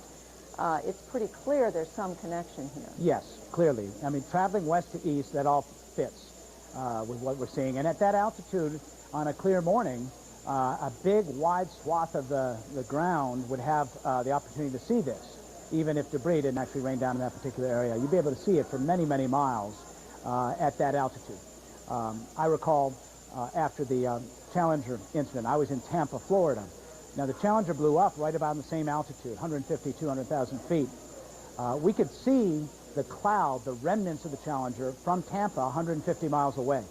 So that gives you a sense of the clear view vision that people might have, and that would jive with all those reports that we're seeing. We have with us from Dallas, Kay Bailey Hutchison, Senator from Texas. Senator Hutchison, good to have you with us. Thank you, Miles. Thank you. Tell us have you had any direct contact with the search and rescue effort at all? Tell us what you know about efforts to preserve the debris and keep people away from it. Well, I've talked to the Deputy Administrator at NASA just to, first of all, offer my office if they needed to get here quickly, because I'm sure they are going to have search and rescue teams all over North and East Texas. They know that they have debris found in Nacogdoches and certainly near Dallas. So I've talked to them, and they are just devastated by this, of course, and we want to be helpful in every way that we can to try to get to the bottom of this. I am on the Commerce, Science, and Transportation Committee in the Senate. I'm sure that we will have hearings to talk about what went wrong and just try to learn from this tragic accident so that we will know what to expect in the future and try to make safety a first priority. Senator, inevitably, in the wake of all this, there will be discussion about the merits of putting people in harm's way in this manner, of taking the risk. Is it worth it? Well, I think clearly anytime we are pushing the envelope in research and technology, there are going to be tragedies. We have had the terrible Challenger tragedy before this. I would never want America to walk away from being in the forefront of the research. It has been wonderful for our country, but I do think we have to appreciate the test pilots who are willing to become astronauts, because they are taking a huge risk, and they know they are, and they're willing to do it to keep America in the forefront of the space research, which has been so valuable to our country. So I guess then, you know, this could be one of those forks in the road when it comes to your role and Congress's role. One fork says let's end manned spaceflight. The other fork would be maybe it's time to start thinking about a new generation of vehicles which can carry humans to the final frontier. Well, I think the new generation, the new mission of NASA is the way to go. I would never step back from America's preeminence in space. I think the next missions are going to be medically related, and certainly we want to know what is out there. Just look at what the satellite technology has brought to our country in security. It's making all the difference in our war, the predators, and the ability to communicate through satellites. All of this happened because we have been willing to push that envelope and be first in space and make sure that we learn the technology that keeps us in the forefront. So walking away from space research would never be an option. What we have to do is make sure that we have a clear mission, that we fully fund NASA so that we have safety as a priority, and we need to appreciate these wonderful test pilots who are doing so much for our country. Their mission is every bit as important as our national security and national defense. Well, that's an amen moment. We'll leave it at that. Senator Kay Thank you. Bailey Hutchison of Texas, we wish you well in the near term, helping out with this search and rescue operation, and also in the long term as you deal with the investigation and the discussion which will follow in the months to come. Senator Kay Bailey Hutchison from Dallas. We have been getting some emails all morning from people who saw various things, some of them with still photographs. Let's bring in one of those witnesses. Waylon Wagner from Henderson, Texas is with us now. Mr. Wagner, can you hear me okay? Yes, sir, I can. All right, if we could bring up your still image, which is on the computer in the control room there. We can take a look at the still image you captured. Tell me what you saw, heard, how you came to be outside with a camera. Well, it was about 8 o'clock this morning, and I went outside on my patio just to have my coffee, like I normally do. And our house faces basically the south. And I was looking out towards kind of the northwest, and it was coming over our tree line, and it was just a very thin vapor line at that time. And I thought, wow, you know, what a beautiful meteor, you know, and we did not... Mr. You did not know that it was a shuttle necessarily? No, sir. Okay. We had gone out to eat last night, and we didn't know anything about the shuttle re-entering today. I see. Okay, go ahead. So I was standing there, you know, and it just got bigger, and you could see more smoke coming off of it. And about that time, I hollered at my wife, and I said, come out here and look at this meteor, you know. And she ran out there, and she said, let me go get my camera. So she run back in and got her camera and took these pictures. Now, these pictures here are, you know, it might have been a minute or so after that, and these were more in the southeast when these pictures were taken. And then she's actually got some pictures of them, of the vapor trail as they went in behind the tree. Did you hear anything, or was it so far away that you couldn't? Do what? Did you hear anything unusual, or was it so far away you couldn't hear anything unusual? No. At this time, after we'd taken the pictures and everything, we hurried back into the house, and we had the Weather Channel on. And we thought, well, if it's a meteor, maybe they'll show something. And then the newscaster that was on had come on and read us the deal about the shuttle. Well, then we went immediately to your station, and then we saw it. And then just maybe a minute or a minute and a half, the house started rumbling. Really? And we're going, oh, no. Wow. You know. Wow. And so the rumble sort of occurred sometime thereafter. Yes, sir. We had already come back in the house and was watching the TV, and then we realized what it was the shuttle had re-entered and everything.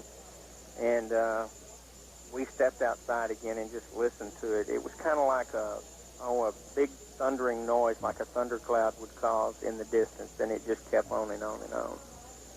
And we just kind of sat back down here at the TV and looked at each other, you know, and just all this.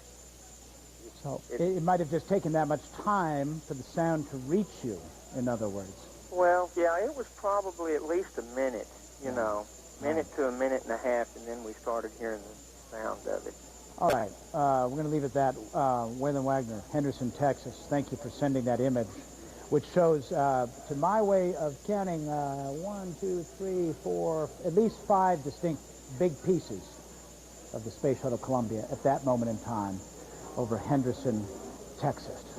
CNN's Robert Novak sat down with the new NASA Administrator, Sean O'Keefe, just last week, had a lengthy interview with him, talked a lot about where he is headed, and one of the things that was uppermost on Sean O'Keefe's mind has been the announcement just now, a little more than a week old, of a new Educator Mission Specialist program. Really sort of the fulfillment of the Teacher in Space mission of Christa McAuliffe, Space Shuttle Challenger, 17 years ago. NASA finally getting to the stage where it was ready to begin thinking about flying teachers once again. Barbara Morgan, Christa McAuliffe's understudy, was due to fly at the end of this year, November. And additional teachers were encouraged to apply to fly in subsequent missions, about one a year for the foreseeable future.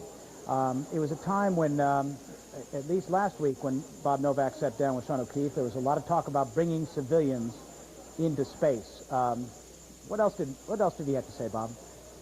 Miles, I had mentioned to Administrator O'Keefe that the astronauts used to be household words, and people really didn't know the astronauts now, and I wondered if the lack of public interest and support in the space program was a problem of not knowing the astronauts and whether they could get to know them better. He mentioned then Barbara Morgan, and he also went on to say this, and this has a poignant sound now as we listen to it. Let's listen to what the Administrator O'Keefe said. We also need to get to know a lot more about, again, guys like Ken Bowersox, or Rick Husband, the guy who is the commander of the current expedition that's underway right now. Those are the kinds of folks that we, I think, ought to admire, look up to, and realize the extraordinary capabilities they have and the sacrifice that they make each and every day on our behalf as explorers. It really is an extraordinary group of people. Of course, we now get to know these people much better with this tragedy, Miles.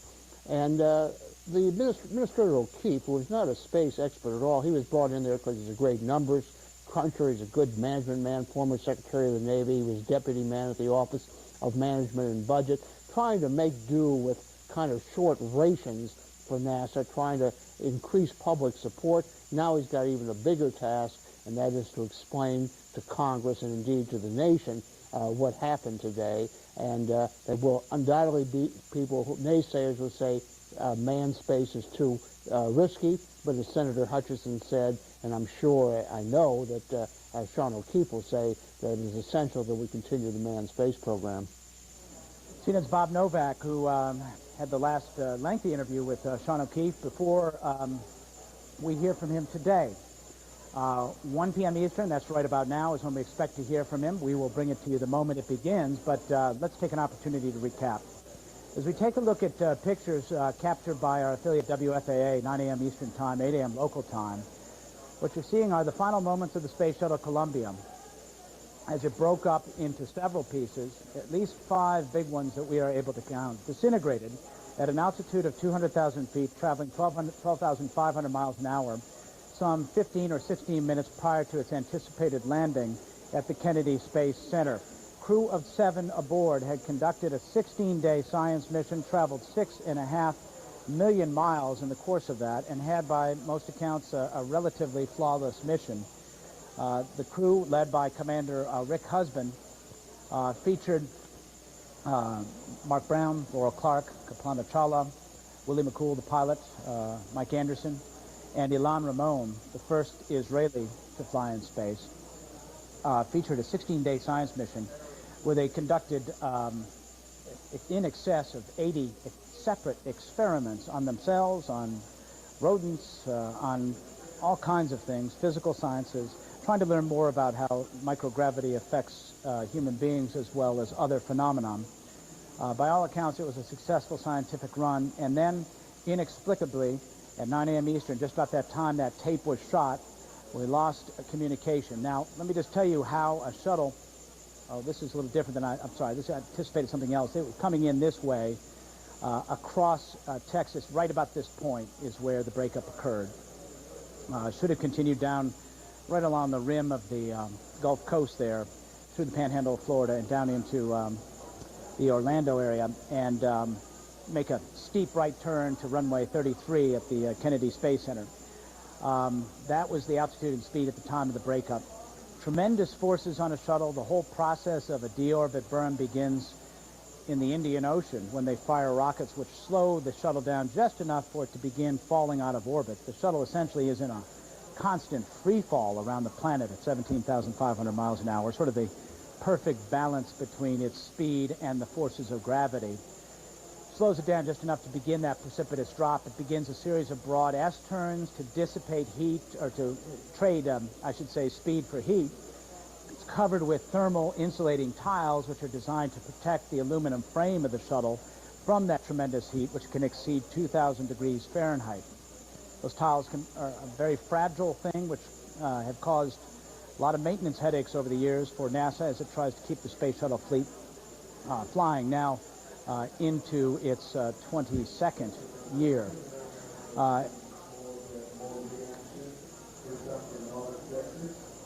All right, we have CNN's Gary Tuchman on the scene at the Kennedy Space Center, right near where that press conference with the NASA Administrator Sean O'Keefe is set to begin. Gary, I know you're just kind of hitting the ground running there, but if you can give me a sense of what the scene is like. Miles, as you might expect, it's a very difficult, sad, and confusing time for the employees and visitors here at the Kennedy Space Center. I just spent some time about 30 minutes ago at the Visitor Center where tourists come, and Saturday is a very busy tourist day here at the Space Center. And there's a huge flagpole with the American flag flying at half staff at the Visitor Center.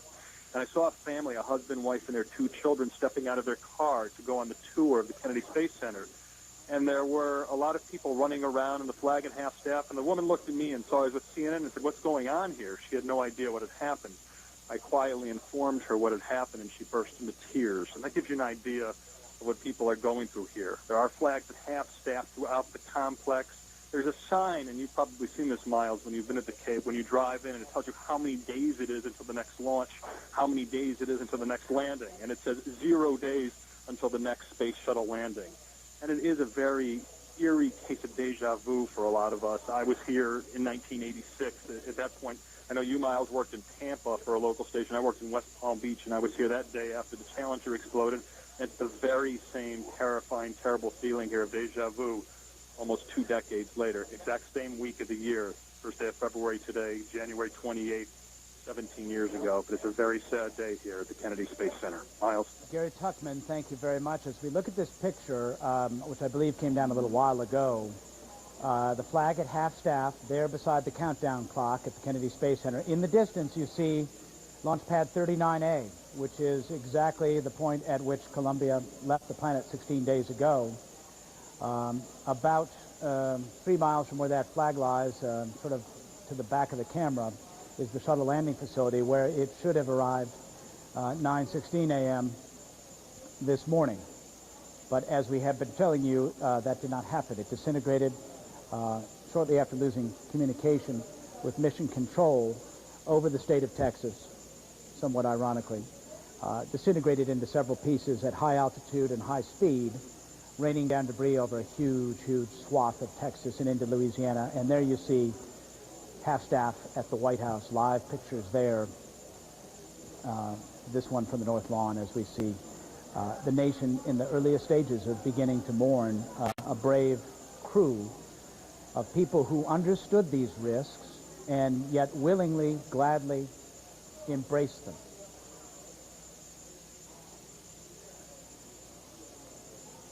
Let's send it over to Heidi Collins. We'll get another update for you. We want to let you know that the minute Sean O'Keefe begins talking, we'll bring it to you.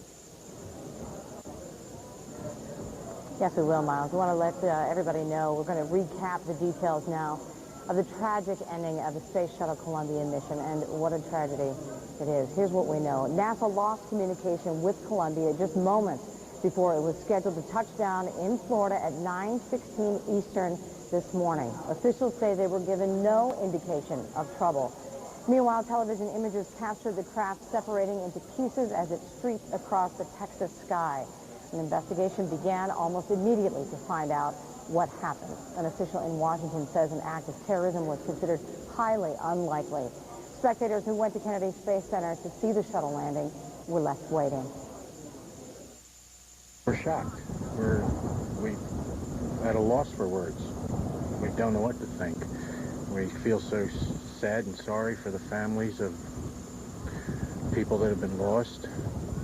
Just hope they're with God. Search and rescue teams fanned out across south central Texas looking for debris from the spacecraft. Officials warn people to stay away from anything that might look like a piece of potentially hazardous wreckage. Among the 7 Columbia crew members, Commander Rick Husband was at the helm along with pilot William McCool. Colonel Ilan Ramon, Israel's first man in space. Also payload commander Michael Anderson, mission specialist David Brown, Kalpana Chawla, and Dr. Laurel Clark. Miles, we're going to send it back over to you. All right. Thank you very much, Heidi Collins, for offering a good recap for those of you who might just be joining us about what has turned out to be a tragic day, February 1st, 2003, the loss of the Space Shuttle Columbia. We are expecting a news conference from the NASA administrator, Sean O'Keefe, to talk about the picture you see on your screen right now, which is that stream of multiple fireballs, a couple explosions there. You see the puffs of smoke coming out of it as Columbia streaked across Texas about 9 a.m. Eastern this morning, losing communication with Mission Control right about the same time, doing exactly what you're seeing here, which is breaking up, in-flight breakup. And that is all we can tell you about what happened, because we don't have a lot of information in the early stages of things like this, of course. And of most current concern right now to officials is to secure the debris, which has rained down on a huge, huge swath of the United States from Texas into Louisiana, hundreds of miles of debris. And that debris, with its toxic brew associated with it, is to be avoided at all costs. Please let authorities know if you know of some, but please, by all means, don't touch it. You could hurt yourself badly, and we don't want that to happen on top of everything else that has happened today. Let's bring in Barbara Starr, a Pentagon correspondent, to see what, if anything, the Pentagon is aware of on this story. Barbara? Miles, we can tell you now that U.S. military forces from Fort Hood, Texas, are moving into position. Fort Hood, Texas, just announcing that it has launched helicopters, 4 helicopters now in the air, participating in what they are calling a search and rescue mission, but of course it is really search and recovery of the debris and the crew of Columbia. They tell us that this task force will be comprised of helicopters from several military elements at Fort Hood, Texas. As we said, 4 helicopters now in the air. They will also be accompanied by military police from the 89th Military Police Brigade at Fort Hood. We are told as they locate debris, military police will now move in and secure those debris sites. Fort Hood is also telling us this will be a 24/7 operation, that they will use their Black Hawk helicopters during the daylight hours to search for debris, and once darkness falls, they will move in with what are called Kiowa Warrior helicopters. These are helicopters, of course, with night vision capability and night vision sensors. Again, the military police will move in to secure the debris sites until the debris can be removed in a safe manner. We are also told that, coincidentally, this was a drill weekend for the Texas National Guard, that they have additional helicopters and personnel that are on standby, even a C-130 aircraft, and that they will move in once the order comes down. But so far, it is the elements from Fort Hood, Texas, and of course, quite coincidentally, Fort Hood this very weekend was getting organized to begin its deployment to the Persian Gulf for possible military operations against Iraq. Miles? So, Barbara, the key point here is to try to preserve all this debris. And do you get the sense that there will be enough forces marshaled to this effort? Yes, Fort Hood, Texas, to be quite clear, is a huge military installation in Texas, 42,000 personnel, and of course, the Texas National Guard has a lot of assets at its disposal, troops, vehicles, airborne assets. So between the governor of Texas activating any National Guard elements down there on a state level and any request that NASA may make to the Pentagon here today, there should be plenty of capability to move into these various sites very quickly, secure them, and recover that debris. All right, Miles. Barbara Starr, thank you very much, and stay close, please. I told you a little while ago that this was a tough week for NASA already. January 27th, 1967, the Apollo 1 fire. Gus Grissom, Ed White, Roger Chaffee. My apologies, I couldn't remember Chaffee's name a little while ago. It's been a long morning. Died in that fire. January 28th, 1986, the Challenger disaster. It exploding 70 some odd seconds after liftoff. On that anniversary of the 28th, the commander of the Columbia mission, Rick Husband, radioed down some words of remembrance. Okay, well then we've got an announcement that we'd like to make on behalf of the STS-107 crew. And it goes like this. It is today that we remember and honor the crews of Apollo 1 and Challenger. They made the ultimate sacrifice, giving their lives in service to their country and for all mankind. Their dedication and devotion to the exploration of space was an inspiration to each of us and still motivates people around the world to achieve great things in service to others. As we orbit the Earth, we will join the entire NASA family for a moment of silence in their memory. Our thoughts and prayers go to their families as well.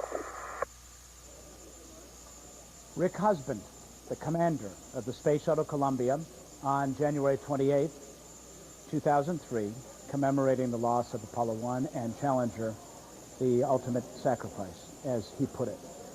Jerry Lininger, shuttle veteran, man who spent a good deal of time aboard Mir, joining us now. It's hard to listen to those words, isn't it, Jerry? Yeah, very hard. I think every astronaut feels the same way, though. You know, there's a lot of people that have gone before us, and the people have the courage to do the things that they did. They know the danger, and we're all proud of them. What, you know, the risks are so well known to the astronauts and their families, and yet many Americans really don't have a sense of it, do they? I know you talk to people all the time. Do you get the sense that people had this feeling that it was almost a routine type of operation? I think they do, Miles, and especially the re-entry. I think the liftoff people realize, wow, look at the power. They know it's a dangerous operation, but the re-entry, very dynamic. You're right on the edge of the envelope. You're bouncing hard, fireball around you. Any astronaut, any person that's ever been through that experience knows that you are very close to disaster, and it's just the nature of what we do out in space. Well, what you're unleashing is this tremendous potential energy, and that clearly is the focus. It gets a lot of people's attention, including even the layman would understand that that is a difficult thing. Let's talk about re-entry, though, for a moment. A time, as you say, when perhaps our guard is let down a little bit. It nevertheless, when you're going from 17,500 miles an hour over the Indian Ocean to 0 at the end of the runway, there's a lot of things happening in between, aren't there? A lot of things happening. Shuttle is at the point of the problem today, is under computer control, and very fine computer control, and you sort of rock the shuttle back and forth as you come down during re-entry, and that sort of dissipates some of the heat, lets some of the stress off. But it's a very dynamic process, all starting with the shuttle actually going upside down and backwards, firing the engines, as you mentioned, halfway around the world, then getting wings level, and then starting to hit some of the atmosphere. And as you get lower and lower, you hit more and more atmosphere, and even though the speed is decreasing, you're hitting, you know, a wall, essentially, and you're diving down into it, and it really heats up. It's, give us a sense of what that ride is like as you do these big, broad S-turns. It's a very severe maneuver, isn't it? The maneuver's not so severe, it's just the whole shuttle. I remember my first flight, the commander, who very experienced, Dick Richards, he as we're coming down, bouncing around, he turns around and looks at me, and his eyes are this big, and just says, wow, Jerry, isn't this, you know, a wild ride? And here's an experienced naval aviator off aircraft carriers all his life. So I think anyone, again, that experiences that, it is just one very dynamic ride. I said it sounded like a locomotive train going to run me down, you know, right behind me. And again, my first flight, I sort of looked over my shoulder to make sure it wasn't a train. And that's the normal re-entry. So, you know, if anything goes a little bit wrong, it can be tragic, and, you know, that's what happened today. Well, and give us a sense, because while you're inside that flight deck and you're looking outside, you're seeing very conclusive evidence of the amount of heat which envelops a space shuttle. It is all around you. You look out, actually the back window, you could see it too, and it's sort of a collapsing, kind of a northern lights look. Everything very fluid, plasma moving around, and it is just, you know, orange, red, big fireball all around you. So, you know, obviously when things did not go well, and once one piece comes off and you lose control, there's a lot of dynamic pressure, a lot of heat. And that's what you saw in all the films that you're looking at, with the different segments coming off, heating up, and multiple explosions, if you will. That's just debris going through a heat tunnel. Now, and the way that the orbiter's airframe is protected, it is, after all, made of aluminum, which would certainly melt in that, if it encountered that level of heat. The way it is done is with lots of blankets, thermal blankets, but more importantly, especially on the bottom side, those black tiles, which are designed, they're ceramic. They're designed to absorb and shed the heat and protect the shuttle. It's kind of a fragile system in a sense, isn't it? It is, Miles. If you ever felt one of those tiles, you know, it's an amazing thing. It kind of feels like a piece of styrofoam. It is that light. But you put a blowtorch on one end and you put your hand on the other side and you don't feel the heat. So, you know, the engineers came up with an incredible product there. And again, we don't know exactly what happened. All I can tell you, though, is the belly of the shuttle is well protected. But if you get in the wrong orientation at any moment during that re-entry, you are not protected on all sides. And so, you know, once you start coming apart, there's nothing you can do. So what a possibility then to look at would be if somehow the shuttle was not in the perfect ideal orientation for some reason. That obviously would be high on the list of things that investigators would probe. I'm sure they'll look very closely at that. They'll also look at some better film. Hopefully we had some telescopes pointing that way. Usually you follow the shuttle in. You might be able to see that initial moment where things, you know, came apart. I think software, some of the control systems, guidance and control systems may have failed and get you in slightly the wrong orientation. The other thing you mentioned during liftoff, a piece of debris possibly hitting the shuttle. If you have a spot that's exposed to that extreme heat and it melts through the shell and then hits a control surface, you can get in trouble very quickly. All those things will be looked at very hard, I'm sure. Try to put the debris field together, try to look for clues and evidence to make sure it never happens again. And I guarantee the astronauts on board want us to keep pressing this thing and to keep going back to space and to make the improvements and not make their sacrifice something that's in vain. So I'm sure they want us to put the pieces together, figure out what went wrong, and press on. We should remind our viewers that we're 20 minutes past the time appointed for Sean O'Keefe to speak. We do expect a statement from the NASA administrator from the Kennedy Space Center in Florida, where he was to welcome back the crew any minute now. We will bring it to you the moment it begins. Looking over my shoulder, still not there yet. Jerry, as we get into this scenario of something falling off during ascent, we want to be careful because it is so early, and I hate to get too far down the road of speculation, but it is common knowledge that there was a piece that fell off that external tank, struck some portion of the... let's go. I'll tell you what, we're going to go to the press conference right now. Let's go to the Kennedy Space Center live now via NASA TV.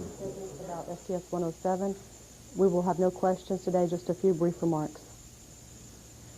As indicated earlier, we'll make a statement today, and then at this point, and a little later this afternoon at about 3 o'clock Eastern Time, there'll be a full technical briefing conducted from the Johnson Space Center. So at this point, we're just going to give you the circumstances as we understand them leading up to this particular tragedy today. This is indeed a tragic day for the NASA family, for the families of the astronauts who flew on STS-107, and likewise tragic for the nation. Immediately upon indication of a loss of communications on STS-107, at a little after 9 a.m. this morning, we began our contingency plan to preserve all the information relative to the flight activities. I immediately advised the President and the Secretary of Homeland Security, Secretary Tom Ridge, at the point after landing was due to have occurred at 9:16. Spoke to them very briefly thereafter to advise that we had lost contact with the shuttle orbiter Columbia and STS-107 crew. They offered, the President specifically offered, full and immediate support to determine what the appropriate steps were thereafter to be taken. We then spent the next hour and a half working through the detail and information of what we have received, and Bill Reedy will walk you through the specifics of those operational and technical issues here in just a moment. Thereafter, we have met with the family members of the astronauts who We're here at Kennedy Space Center and are soon to be departing back to Johnston, to Houston. The President has called and spoken to them to express our deepest national regrets. We have assured them that we will begin the process immediately to recover their loved ones and understand the cause of this tragedy.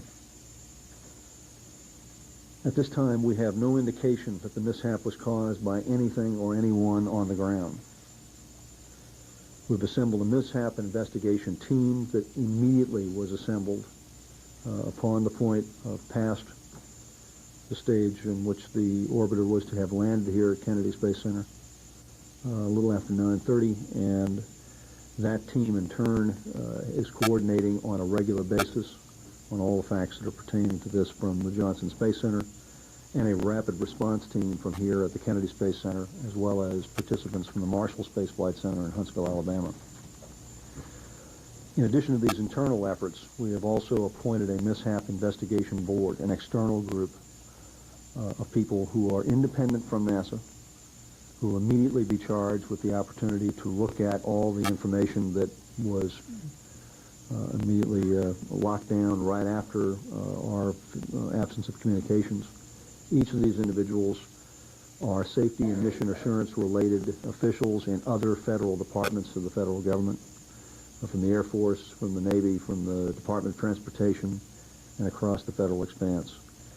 The investigation team will also be chaired by an individual contacted to serve who is external to the federal agencies, and we'll have the opportunity to coordinate all the information again from an external view. So we'll be conducting both the internal activity as well as an external review immediately to ascertain the causes and circumstances under which this tragedy occurred. We pulled together all the federal agencies and local governments as well.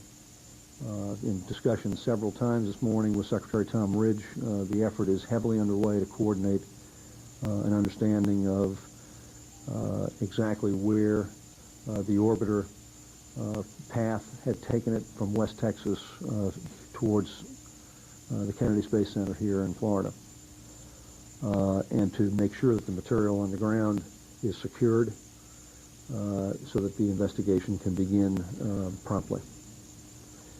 We would urge anyone who believes they have discovered or found any material to stay away from it and to please contact local officials. The local first responder groups for emergency services and so forth have been authorized and directed by Secretary Tom Ridge to assist in all manner. The Federal Emergency Management Agency is coordinating that effort on the part of the Department of Homeland Security. Here this morning with the families of the astronauts and their friends. It started out as a pretty happy morning, awaiting the landing of STS-107, and we had highly anticipated their return because we couldn't wait to congratulate them for their extraordinary performance and their excellent efforts on the science mission on this very important flight. They dedicated their lives to pushing the scientific challenges for all of us here on Earth. And they dedicated themselves to that objective and did it with a happy heart, willingly, and with great enthusiasm. The loss of this valiant crew is something we will never be able to get over, and certainly the families of all of them, we have assured we will do everything we can possibly do to guarantee that they work their way through this horrific tragedy.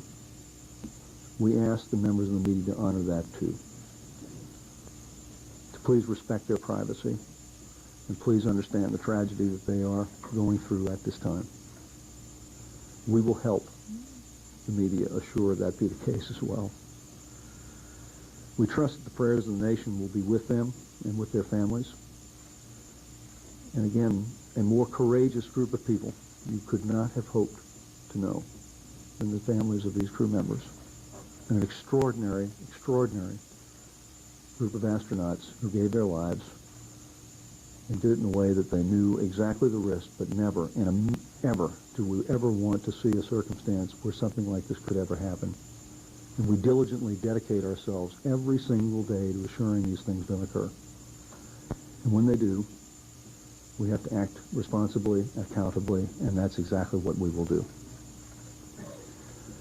To give you more of the operational detail of what has occurred here since 9 a.m. this morning, the Associate Administrator for Spaceflight, a former astronaut, retired captain of the United States Navy, former test flight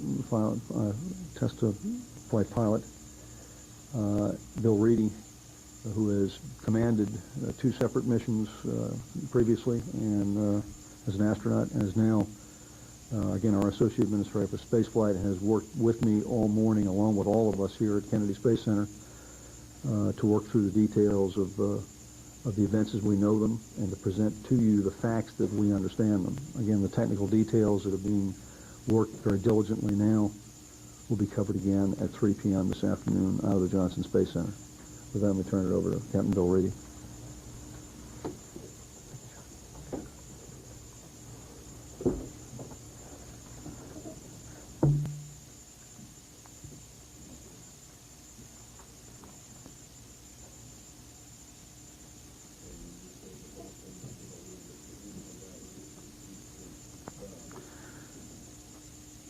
It's a truly difficult day for all of us.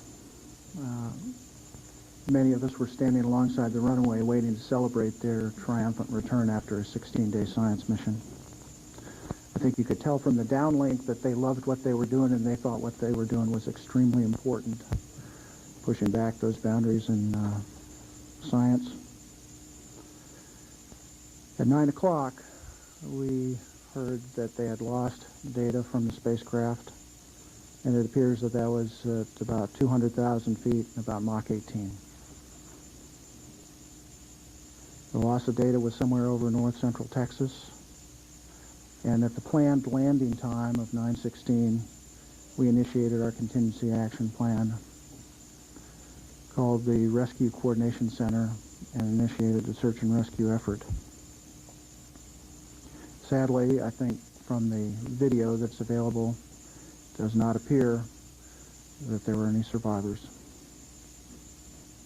We have currently impounded all the data, including all the pre-flight certification of flight readiness for STS-107. And at this point, I'd have to say it's too early to speculate about the exact cause. Obviously, we're looking at all the data that we have available.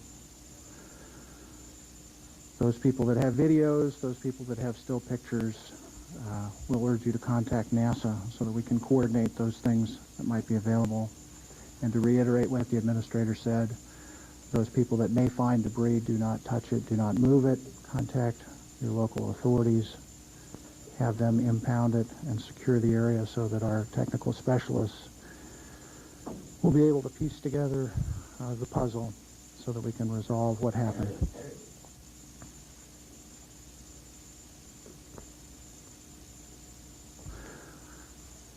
Our immediate focus is on the crew families, and we spent some time with them. The President called. I'd have to say the families are bearing up with an incredible amount of dignity considering their loss.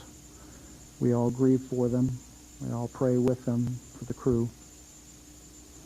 But one thing came across loud and clear when visiting with them is they knew that the crew was absolutely dedicated to the mission that they were performing. And I think you could see that in the video downlink. They believed in what they were doing.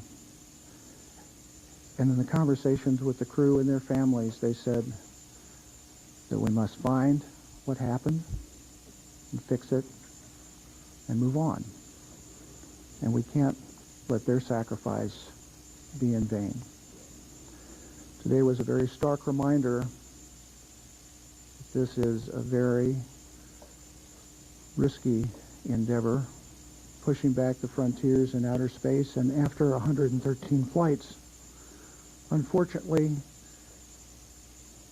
people have a tendency to look at it as something that is more or less routine. Well, I can assure you it is not.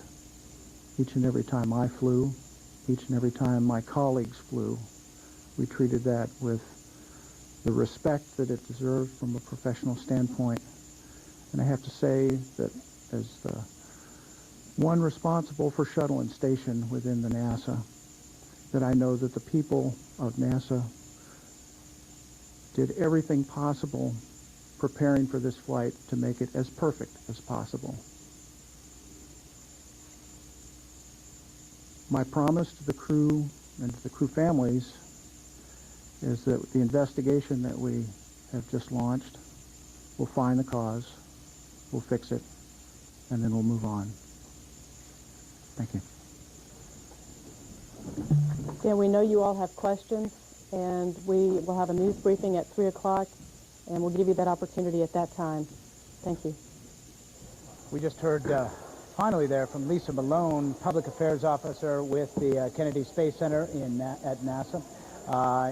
She was preceded by Bill Reedy, the Associated Administrator for Human Spaceflight, who was himself preceded by the Administrator of NASA, Sean O'Keefe, telling us where the investigation is headed and offering some reminders of the risks involved in all of this. An independent investigative team is already being assembled, which will look at this entire thing outside the federal government with some impartiality and come to some conclusions as to what might have caused Columbia to break up in flight over Texas, hurtling along at Mach 18, we now know, 200,000 feet. Bill Reedy saying, I can assure you we will find the cause, fix it, and we will move on. It was almost 3 years from the Challenger explosion to the return to flight, Space Shuttle Discovery. Just to put that in perspective for you, 2 years and a healthy dose of a third before NASA flew again. And these kinds of things, depending on what it is determined it is, do take that long before NASA and the country, for that matter, can feel comfortable with moving ahead with piloted space flight. The 113th mission of the Space Shuttle fleet, and the second now to end in catastrophe, this time at the end of the mission, not immediately after launch. We are going to hear additional technical information, 3 p.m. Eastern Time, and I don't know who exactly is going to be participating in that news conference, but we will, of course, bring you that. That's coming up an hour and a half from now. We've had an opportunity to isolate for you the precise moment when Mission Control first had a sense that there was a problem. The communication loss, the loss of data, so-called telemetry on those computer screens. If we have that ready to go, let's listen in to that moment, and you can see how the conversation played out. Columbia continuing toward Florida, now approaching the New Mexico-Texas border. Altitude 40 miles. Speed 13,200 miles per hour. Range to touchdown 1,400 miles.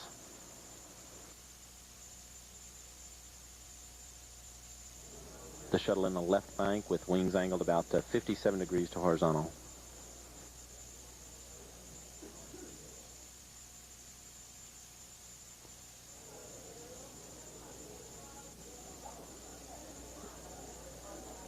You're listening, by the way, to James Hartsfield, Public Affairs Officer. And Columbia, Houston, we see your tire pressure messages, and we did not copy your last. Roger. That's it. Roger, and then mid-communication, nothing. Let's wait another moment here.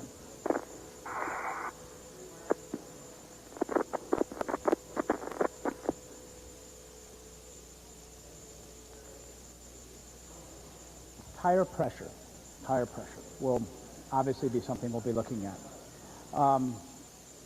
Space shuttle tires are under tremendous high pressure. They're filled with nitrogen and inert gas.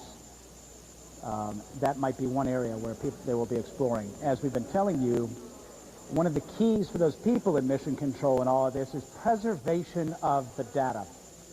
The moment something like this happens, they're supposed to capture what exists on their screens, gather any notes, anything on paper, put it all together, box it up, and put it in a place where it can be ultimately viewed by those who will be leading this investigation. That process still continues at Mission Control in Houston. Matter of fact, we have a live picture there of Mission Control. You can see that they're still at their consoles there, long now after the loss of the space shuttle Columbia. Jerry Lininger, I hope you had an opportunity to hear Sean O'Keefe and Bill Reedy. Did you not?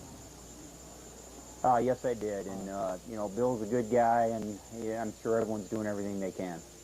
Yeah, that point about finding it, fixing it, and moving on. Can you, in this dark moment, can you offer some assurance that that is in fact going to happen? Well, I think based on the people that I worked with at NASA and the whole organization, the professionalism that they show, you know, we got other people who are going to follow in their footsteps, and you don't want to repeat a day like today. And so I have 100% assurance in my heart that people are going to look at it as hard as they can and really try to get to the root of what caused this tragedy today. Tire pressure indications. What are we, if should we do anything? Should we make anything of that, do you think?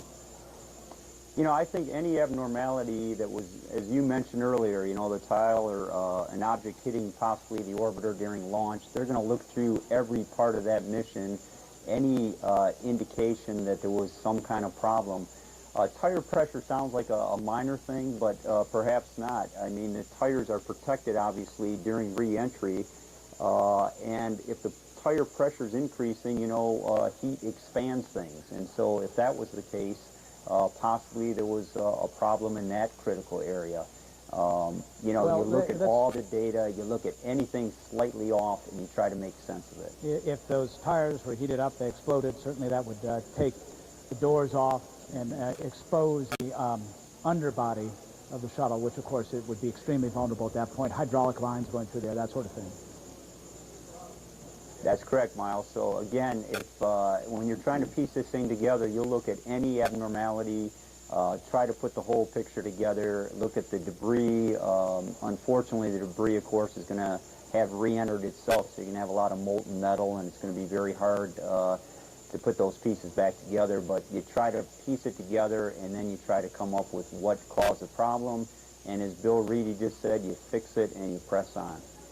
Let's talk for a moment, go back to the beginning of the mission, and this piece that apparently fell off, the external tank, whether it was a piece of ice or a piece of foam, maybe a little bit of both. I don't know if we still have that tape in the gate ready for air, but we can talk about it nonetheless. What happened was there was a piece that fell and struck the left wing. Without getting too far down the road here as well, that obviously is an area that will be looked at. They knew about it shortly after launch, looked at that, and determined after some excruciating analysis that there wasn't a great deal of concern, as best I could discern. I know you weren't plugged into the engineering analysis of that, but this is, in general, a big area of concern at NASA. Sure. You know, if you've been to the pad, I know, Miles, but a lot of people don't appreciate the fact just the sound wave bouncing off the ground and back up can shake the shuttle and damage things. And so there's a flush of water, literally a flood of water that goes on underneath the launch pad, not to dissipate the heat, but to absorb some of the sound, because all that sound waves come back, could shake the shuttle. Ice forming on the external tank has been a problem in the past. That breaks loose during the flight, during liftoff. So all those things are looked at very carefully. The good news on that, I guess, is that they have some cameras positioned down there, very good cameras that are looking very closely. And again, the analysis 16 days ago was that it looks like it didn't do anything that's of concern. Bottom of the shuttle, you can't afford to lose a tile or two. It depends on the area, but you can get back in even with some tiles off if it's not in a critical area. So, you know, you look at it, but I'm sure they're going to re-examine that and look even harder now at that whole situation. All right. Jerry, I would appreciate it if you could sit still for us for just a little bit, stay close. We're joined here in Atlanta by Randy Avera, who was an engineer with the shuttle program in the dark days of the Challenger era. Mr. Avera, good to have you with us. Good to be here, Miles.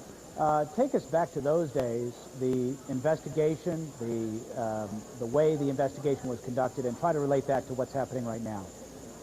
Well, we were always working very hard to provide the most perfect orbiter and space shuttle vehicle for launch. A tremendous amount of test and checkout has been involved, and of course training and crew readiness. And on the day of the crash, as today, everyone was very disappointed, very shocked and grieved. And you have to pick up your spirits and do the work. As John Young, one of the astronauts, the commander of the first mission, has always said, just do your job. And it's time now for NASA and the American people and people around the world that support space exploration to do our jobs. There's going to be a lot of forensic science that's going to be required to do a thorough investigation of this particular accident. And the Space Shuttle Orbiter is a very complex design of electrical, software, mechanical systems and structures, and flight dynamics that are similar to the X-15 experimental aircraft that flew during the 1960s. Of course, one key difference with the X-15 is the X-15's body itself was designed to sort of shed its heat. The shuttle has those tiles, and that's a little different system, isn't it? It's a quite complex and integrated system. There are about 5 different types of insulators, high temperature, medium temperature, and low temperature capabilities of insulation. A breach of any of those insulators can cause immediate damage to the substrate or structure below that, and that would directly affect the margins of safety of the structure and the flight loads that are applied and what the stresses on the vehicle are. But it's important to realize that NASA has already executed a plan to look at the evidence, document the facts, bring in the laboratories and scientific equipment to do a thorough analysis to know exactly what the facts are. Speculation is the first step in being inaccurate, and we learned back in the very first days of the Challenger crash investigation that what we thought had happened with the main engines of the shuttle, the cryogenic hydrogen-oxygen engines in the rear of the orbiter, in fact were not the problem. And we also had wrong impressions about the fate of the crew as far as the crew module flight dynamics in a ballistic trajectory, and whether or not the crew was alive or had an opportunity, if they had the proper equipment, to do an ejection or bailout. What do you think, we've said this earlier and it should be pointed out, there's no ejection system on the space shuttle. That was ruled impractical and too expensive early on in the program. There is a bailout technique which the crew performs and practices frequently in the course of their training, but in this case that was not an option, was it? You're correct, Miles. In the first early flights, 5 or 6 flights of Columbia, there were 2 ejection seats, and the flight crews were limited to 2 astronaut pilots. Those were seats that are similar to the SR-71 Blackbird ejection seats. Those were decommissioned when the shuttle was deemed operational, and currently what we have is a system that, as a NASA engineer, I had worked on at Kennedy Space Center, the barber pole bailout system, but that system is really only good for orbiter flight modes where the wings are level and the airspeed is under 200 knots, under 250 knots. And that's for blowing the side hatch off of the orbiter crew module, deploying the telescoping barber pole, and then doing a one-at-a-time sequential bailout with parachutes on their backs of the crew. But at these very high altitudes and very high Mach numbers of Mach 18 at 12,000 feet, that's not practical or even reasonable. And the pole is there to keep them simply, the person bailing out, from striking the leading edge of the wing. We should point out to our viewers that's why they slide down the pole. But this, as we say, not an option. Randy, if you could just walk us through quickly, sort of in areas of, in your mind, a priority, if you were conducting this investigation, where you'd start looking first down the list of priorities. Well, the first step is to secure the data in the centers of NASA centers around the country. That data is very important. Paperwork, digital data that could be recorded. Also to secure the crash site and to have no contamination whatsoever of that crash site. Weather could play a factor. We had the Atlantic Ocean, the salt water of the ocean and the currents dealing with debris on the surface of the Gulf Stream headed northbound and other debris that was down on the bottom of the ocean floor. So all of this apparently being on the landmass in Texas is important to have weather conditions that are tolerable, but to do an immediate preservation of this evidence and to collect it in a professional and accurate way. Documentation is everything, and tracking of the samples that will go to many labs for chemical and mechanical and structural analysis is extremely important. Randy Avera, former NASA engineer, we'd like you to stay close if you could as well. We would appreciate that. We appreciate having your expertise here. Let's get a recap for folks who maybe just be dipping into the story. Let's take it over to Darren Kagan. Darren? Yeah, Miles, we're going to handle this in two ways. Of course, this is a developing story. We're going to keep moving it forward, but we do realize that there are people who are tuning in as we go, and so we do want to recap so that you know the exact amount of information we know up to this point involving the Space Shuttle Columbia. We begin with NASA's oldest shuttle. It broke up this morning as it descended over central Texas. The shuttle was on its way toward a planned landing at Kennedy Space Center in Florida. We have video to show you. It's from our affiliate WFAA in Dallas. It will show you multiple vapor trails as the shuttle was breaking up. Now, as you're watching this, the altitude was just over 200,000 feet. 7 astronauts on board. They included 6 Americans and the first Israeli ever in space, payload specialist Ilan Ramon. Debris fell over a very wide area from near the Dallas area to the Texas-Louisiana border. People as far east as Shreveport, Louisiana reported seeing and feeling an explosion as the shuttle broke apart. NASA is setting up an independent board trying to determine exactly what happened.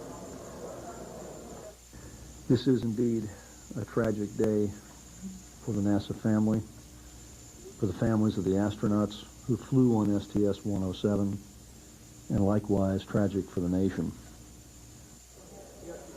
That from a news conference you saw live if you were with us in the last hour here on CNN, the first one that NASA has put out. They are saying another one about 3 p.m. Eastern where they will take questions. Of course, you're going to see that live right here on CNN. As we mentioned, Columbia, the oldest in the shuttle fleet, first launched back in 1981. It was on its 28th mission. We are covering this story all across the world, from Israel here to the States and across the States. And Judy Woodruff is in Washington, D.C. with more. Judy. Thanks, Darren. We are keeping an eye on the story here very much here in Washington. With me in the studio is CNN's Patty Davis, who covers aviation for us. And Patty, you've got a little more information about what the Federal Aviation Administration is doing to collect and preserve the debris that is scattered over several states. Well, what the Federal Aviation Administration has done is it's put in effect a temporary flight restriction over Fort Polk, Louisiana. And what it has done is anything within a 60-mile radius of Fort Polk, Louisiana, and below 3,000 feet, no planes allowed in that area. FAA trying to keep planes out of the way of anybody who may be involved in a recovery effort there for debris, trying to protect that debris and let those teams do their work and not have anybody get in the way. Also, we're told that Homeland Security Chief Tom Ridge has designated the Federal Emergency Management Agency, FEMA, as the lead agency to coordinate response and recovery of debris. Now, Ridge has called officials in Arizona and New Mexico, warning them about possible debris and trying to make sure that they preserve that debris so that this investigation can take place and they can piece together just what happened here. Patty, it's our understanding that Tom Ridge has been contacting the governors. You mentioned Arizona, New Mexico. He's obviously also been in contact in Texas, where it's assumed the flight broke up. Oklahoma, as well as Louisiana, where you mentioned there's an effort now to restrict the airspace. We've also seen news reports of people in Arkansas who saw an explosion and presumably may see debris. So we are talking potentially 4 or 5 states involved. We're talking a huge debris field. This shuttle appears to have broken up at about 200,000 feet in the air. Now, if you consider how far up a normal commercial aircraft normally flies, 35 to 40,000 feet, would have a wide debris field. Imagine how wide at 200,000 feet in the air these pieces would be flying. So it definitely will be a multi-state effort. No question about it. Patty Davis, who covers aviation for us, and Patty mentioned Tom Ridge, the new director, new secretary of the new department, first secretary of the new Department of Homeland Security. Of course, so much of his attention has been focused on keeping the country safe in the aftermath of 9/11. Now, of course, he's dealing with a very different kind of tragedy, but one that will require all of his attention as well. You can imagine this happening on a Saturday morning here in Washington. This is a city tourists always flock to. One of the most, if not the most popular museum in Washington is the Air and Space Museum, part of the Smithsonian Institution. There with us on the scene is our own Bob Frank. And Bob, and I assume you've been talking to tourists and others who have to be as deeply affected by this as we are. If not more, these were people who were coming to the Air and Space Museum. This is one of the most popular exhibits, of course. It is the Columbia Shuttle exhibit. You can see in back of me the NASA feed. You can see the replica of the shuttle in back of me, and you can see pockets of people. As the briefing was going on, there was this somber, very sad look, and of course we still have other people here who have been coming here to visit almost like they're coming to a shrine, and among them have been people from Israel. Your name, sir? Ziv. Z-I-V. Ziv. And tell me how you must feel. That's a great loss. It's a tragedy. As an Israeli, I mourn and grieve with the families and the friends of the crew that was lost, of course, with the Israeli and American people. It's a bad day, but I hope in the future it'll have a more successful ending at this point. Your country was celebrating because of the inclusion of this asset. That is true. Everybody was very excited back at home, and this was a very bad ending for what could have been a great day. And among those who are here are many young people. One of the ambitions always has been to be an astronaut. Well, how do you feel? I think that it's a terrible loss, and I just pray for the astronauts' families that they should just, it's just a loss. And I just pray that they just be happy for him. Just be happy. And here's your mom. How did you tell him this one? Well, actually, we heard about it. We were at Arlington Cemetery here, and we watched it on the news, and then we were headed over here anyway. So, like you said, it's a terrible tragedy. You know, so many few people take for granted. We just all of a sudden think, oh, another shuttle thrown up in the air is something that we just take for granted anymore, and it's not something to take for granted at all. Had your son ever expressed the desire to be an astronaut? It's almost every child's dream. Well, they all say that at some time, but unfortunately, we had a great loss today. But we need to learn from this and move forward, I believe. Thank you very much. And what you're hearing, of course, is very typical of the reaction you will get here. A reaction that you will get around the country, reaction around the world. Here in Washington, of course, Judy, people have a place to come to express that reaction. What amounts to, as I said, a bit of a shrine to the tragedy that occurred earlier this morning. Judy? All right, Bob Franken at the Air and Space Museum here in Washington. And Bob, we have just learned that President Bush will address the nation from the White House, from the Cabinet Room, in just a few minutes. It's about 3 minutes before 2 Eastern Time. We're told the President will speak to the nation at 2 o'clock. Let's bring in our White House correspondent, Suzanne Malveaux, who's been at her post all morning. Suzanne, I know they've been making plans, but just now they've made the big announcement. Well, absolutely. We saw a couple of hours ago President Bush, who arrived back here at the White House returning from Camp David, cutting that trip short. We saw him enter the residence and then on to the Oval Office with his Chief of Staff, Andy Card. We were told that he was notified of this tragedy. Shortly after it happened, and at 10:30, he spoke with the director of NASA about the details of all of this. He came back to the White House to better monitor the situation. Judy, as you know, the White House, the flag here lowered at half-staff just a few hours ago, very symbolic of the tragedy here, recognizing that tragedy. As you may recall, this is really a time for comfort, to comfort the nation as well as to inform, to mourn the lost. When it was January 28th, 1986, when President Ronald Reagan had this very sad duty, he went just hours after the Challenger had exploded, and he said, I want to read this line to you. This is the last line that he delivered in his speech to the nation, saying, "We will never forget them, nor the last time we saw them this morning as they prepared for their journey and waved goodbye and slipped the surly bonds of earth to touch the face of God."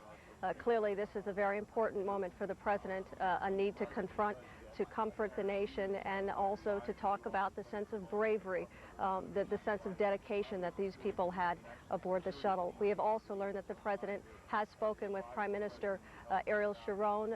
As you know, one of those aboard the shuttle was an Israeli citizen, giving his condolences, passing that along to Israel as well. Judy? Suzanne, you are absolutely right. This is one of the most important jobs, functions that a president can perform.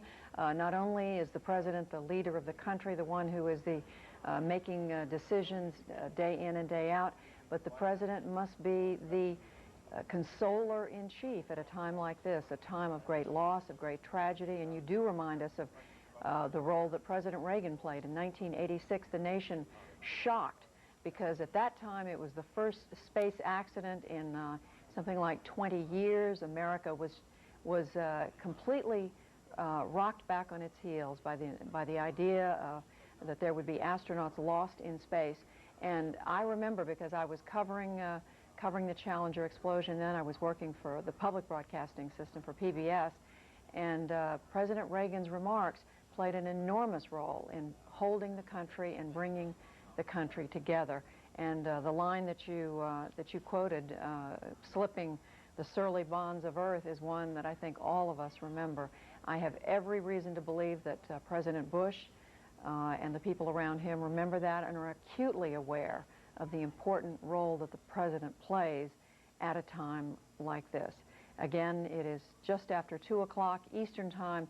We are expecting any moment to hear from President Bush. He will be addressing the nation from the cabinet room there in the White House. Suzanne, when this happened, the president was at Camp David, planning to spend the weekend there after a very difficult week dealing with Iraq.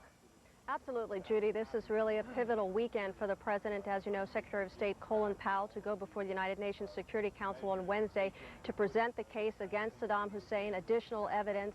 This administration under a great deal of pressure from some U.S. allies who want to see more information, more evidence that would justify the possibility of using military action against Saddam Hussein. Already the president really having quite a full plate this weekend. I should also mention as well, Judy, just kind of a sign of the times, one of the assumptions that so many people made when they first saw that this shuttle was missing, that they had lost contact, was terrorism. That was something that people were thinking about. In 1986, that was not necessarily the first thought on everyone's mind. Clearly, this White House, as well as many people, aware of the possibilities of the danger, but senior administration officials telling us there is no indication that that was the cause of this tragedy today. Judy?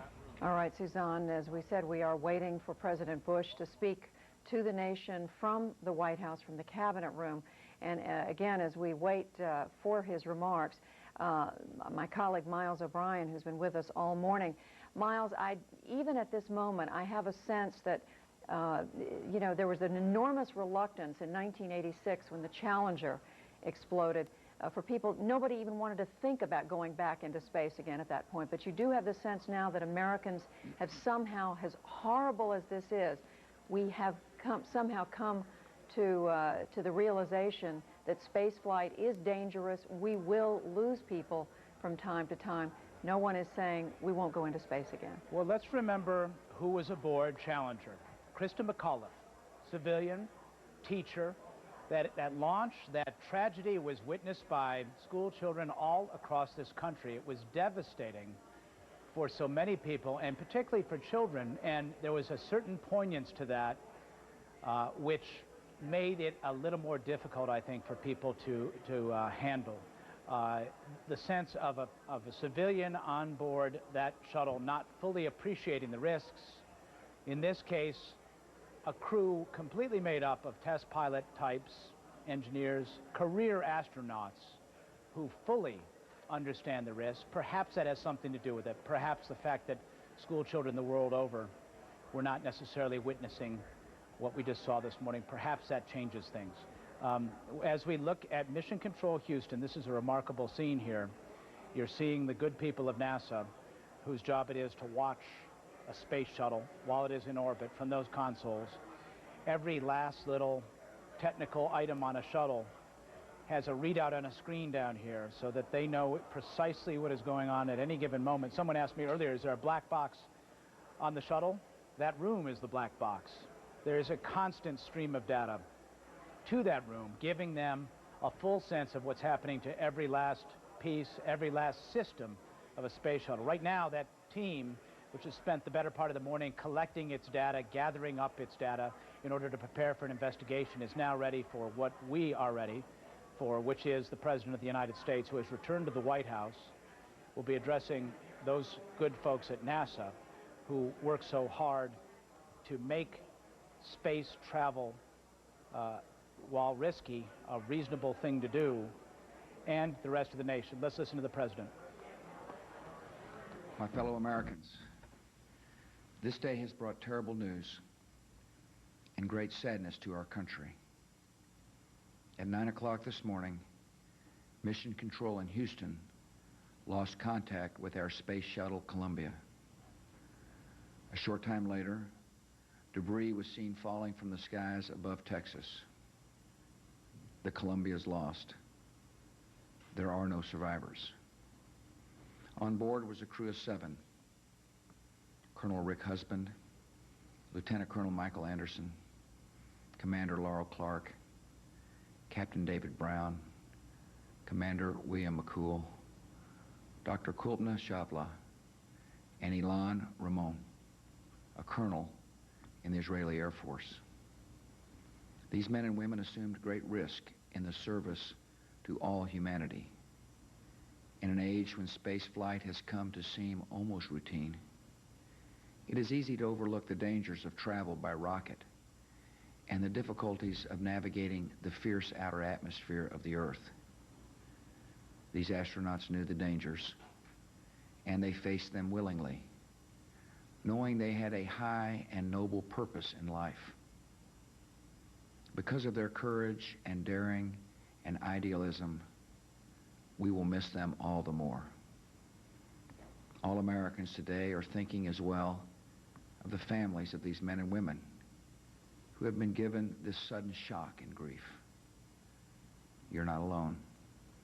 Our entire nation grieves with you. And those you loved will always have the respect and gratitude of this country. The cause in which they died will continue. Mankind is led into the darkness beyond our world by the inspiration of discovery and the longing to understand. Our journey into space will go on. In the skies today, we saw destruction and tragedy. Yet farther than we can see, there's comfort and hope. In the words of the prophet Isaiah, lift your eyes and look to the heavens. Who created all these? He who brings out the starry hosts one by one and calls them each by name. Because of his great power and mighty strength, not one of them is missing. The same Creator who names the stars also knows the names of the 7 souls we mourn today. The crew of the shuttle Columbia did not return safely to Earth, yet we can pray that all are safely home. May God bless the grieving families, and may God continue to bless America.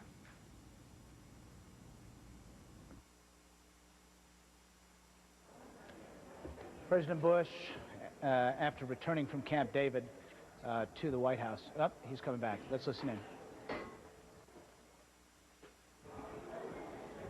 All right, we've obviously lost the signal from the President, and we'll try to figure out what that's all about in just a bit. But we know they didn't return safely to Earth, he said, but we know they are home.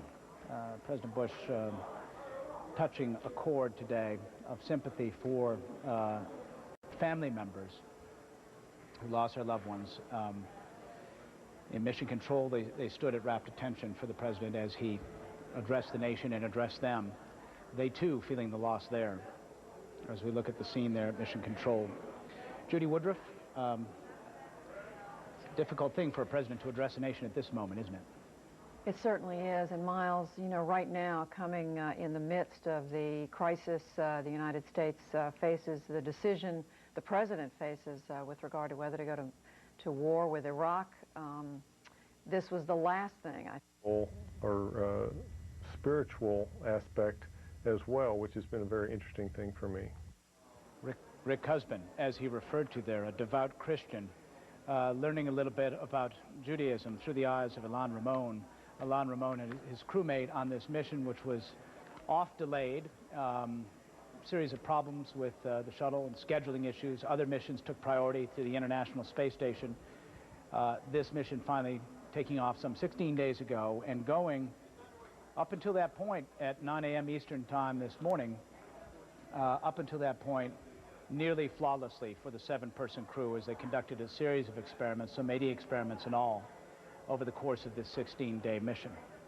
NASA is in the early stages of its investigation already. As you look at this tape from WFAA, shot from Dallas, you can see what happens. What seems like a single streaky meteor quickly becomes 3, 4, 5 meteors as the Space Shuttle Columbia breaks up in midair, traveling 18 times the speed of sound at an altitude of some 40 miles above us. And that picture tells you what happened, but offers up many, many questions to us at this hour as to what could have happened, what might have caused it. A whole series of things will be discussed and looked at. And as one of the people we talked to earlier mentioned, an engineer who was involved in the Challenger investigation, no one in the early stages of Challenger could have anticipated that it came down to a rubber O-ring that was too brittle and thus allowed hot gases to spill from those solid rocket boosters on the side of the space shuttle, spill into the external tank and cause an explosion in there.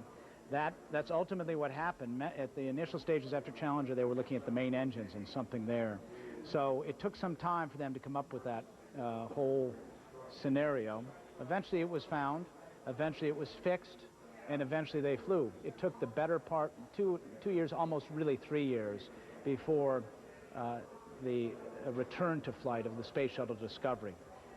And that is probably the kind of time frame that we're going to be talking about here as the NASA and the country endeavors to find out precisely what happened to the Space Shuttle Columbia before any other shuttle leaves the launch pad at the Kennedy Space Center. Let's get a recap now from Darren in the newsroom. Darren? All right, Miles, we're going to do a couple things here. We're going to do that recap, and we're also going to talk to some of the people who saw the shuttle or some of the debris coming down. First, a recap of today's tragic events, beginning with Space Shuttle Columbia making its descent to Earth. It broke up over Texas this morning. It was planned to land at Kennedy Space Center in Florida.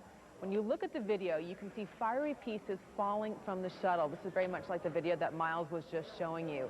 As we're also watching from NASA, NASA lost contact with the shuttle around 9 a.m. Eastern. The shuttle, as you're watching it, was about 200,000 feet and traveling at speeds of 12,000 miles per hour when contact was lost. Government officials say terrorism is not suspected. The shuttle was simply too far away from Earth for that to take place. Debris from the shuttle rained down over east central Texas, and it goes all the way into Louisiana. Officials are warning that the debris could be hazardous and should be avoided, and they are certainly urging residents who find debris to immediately contact authorities. Do not go near it. Do not touch it. Of course, we cannot forget the astronauts who lost their lives. 7 crew members aboard the shuttle were killed. NASA says their families at this point in time are definitely getting support. I'd have to say the families are bearing up with an incredible amount of dignity considering their loss. We all grieve for them. We all pray with them. The Russian space station. We're talking on the telephone with Walter Cronkite, who covered for the CBS News for so many years space travel. How are astronauts, how are these people who take this enormous risk, how are they different from you and me, from the rest of us? Well, a great number of them, the professional flyers, of course, have chosen that career of risk in the first place by becoming not only ace pilots in the military services, but test pilots as well, in which every flight is is loaded with danger of the unknown. They're trying out equipment that has never been flown in the air before. That is their career. To them, it is only another step to move into the uniform of an astronaut. For the others, the doctors, we had a couple aboard this flight. The specialists in one science or another who go in the pursuit of their science, they are extraordinary individuals who have chosen to get out of the laboratory and the hospitals and learn the secrets of survival in space, and then they make these flights. I think we should applaud all of them. Walter Cronkite talking with us on the telephone. Miles O'Brien, please join us. Walter, I'd like to tap your deep reservoir of knowledge and memory. We remember Challenger so well and how long it took for NASA to get back in the skies. It was almost 3 years. Of course, the Apollo 1 fire, which happened 1967, January 27th, interesting, coincidentally, like the day before, there was less of a period of time because it was in the midst of the moon race. Those were very different days, weren't they? Yeah, I didn't quite understand you. Is this... the period of time... Is this Miles? Yes, it is. Yeah, right, Miles. I didn't quite understand. You're doing a great job this morning, by the way, Miles, as CNN and the rest of us now expect. Well, thank you. But I didn't quite understand your last question. I was trying to remember how long it was from the Apollo 1 fire to the return to the Apollo missions. It was much quicker. It wasn't the full 3 years that we recall from the Challenger days. That was a long one, of course. That was the longest delay. That was longer than the one I think that succeeded the Challenger disaster. I can't remember the exact numbers now, but it seems to me it was 2.5 years or more, wasn't it? Yeah, well, I can't remember the numbers right off the top of my head, but what I'm trying to point out here is that there will be a fairly long period of time here for all of this to play it out. As Bill Reedy of the Manned Spaceflight had said, we got to find it, fix it, and resume. There is tremendous resilience to the space program, which you can attest to from its earlier days. I'm curious, do you feel confident that there will be a return to flight one day for the United States? A return to what? A return to space for people in the United States. A return to space. Well, I don't think this will seriously interrupt our program. Of course, it's going to depend entirely on how early they're able to determine the cause of this tragedy and what it requires to fix it. That's the timetable that we face now. But we're committed to space. We're not going to desert the exploration of space because of a setback as tragic as it is. We're committed, and we're going to continue.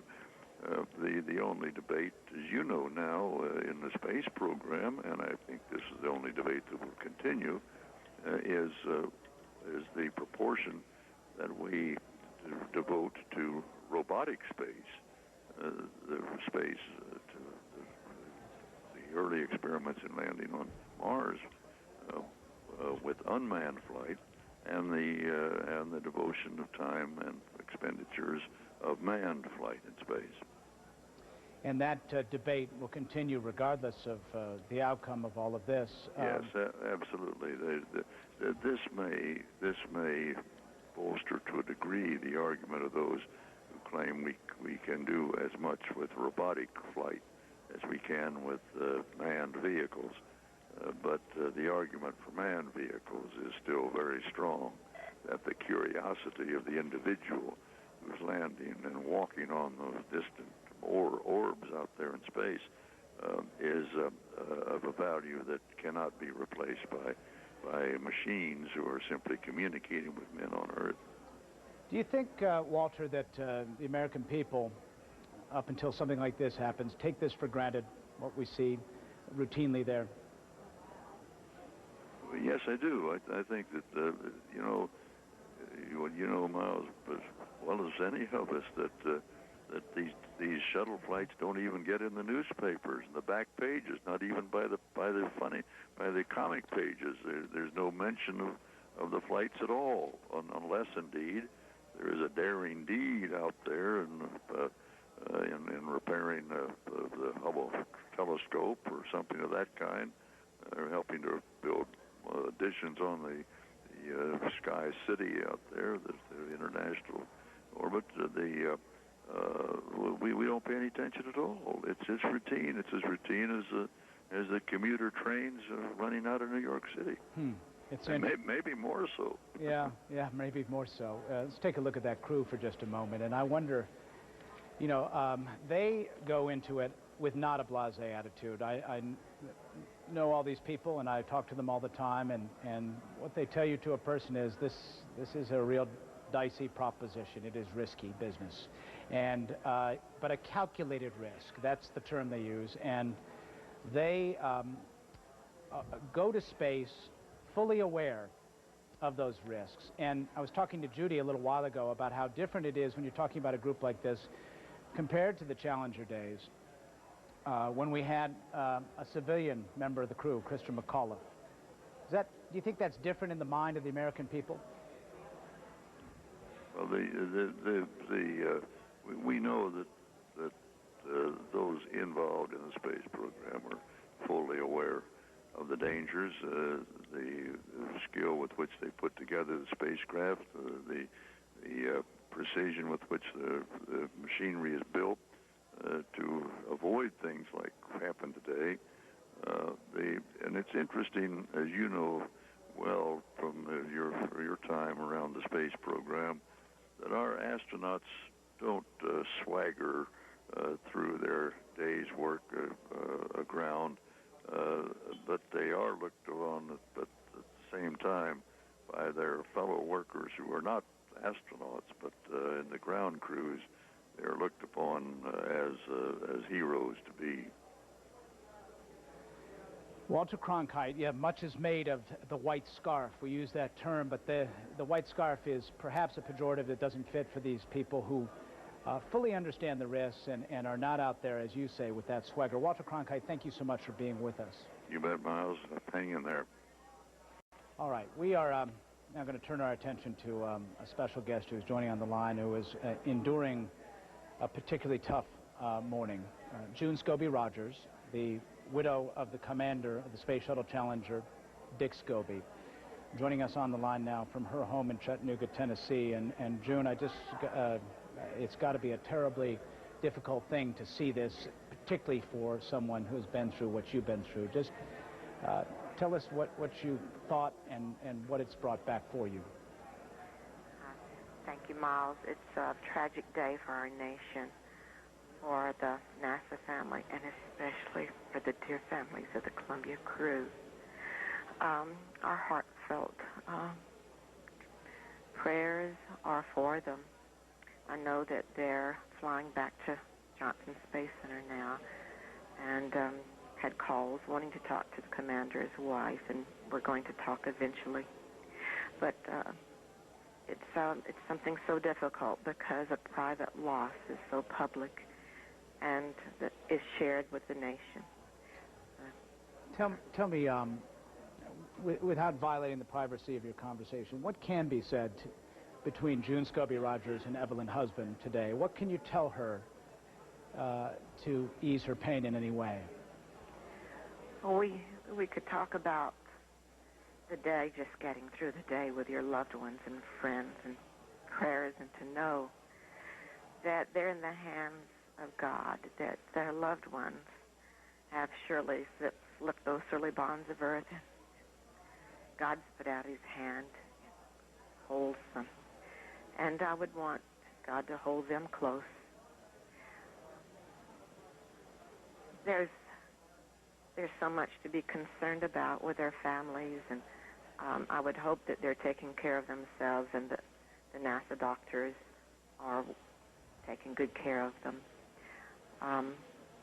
To feel the prayers that the nation, when they say they're sending prayers, they are. And to feel the love of all of those people and to know that we care so much for them and know they're lost. It's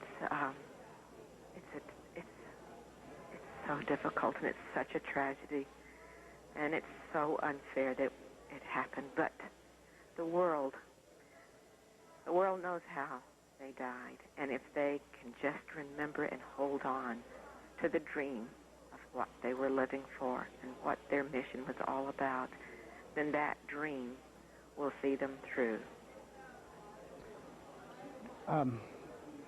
Boy, those are tough words, and I know you've told me many times that in the wake of Challenger 17 years ago this past week, you really not even long after the incident, were talking to then Vice President Bush, and you expressed at that time your firm belief that your husband, Dick Scobie, would have wanted to see NASA press on.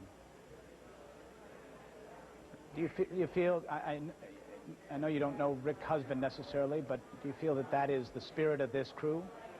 What dear people. Yes, I can, anyone who believes so much in the space mission of the discovery, of opening new vistas into learning about the space frontier, you know, they're living for that discovery of space exploration, and so many of them signed up to NASA to fly in space with vision and hope, and knowing that it would bring so much more information to our planet to help us. With those dreams and fulfilling those dreams, I can't speak for the current Columbia crew, but if they signed up to fly with NASA, that must have been their dream that they would want fulfilled as well. June Scobie Rogers, our best to you on this day, which must be particularly poignant and painful for you as well, and we appreciate you taking a few moments with us. God bless you all. God bless you. As she spoke, we were watching yet again that shot. You can see it right there on your screen. Somewhere south of Dallas, Texas, the Space Shuttle Columbia, about 9 a.m. Eastern Time, was streaking across Mach 18, 200,000 feet, and just went from a single fireball to multiple fireballs in an instant. Communication abruptly ended in the middle of a conversation from the commander, Rick Husband, and immediately prior to that, there's some indication of some problems with tire pressure. What that means, we don't know. It may be quite some time before we ever have any sense of what really happened and what caused the Space Shuttle Columbia to break up. But we've already seen the first steps toward that conclusion. First thing that flight controllers did in Houston was tell their people on those various consoles to put together their notes, capture their data, put notes in boxes, seal it up, get it ready for the investigation. Not long thereafter, we saw Sean O'Keefe, the NASA administrator, saying that the wheels were in motion already for an independent commission to get to the bottom of this particular incident, an independent commission that will ultimately report back to the nation and give NASA and the rest of the nation a sense of what went wrong. And then Bill Reedy, the head of the Human Spaceflight, Associate Administrator of Human Spaceflight, talking about finding it, fixing it, and moving on. Moving on will be a real challenge for NASA, depending on what comes out of this. Could take quite some time before we see another shuttle fly. It was almost 3 years from Challenger's accident until Discovery flew and the return to flight. We're now in the early stages. It's time for mourning. It's a time for questions. The answers will come much later. Judy? Miles, as we keep showing that picture over and over again of the first sign of that something was had gone wrong visually, I keep thinking how hard it is to reconcile the beauty of the sky, the beautiful crystal blue sky over the state of Texas with that thin white vapor trail, how hard it is to reconcile that with the awful thing that happened. And it reminds me of the Challenger. You know, the picture itself was spectacular. It was red and white and the blue background. And here again, a beautiful blue sky, and yet concealing a horrific accident that's taken the lives of those 7 brave people. President Bush learned of this, we are told, just shortly after NASA realized what had happened, about 9:15 this morning Eastern Time. He was at Camp David. He made his way pretty soon after that back into Washington. Camp David, of course, being in the Catoctin Mountains outside of Washington in Maryland. Now you see, this is a live picture of the White House, a flag there flying over the White House at half-staff. And it was just about 45 minutes ago that President Bush addressed the nation. Before it reaches the air of the atmosphere, which then allow the wings to take over and those control surfaces. As it comes down and encounters the atmosphere, its first taste of the atmosphere, if you will, at 400,000 feet, it pitches up very nose high. And the idea here is to present these black tiles on the bottom side to the heat, because those are the more hardy tiles, and they are the ones that take the real weight of the matter as far as the heat dissipation. You're trading speed for heat. And beneath those tiles, and there are some 20,000 tiles or thereabouts, beneath them is the aluminum frame of a shuttle, which would melt with the 2,000 plus degrees Fahrenheit. Now, if you notice, it does these steep pitching motions. Right before this breakup over Houston, it was taking a steep 57-degree left turn, just like this. And those S-turns are part of the process of slowing it down, getting it ready for its final approach to the Kennedy Space Center in Florida. It was in one of those steep left turns immediately prior to the breakup. Was a steep left turn. Now, complex. Randy, I'll tell you, I want to point out one thing here as we look at the bottom here. There is any one of these tiles. If one of those tiles comes out, it doesn't take much to cause a serious problem. Those tiles are, can be held in your hand. One tile in the wrong place can cause a real problem, can it? Being lost, that is. That is correct. The tiles on the bottom, the black tiles, and the gray leading edge surface called reinforced carbon-carbon, the very high temperature leading edge of the wing and up on the nose cap, are very critical to the performance and control of the vehicle. There's another important point. The orbiter has been coming through the atmosphere, taking on a tremendous heat load, and if any lateral maneuvers, the banking to the left, the banking to the right, are conducted, and this is part of the normal flight profile, but what that does, it adds an instantaneous large heat load in addition to the heat that's already been put into the orbiter as a capacitive heat load. And so if you have any flight controls issues where you go laterally too far to the left, too far to the right, there's a limit at what a banking rate can be safely conducted. Right. But it's worth pointing out here, Randy, that at this juncture, the commander is not actually hand flying the vehicle. This is flown on autopilot. The only time that the commander actually takes control is on the very final stages of approach, once it goes subsonic about 50,000 feet, just before turning in for landing at the Kennedy Space Center. This is all controlled by computer. That is correct, and STS-3 was one of the very first and only landings where automatic landing was conducted, but the normal flight entry into the atmosphere is computer-driven and controlled. And, of course, there's the manual capability that both the left seat and the right seat, commander and pilot, have.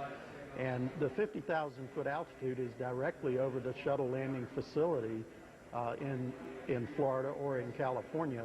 And then a 270-degree turn to the left or right on the heading alignment circle is conducted to bring it on the final approach, which includes an approach, a pre-flare and flare and touchdown and rollout. And it's amazing how precipitous it is from that point, about 6 times steeper than a commercial airliner's approach, 17, 18 degrees versus 3 degrees. Let me ask you this, these banking maneuvers, they are controlled by computers on board the space shuttle. it is not required for the space shuttle to have communication with Earth in order to accomplish that goal. In other words, it's kind of uploaded. The shuttle is an autonomous craft, correct?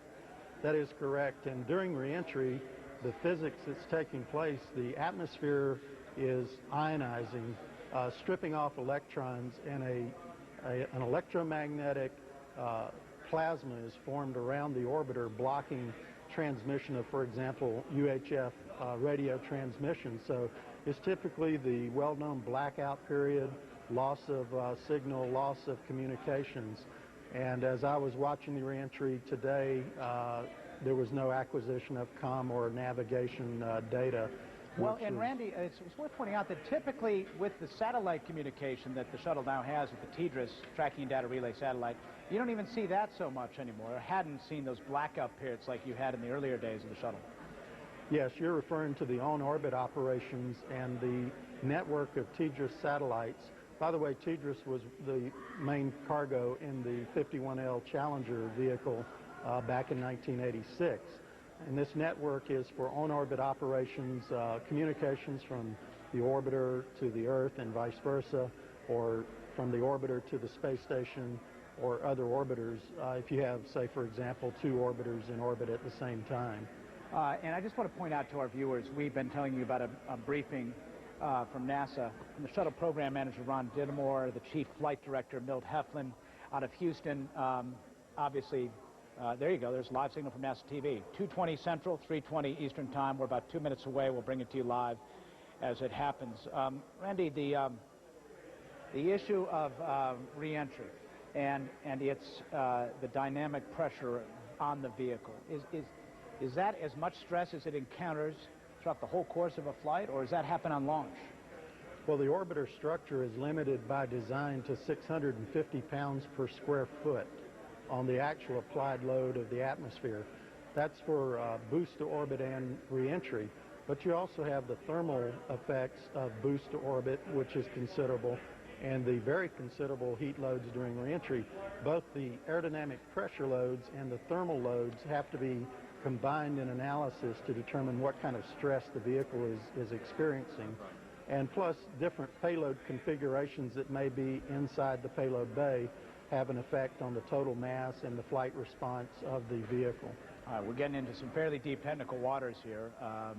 We hope we aren't losing people on all the technicalities of this, but as we go through this, I guess we'll all be schooled in a lot of this to some extent, just as we all became schooled in what an O-ring does and how, when it is cold, it doesn't perform as it should.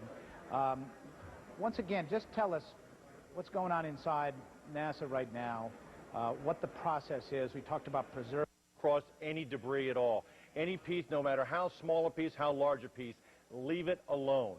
Call 911, let your local authorities know where it is, the location, what you see, but don't go up and touch it. As you pointed out earlier, Miles, and it's very important for people to understand this, that there are a lot of toxic substances that could be on those pieces of debris, residue, those kind of things. And it's spread over a large territory. We're talking possibly Texas, Arizona, Oklahoma, Louisiana, New Mexico, Miles. And right now, about 3 hours ago, after the Federal Bureau of Investigation, their headquarters put out an alert to all of their 56 field offices, putting all of their agents who are members of the evidence response team on standby, should they be needed to...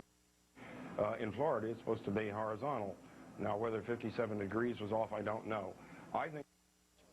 And they will coordinate with local, state, and federal law enforcement, federal, state, and local law officials around that whole vicinity, as well as the military. We know already that there are some reserve units out there. We just saw Ed Lavandera's report from Texas, where we do see some military personnel out there securing the scenes.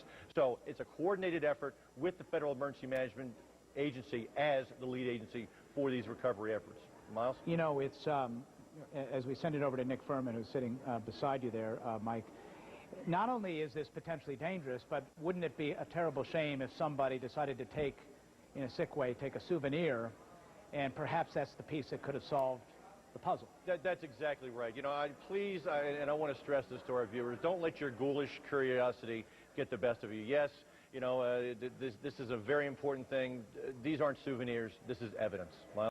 Nick Furman, what are your thoughts at this point about what we can anticipate hearing from NASA in the next hours, next few days? Well, certainly, you're going to hear what they believe the flight track was and so on. There's some practical issues, I think, that have to be addressed. And one is certainly what's going to happen to the astronauts who are on the International Space Station. You know, there's a crew up there. There's probably not a good way to pick them all up at once using a shuttle, at least not for the next year or so. All right, but we should point out, Nick, they have a Soyuz capsule sitting there. It's essentially their escape pod. If they needed to leave, they could, right? Yes, and I think it's a whole issue of whether you want to abandon the space station. If you have you know, are we going to make that kind of a turn at this point? It's really way too early to say, but I think that's something that needs to be addressed by NASA up front. As to how we're going to deal with this over the next couple of years. Yeah, and the space station does change the dynamic significantly. We didn't have, obviously, an occupied space station in the days of Challenger, and that may impact a lot of decision-making as we look at, let's look at a picture of debris here that we want to just show you. Nick, your thoughts on that, how that might impact just a still image that we've gotten of just one of what are probably hundreds of pieces of the space. It's hard to say exactly what that is. Obviously, most people are going to be very interested to get to the crew compartment in the mid-deck and try and locate it. Yeah. The biggest problem... Could it survive intact, Nick? It could, depending on exactly how it was breached, whether the breach occurred back in the airframe or around you know, the wings of the shuttle, or whether it occurred further forward where some of the comm was lost initially. And so, you know, it's way too early to know. Hopefully we'll get some, we'll be lucky and have some pictures of this as it occurred from some national security assets or some other assets that may have been watching it at the time. Let's look at that picture one more time. One thing we didn't note for our viewers, you notice the red, white, and blue ribbon, the red roses, or carnations, I guess, in that case, marking the place. Mike Brooks, there's a phone number we're putting on there, and we've been telling folks to call 911. NASA is putting on a number as well. I guess either will work, right? I'd say either will work, yes, but since it is spread over such a large area, I think it's important that our viewers know this particular number, and it's on our screen right now. It's area code 281-483-3388. This will take you right into the Johnson Space Flight Center. Now, they only want you to call that number if you have seen or you have found any debris that you feel is part of the shuttle, as part of the Columbia. Please call that number. Again, that number is area code 281-483-3388. Miles? Let me, Mike, we are, by the way, momentarily, we should be seeing this news conference to begin. Old Heflin, screen right. NASA's Johnson Space Center. Let's listen to a more technical briefing. And then we'll throw it open for questions. So with that, I'll turn it over to Ron.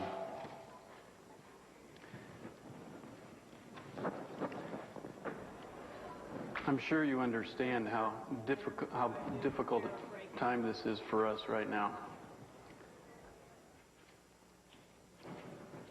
We're devastated because of the events that unfolded this morning. There's a certain amount of shock in our system because we have suffered the loss of 7 family members. And we're learning to deal with that.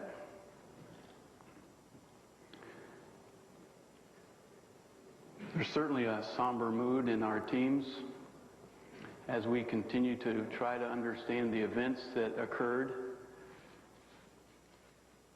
But our thoughts and our prayers go out to the families of Rick and Willie, David and Kalpana, Michael, Laurel, and Alon.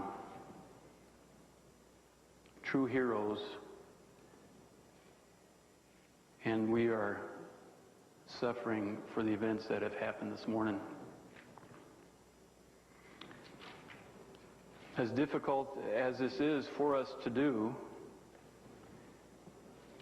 we wanted to meet with you and be as fair and open with you given the facts as we understand them today. We will certainly be learning more as we go through the coming hours, days, and weeks. We'll tell you as much as we know. We'll be as honest as we can with you. And certainly we'll try to fill in the blanks over the coming days and weeks. As difficult a situation as this is, we are moving forward. We have established a number of different teams. We have contingency plans for just these types of events, though we never expect to use them. We have implemented these contingency plans. We are preserving data. We are beginning thorough and complete investigations. We are mobilizing our forces, our engineers, our technicians, our safety and quality, our best experts to try and understand what went wrong. I do want to take the time right now and express my appreciation for the tremendous number of agencies that are coming to our aid from across the country, both federal, state, and local, that are assisting us in our recovery operations. I also want to express my appreciation to the public for assisting in the recovery, for notifying us of different debris, where it is located, that we might get to it as quickly as possible. It's also appropriate that we tell the public to be careful with the debris. What we fly in space is operated in many cases with toxic propellants, and some of the debris may be contaminated. So we need to be careful, and we don't wish any harm to come upon anybody that would be honestly seeking to help. At this hour, we have not positively identified any items that we have recovered. We are staging in an attempt to ensure that all recovered items are managed appropriately, but at this stage, I haven't received any real information on debris or status of crew remains.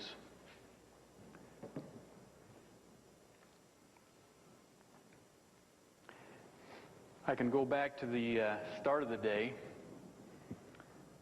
filled with excitement and anticipation. Today was a great day to land in the Florida area. We had all positive indications that it was going to be like every other day where we have landed in Florida.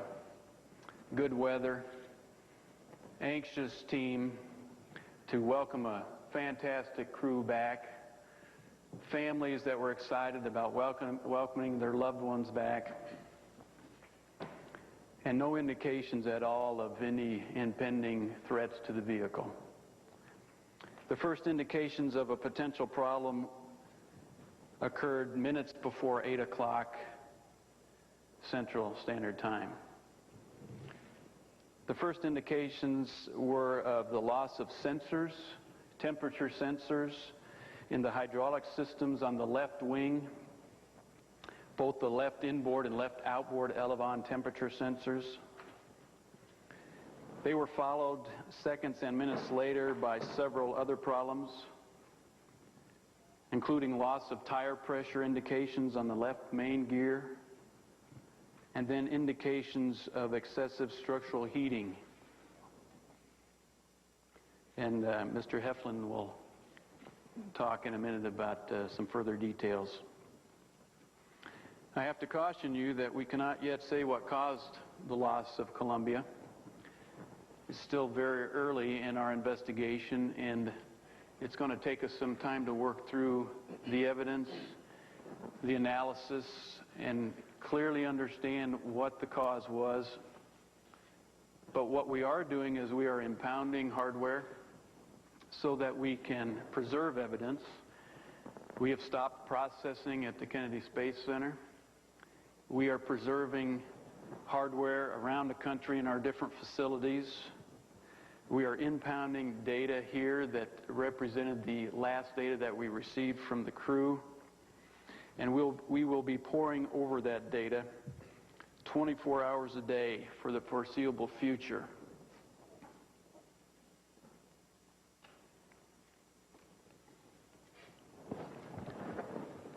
Again, I express our sadness to the families for their loss, and we'll do our best to answer your questions. Okay. Thanks, Ron. Milt. First of all, just some personal observations and comments to begin with. And then I'll review some data with you. This is a bad day. I'm glad that I work and live in a country where when we have a bad day, we go fix it.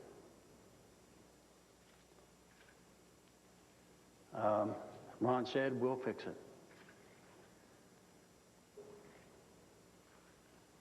I can talk to you some about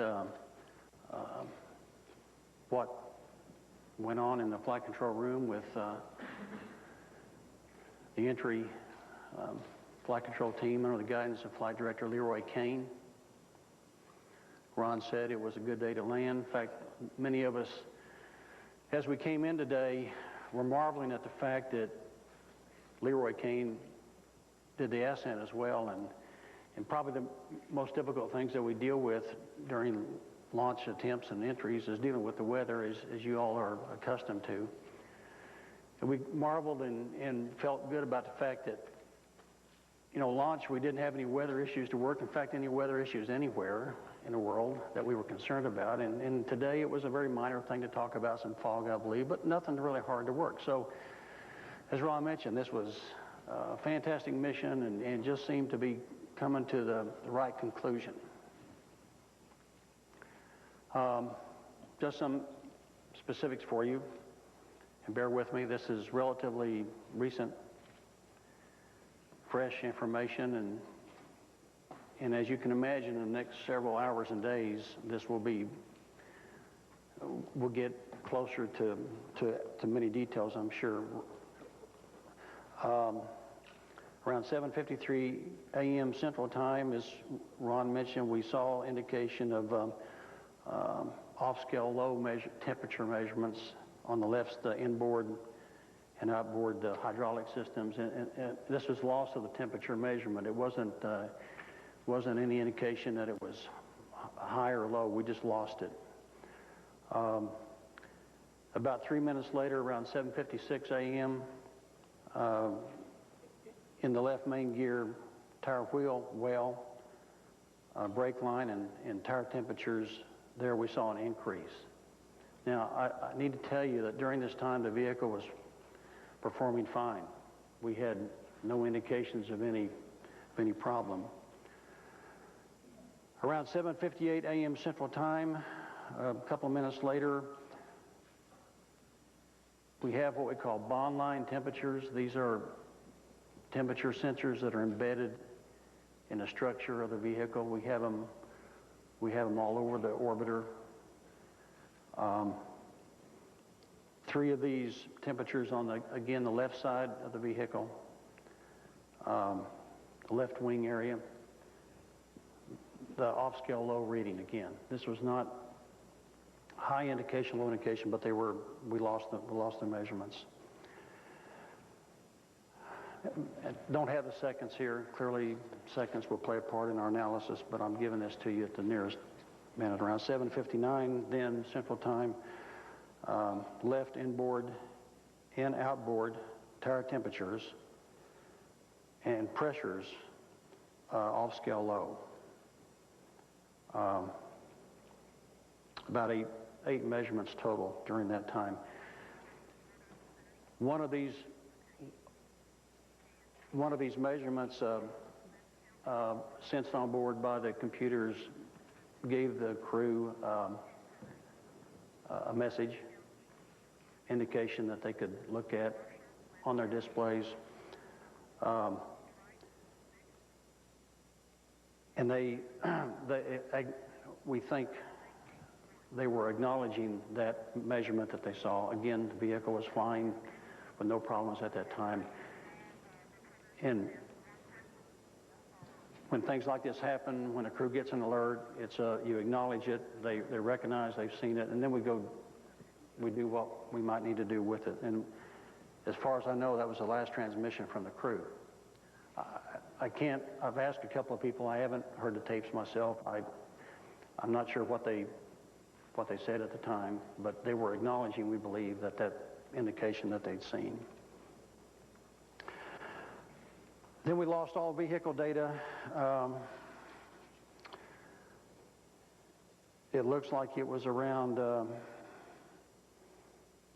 I apologize, it looks like my little cheat sheet here doesn't have the last Central Time on it, and I'm not going to try to convert it to you at this point, but it's around 8 o'clock Central Standard Time. Altitude was 207,135 feet, and traveling at a Mach of about 18.3. And the flight control team, during this time, again, we lost the data, and that's when we clearly begin to know that we had a bad day. That's all I've got. Okay, thanks. As you can imagine, we have a lot of centers around the agency that are involved today, so we're going to try to limit the questions to one and try to get through as many as we can. I need you guys to do me a favor, and when you raise your hand, wait for a microphone, and please give your name and affiliation first. And we're going to start here in Houston and then go around to the other NASA centers. So let me see a show of hands, and we'll try to get somebody to you. Let's start right here along the front row and work this way. Hi, Melissa Jacobs with the Fox News Network. Where will the debris be taken? We haven't yet identified a central location. Part of the activities that are ongoing, even at this very moment, is to stage our teams into a location in northeast Texas. We are still identifying the locations for our teams to meet and gather and start this process of recovering debris. And part of their first activities is to identify the staging area, the collection point of all the debris. So that's some work that's going to be done later on today. The teams are, let's see, they're not quite in the air. They're staging right now at the different airports, and they're converging on northeast Texas. And so that's some work that's still in front of us. Sig Christensen, San Antonio Express News.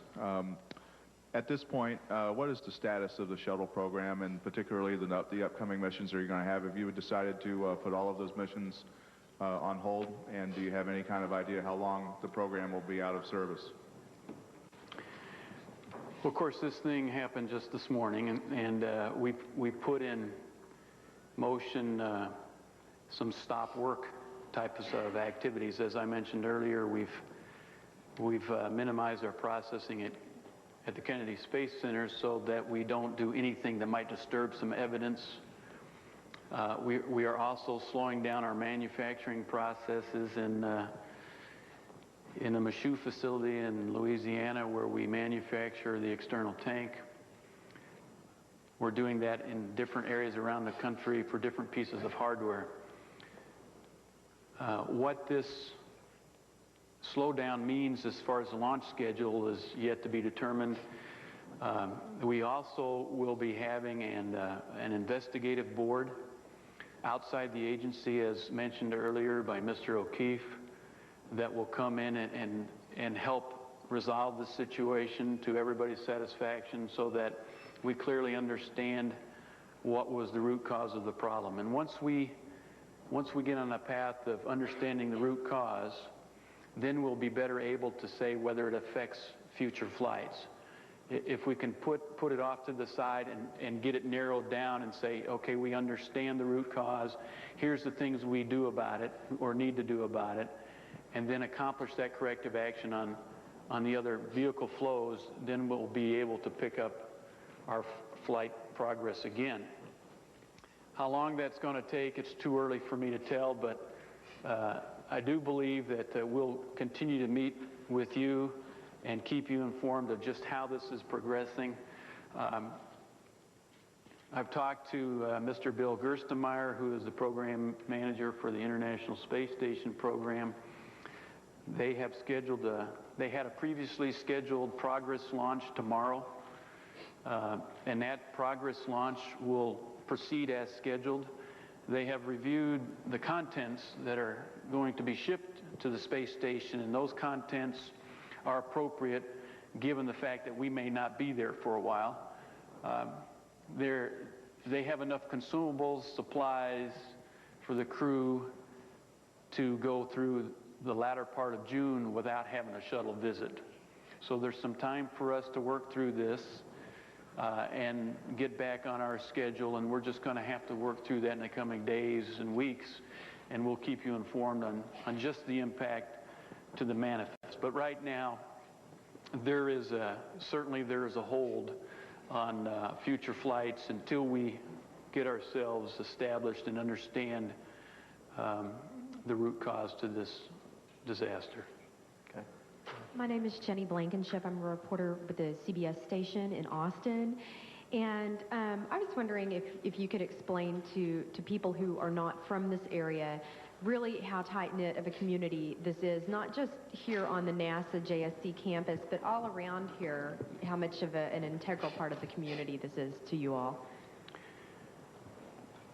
Well, it's more than a job. This is a passion for us. Human spaceflight is a passion. It's an emotional event. And when we work together as family members. And we treat each other much that way. And whether it's the loss of a crew member or a loss of a member of our ground team or processing teams, it's a sad loss for us. And so we are a very close community. We understand the risks that are involved in human spaceflight. And we know that these risks are manageable, but we also know that they're serious and can have deadly consequences. And so we are bound together with the threat of disaster all the time, and we know we must count on each other to do what's right. We must count on the ground teams to process correctly. We must count on our suppliers to follow the procedures just like we have identified to them. And we count on the flight crew members to fly the vehicles within the specifications. So we all rely on each other to make each space flight successful. So we have a dependency.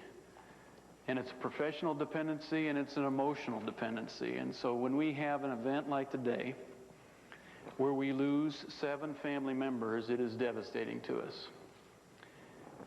And it's more than just us in this location. There is an emotional attachment to human spaceflight. It piques our interest. It captures our imagination. I received a couple of phone calls this morning, immediately following when it became apparent that Columbia was no longer going to land. One phone call was from my brother in Phoenix, Arizona, not associated with the space business. I haven't talked to him yet. I just received a message, certainly extending his thoughts and prayers. I received another phone call from my son in Provo, Utah, with the same emotional outpouring of sadness. And I'm sure this is true across the country. We're seeing that from the public. We're seeing that as people that really care about the space program and understand what it means to this nation. reflect their thoughts, their prayers, their caring attitude toward us. And we want them to know we appreciate it very much. As we struggle with our emotions in this difficult time, we appreciate the thoughts, the prayers, the care, and the support. Milt, you might have some thoughts also. Well, yeah, it is, the community out here is extremely close-knit. I've been through 3 of these. And each time, you see a coming together of the community here. Our landscape has changed. The space flight business today is not going to be, it's going to be much different than it was yesterday. It was different after the Apollo 1, it was different after Challenger. And it was different because this community, the passion, Ron's right, the passion is here. And as Ron was talking, I was thinking about your question, and I thought, you know, sometimes it's a shame that it takes things like this for this country to pull together and care. And it shouldn't. Damn, we're good. This country's great. It shouldn't take these kind of things to cause a coming together. Okay, thanks. Eric Berger with the Houston Chronicle. Milt, you mentioned about 8 sensors, and one of those which triggered some kind of notification inside the shuttle. Can you tell us which sensor that was, and whether it was an abnormal reading on whatever sensor it was, or whether it was just that the sensor was no longer functioning? There were, in the left inboard and outboard, these are tire temperatures on the left-hand side, okay? Temps and pressures, and Ron, help me out here if I get that mixed up. And they all went what we call off-scale low. In other words, there's a bottom number 0, or maybe not 0, not necessarily 0, but there's a bottom number of the measurement. They all just went off-scale low, indicating loss of the measurement itself. You know, and I cannot tell you specifically which one of the 8. We'll find that out, but I don't have that right now. No. An easy way to think about that is the measurement was no longer reading. It was not giving an indication. It's as if someone just cut the wire. Okay, right over here. Chris Heinbaugh with WFAA TV in Dallas. You indicated that at 7:53 was the first, you first lost some sensor information, and you indicated towards the end there was an acknowledgement from the crew. During the rest of that time period, was there any dialogue, any communication with the crew during that period? And if there was there any indication from them that there was a problem that they could see on board? Yes, at 7:53 a.m., we did have another set of 4 measurements in the hydraulic system on the left-hand side that went off-scale low. Now, this was reported by the flight controller responsible for the mechanical and hydraulic systems in the orbiter, reported to the flight director. When this happens, then it's followed up by if there's any action to take, if there's anything that we see that needs to be done, that flight controller will tell the flight director and a crew, and call might go to the crew. These were measurements that did not have, we have many measurements on board. Not all of them are enunciated to the crew. They don't need to be. And we see a lot more information on the ground than they do. So they did not see this. So they had no indication. We saw nothing else to indicate any difficulty at all, because had we seen anything else, we would have taken some action. That's, you know, we work very hard. We train very hard to react in a very short amount of time to situations. But we don't if we don't have anything that we see that we've got to do, then we don't spend the time talking about it because we focus on the next event and so forth. Right here next to him. I'm Brian Sasser, KPRC TV here in Houston. We'd heard some reports that during launch there had been some concerns that some debris hit the wing. Is that true, and is that any cause of concern, and that could have caused today's problems? It is true that right after launch, and I don't remember the time frame as far as seconds, there was a piece of foam that is used as insulation on the external tank in the area of what we call the bipod, which is the forward attach between the orbiter and the external tank. There is a piece of foam that was shed, and in our review the following day of the launch films, we saw this piece of debris drop off, and it looked to us like it impacted the orbiter on the left wing. Where on the left wing, it's very difficult for us to tell. Somewhere between the mid and outward span. Was it the leading edge? We don't know. Was it underneath the leading edge? We really don't know. To the best of our ability, that's what happened. We spent a goodly amount of time reviewing that film and then analyzing what that potential impact of debris on the wing might do, and would there be any consequences. Through analysis and through our ability to call back on our experience with tile, it was judged that that event did not represent a safety concern. And so the technical community got together and across the country looked at it and judged that to be acceptable. And so as we look at that now in hindsight, that impact was on the left wing. And certainly we have all the indications that Milt talked to you about were on the left wing. We can't discount that there might be a connection. But we have to caution you and ourselves that we can't rush to judgment on it, because there are a lot of things in this business that look like the smoking gun but turn out not even to be close. And so we really have to do some regression analysis. We've got to look at what Milt described to you, and then back up in time through analysis to see if we can piece together the events and whether or not this was a tile problem or whether it was a structural issue or some other event. We don't know yet. What will help us determine that is inspecting the debris. That will really help us.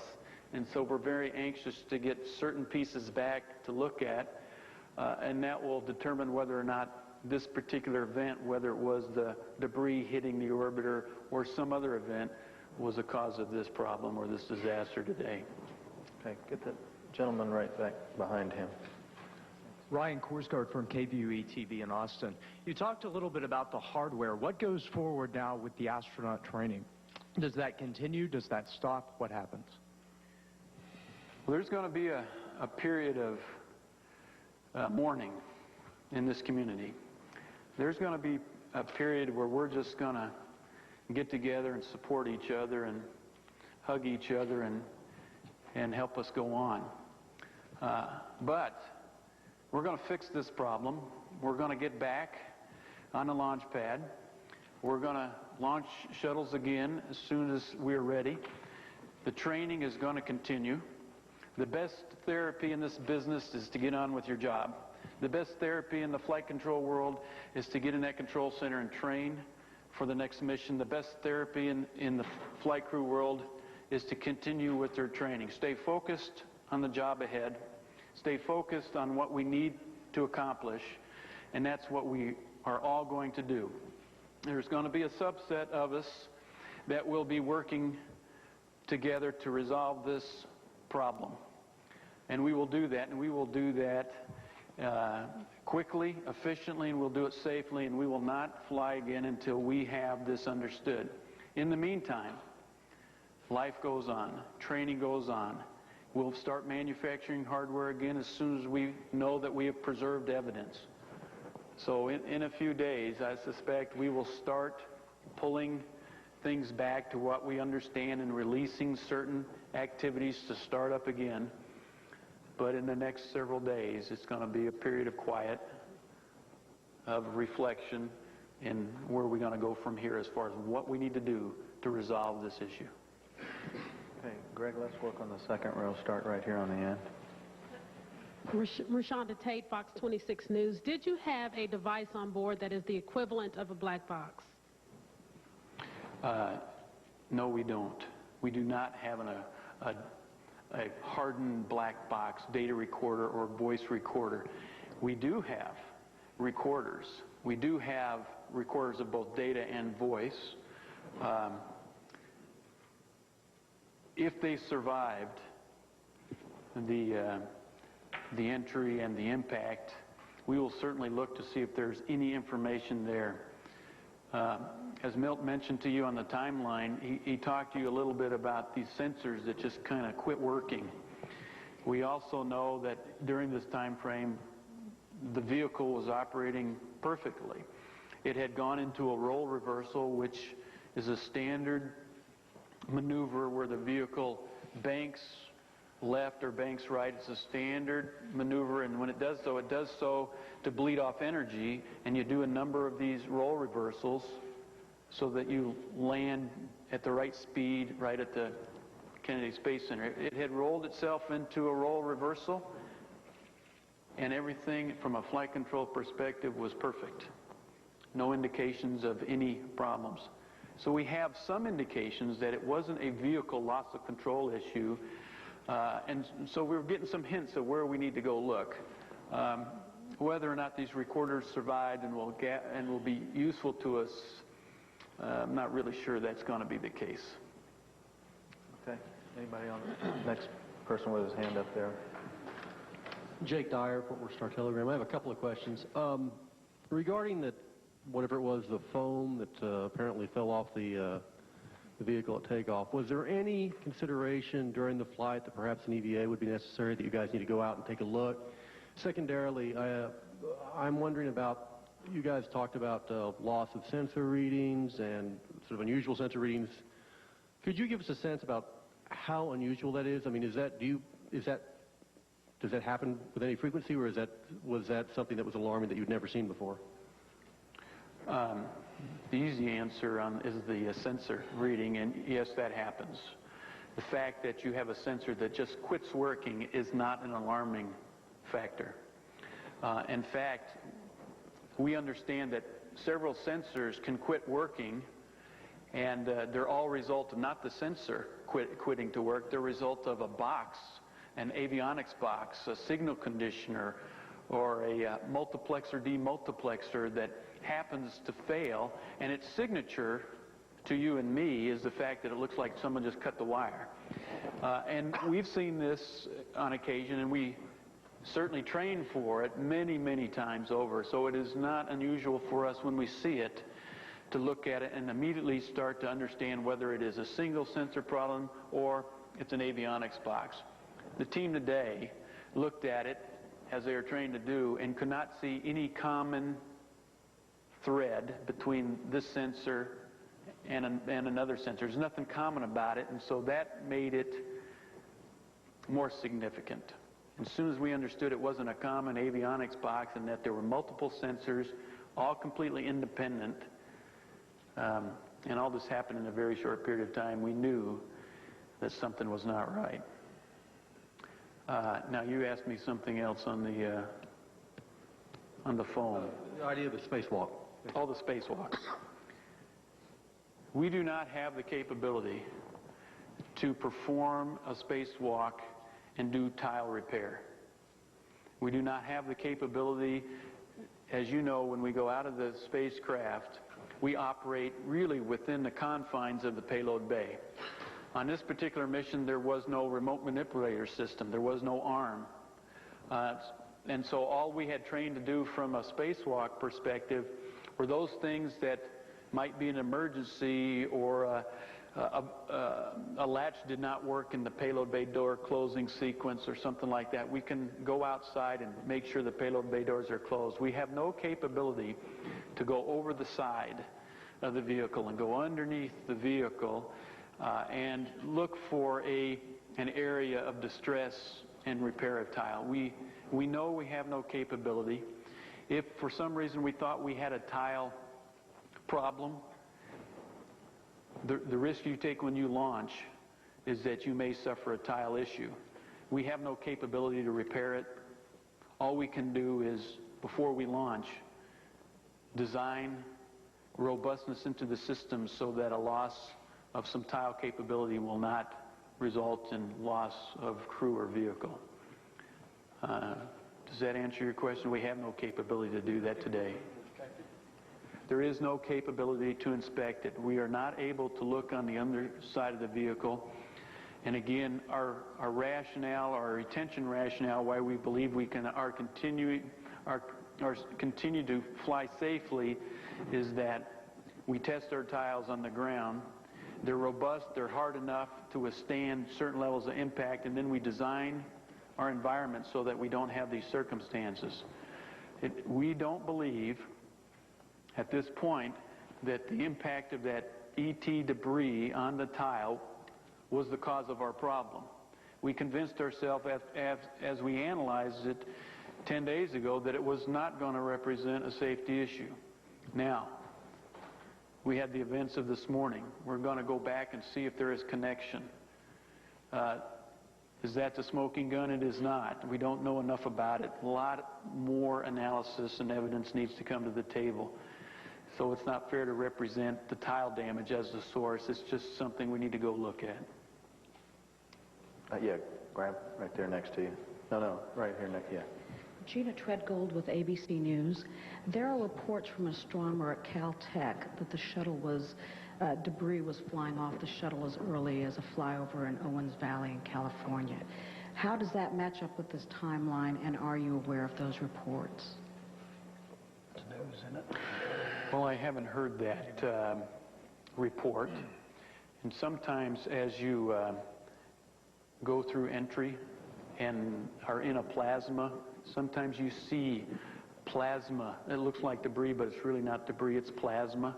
It's just the fact that you're going really fast through the atmosphere. If he saw something over Hawaii, recognize we flew a good long while before we got to the Texas area. And so it's doubtful that we had something in Hawaii that would cause us a thermal concern. At the time that we believe we lost the vehicle, as Milt explained, it was about Mach 18, or 18 times the speed of sound. We were at our peak heating. We were at 3,000 degrees Fahrenheit on the wing leading edge. And if we did have a structural problem or a thermal problem, you would expect to get it at the peak heating, not back at Hawaii when you weren't suffering any real thermal environment, extreme thermal environment. The most extreme thermal environment was right at Mach 18, and that's where we lost the vehicle. Go ahead.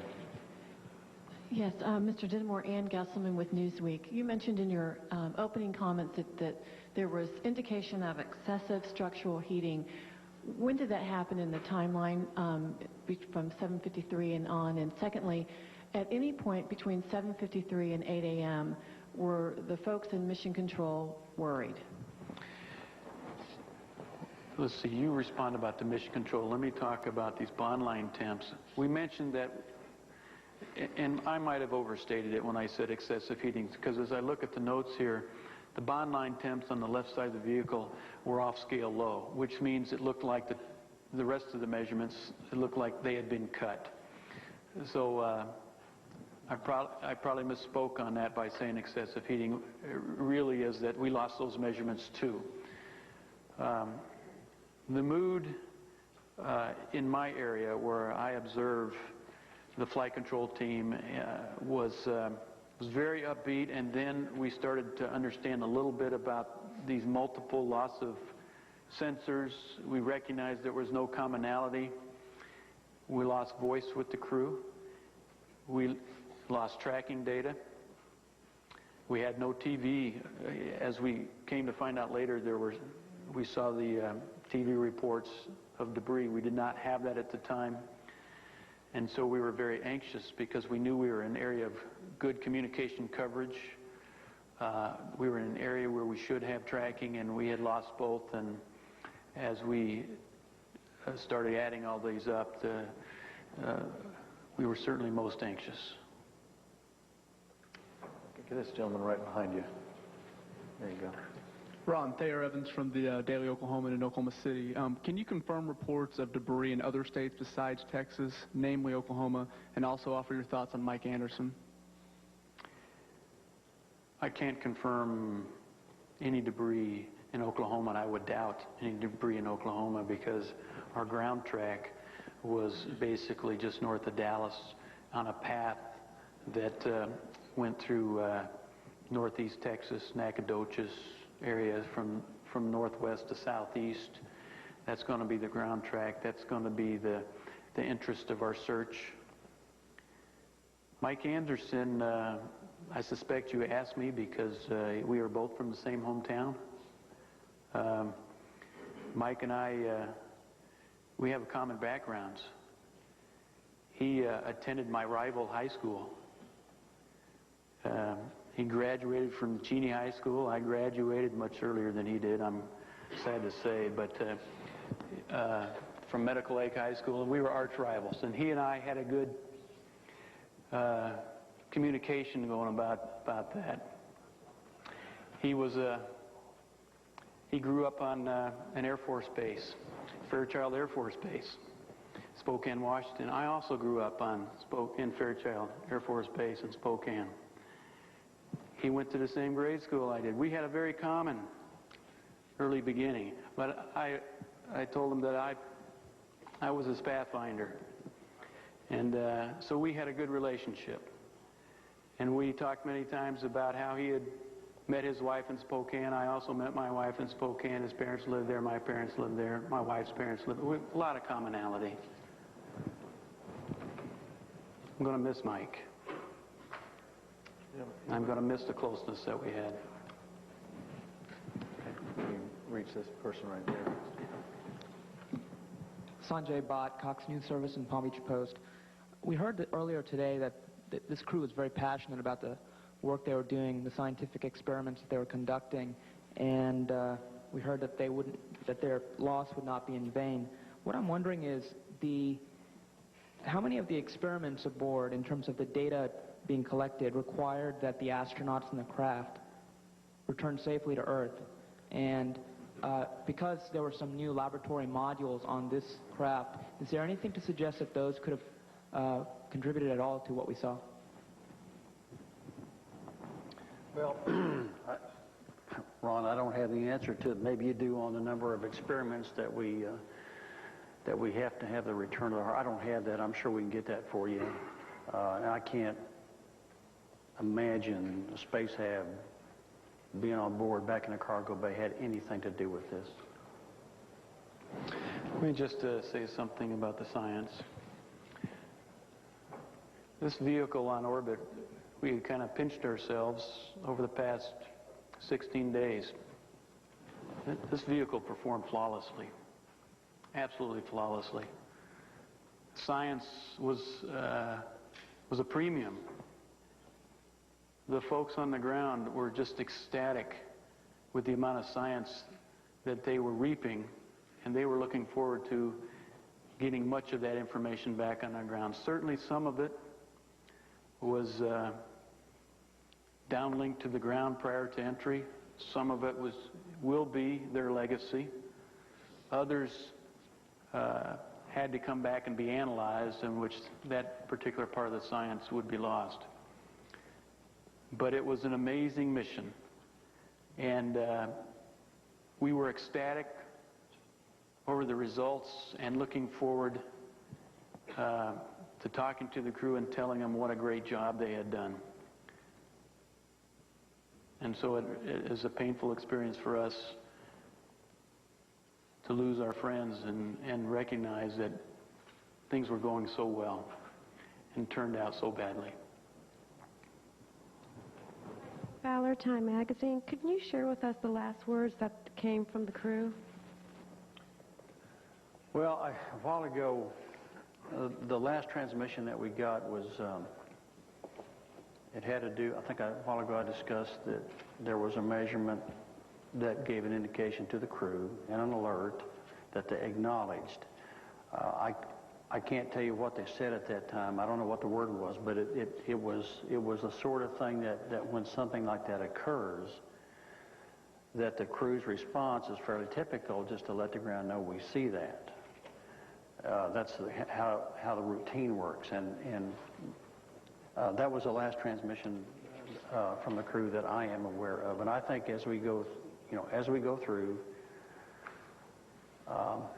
and peel this apart, we'll have more information like that we can share with you.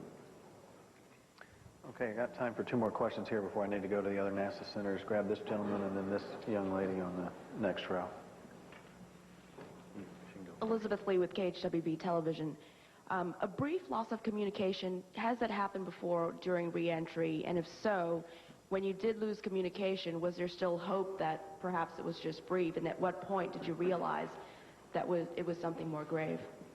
We lose communication from time to time for various reasons. We certainly lose it during the orbit phase. We've lost it sometimes for a whole revolution of 90 minutes. On entry, though, we understand that any dropouts generally are brief. And if they do occur, they occur during the peak heating time frames when the plasma around the vehicle as it is at its maximum extent. And so a brief dropout at this time period is no reason for us to be concerned. Our experience is we gain it back fairly quickly. Our concern at this time was that as we made several calls to them, they did not respond. We made several more calls to them via UHF, which is usually as reliable as anything, and they did not respond. And it became apparent to us that we were in difficult circumstances. Okay, last question right there. Go ahead. When you guys first got that anomalous sort of readings where you were unclear of, something strange is going on, at that point, was it a situation where you guys were committed? I mean, there was nothing you could have done about it. As soon as, when you first saw those readings at that things went blank or whatever, was there any corrective action whatsoever at that point that you could have done? Nothing that we could do. Just observe and see if there was going to be any future downstream impact to the landing. In fact, if that's all we did was lose those 12-odd sensors, no impact to this flight at all. We would have come back and repaired the sensors.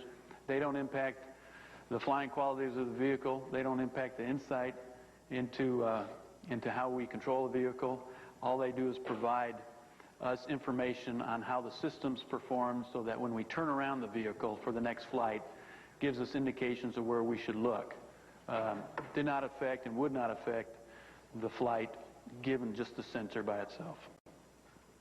Okay, let's go to the Kennedy Space Center in Florida for questions, please.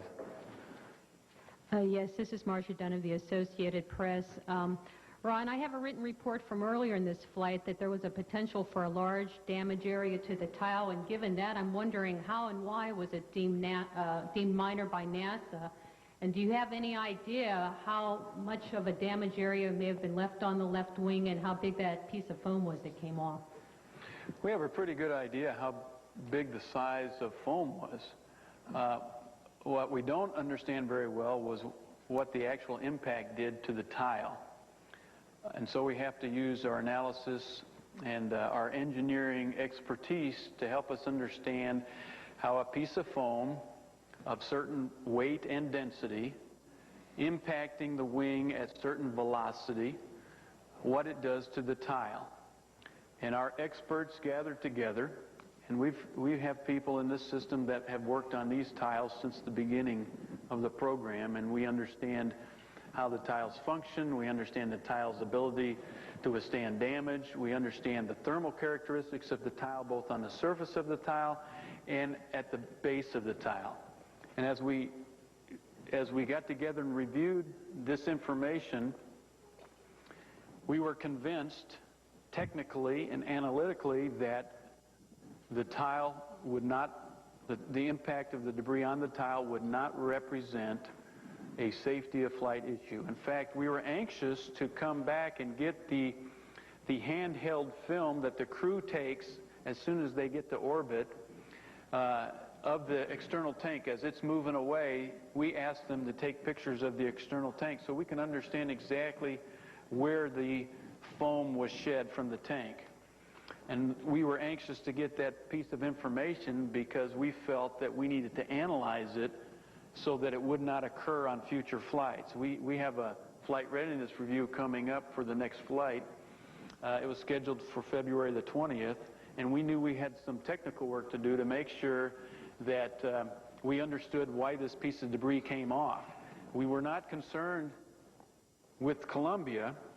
We felt we had analyzed that, and we felt we understood it such that it was not a thermal concern to us, did not represent a control issue or a safety of flight issue. And again, I'm going to caution you that that is the case today. We have no information that would say that is not the case. We are going to go look at it again to see if there is a connection between what Milt talked to you about and the fact that we had a debris impact on the tile. And there's some other things we need to go look at. The tile is just one. And so we were satisfied that we did the proper work. And across the community, our safety, our quality, our crew members, our flight controllers, and the program management reviewed the technical analysis and agreed to a person that it was not an impact to this flight. So we need to go back and look at that, of course, but that's the events as they unfolded. Adler from Florida today. I'm sorry to ask another question about the external tank, but has this happened before? Has foam come off the tank? Has it impacted the shuttle? And what were the consequences that you saw? We had an event on STS-112 just several flights ago where a piece of debris from the same general area was shed by the tank. And this particular debris, and I can't tell you today whether it's of the same general size, but it came from the same general area, and it impacted the aft skirt on one of the boosters. Superficial damage occurred. When we got the booster back in port and looked at it, evaluated it, reviewed it technically, discussed it at the following flight readiness review, which was STS-13, we as an agency, as a shuttle program, decided that that did not represent a technical safety risk to us. We have from time to time debris. Ice can come off the tank, frost, pieces of debris, and they impact the bottom of the vehicle. Several years ago, we had a problem where during the launch phase, we were popcorning pieces of this insulation on the tile. It would effectively reach a certain point in the ascent, and it would popcorn out and impact the bottom of the vehicle, and it would cause damage to the tile, but not damage that was a concern from a safety standpoint, damage that when we got back we had to repair or maybe replace a tile. We have subsequently fixed that problem, and as we were looking at this particular problem of debris shedding in this one bipod region on STS-112, we said, well, we've got an area that we need to fix, and we have a turnaround discussion, but not a safety of flight issue. We flew STS-113. We didn't shed any external tank debris. On STS-107, as we looked at the films on the following day, we saw the same type of debris being shed from the same location. In this case, it didn't impact the booster. it impacted the left wing. So again, 2 occurrences in the last 3 flights is certainly the signal to our team that something has changed. It did not represent, on the first occasion, an alarm from a safety point of view. It represented a turnaround processing issue. As we go forward in our investigation, we're certainly going to look in this area and determine whether or not this was a contributor to the loss of Columbia and the loss of the crew. This is Mike Cabbage with the Orlando Sentinel. Ron, could you talk a little about who all and what all was involved in the analysis of the tile issue after launch? Did you ever give any thought to using telescopes to look for signs of damage to the orbiter? And if you had detected extensive damage to the TPS, is there anything you could have done with the angle of attack or anything else during re-entry to have reduced stress on that part of the vehicle? The easy part of that question is there's nothing that we can do about tile damage once we get to orbit. We can't minimize the heating to the point that it would somehow not require a tile.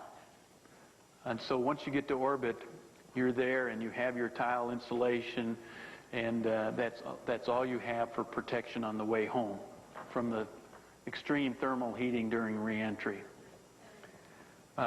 We have experience in the past of having events that have occurred that we have assessed using other assets to maybe get a close-up look at the bottom of the orbiter. Recall a year or 2 ago, we lost the drag chute door.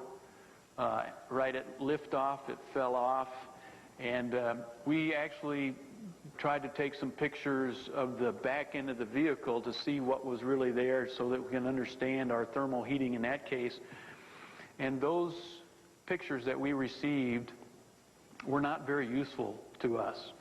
So that was part of our background.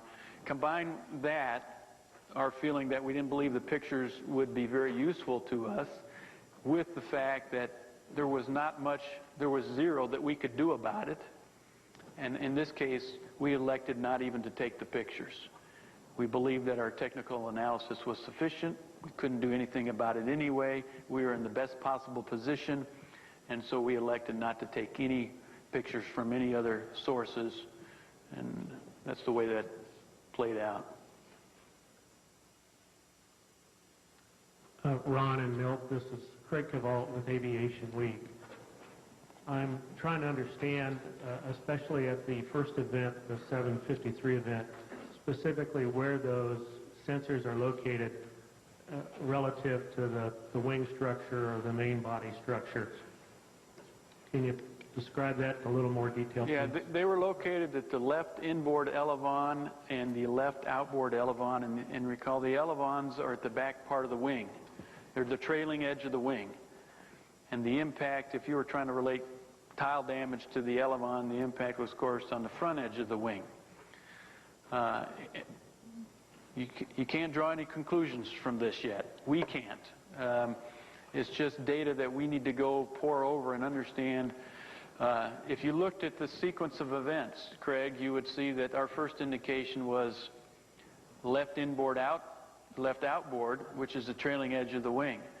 The next indication was left main gear wheel well, which is, it's like it's moving forward toward the front of the wing. But that doesn't mean anything at this point, because how we lost the sensors was, it looks like we just cut the wires. It could be that the wires were being lost at some other location, not on the trailing edge of the wing. And so we've got to piece all this together. We can't say today that there is some significance that the indications started at the trailing edge of the wing and worked themselves forward. We can't say that. Just like we can't say that a debris impact on the front of the wing at tile is any reason to conclude that we lost the vehicle. It's just information. It needs to be factored in with a lot of other evidence and analysis. Lots more work to do.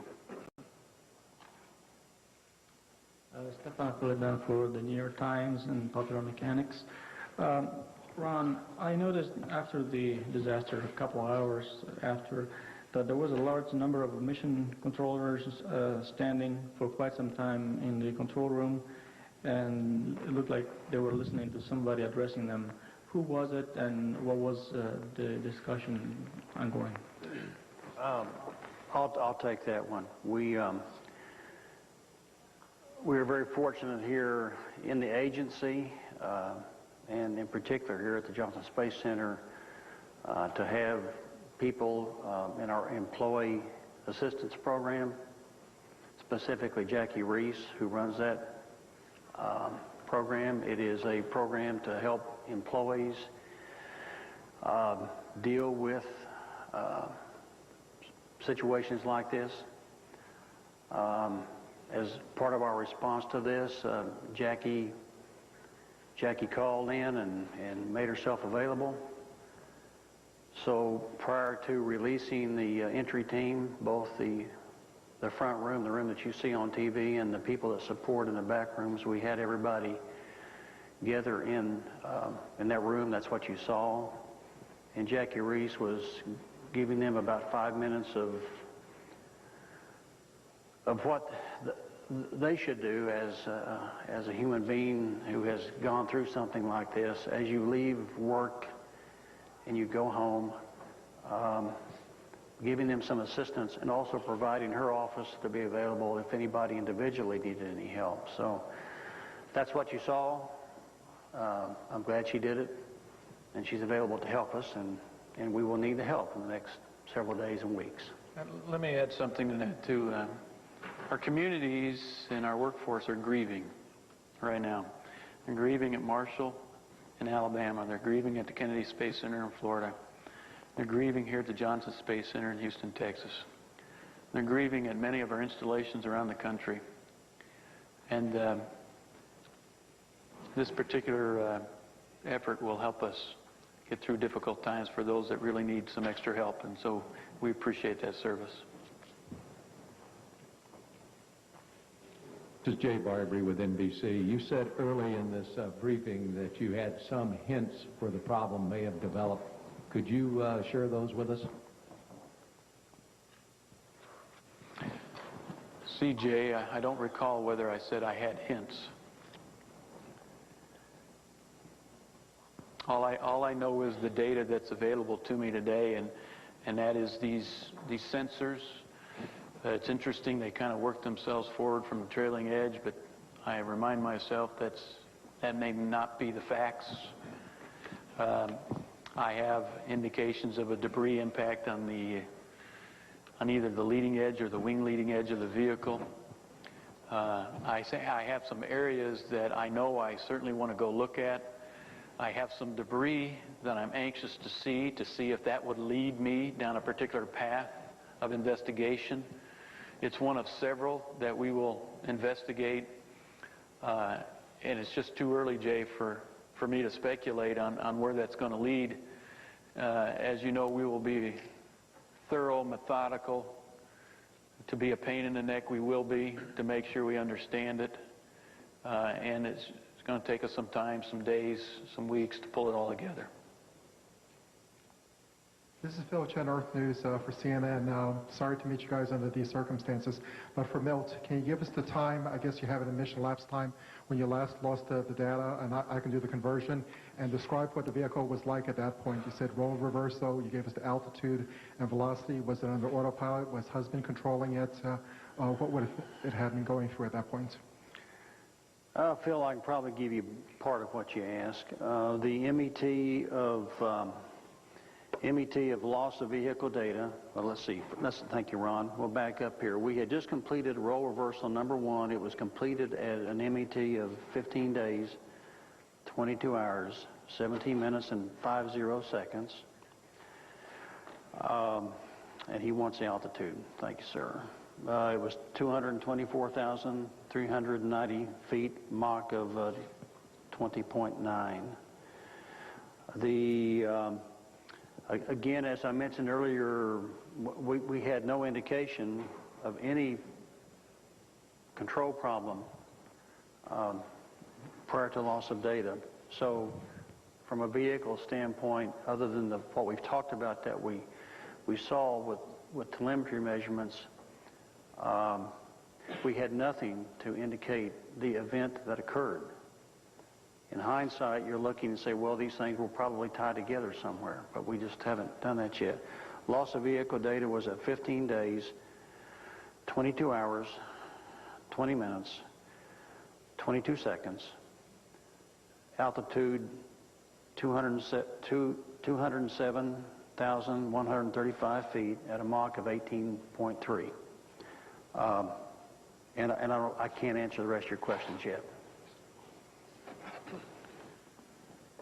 This is Jim Banky of Space.com, I guess for Ron and Milt. Could you talk about the issue of Columbia being NASA's original orbiter, the oldest orbiter, how the age issue may or may not be a factor here? And just out of curiosity, was any of the original instrumentation still on and active that may or may not help you with additional data point? Columbia was an amazing machine. It was the first space shuttle vehicle to fly into space. This was its 28th flight. It wasn't the most experienced vehicle. Discovery has 30 flights, at least 30 flights, if I remember it right. I don't think age is a factor. If you ever have the opportunity to look at any of our vehicles, you'll see that the vehicles are kept in just pristine shape. A lot of tender, loving care goes into the care of our vehicles so that they look brand new.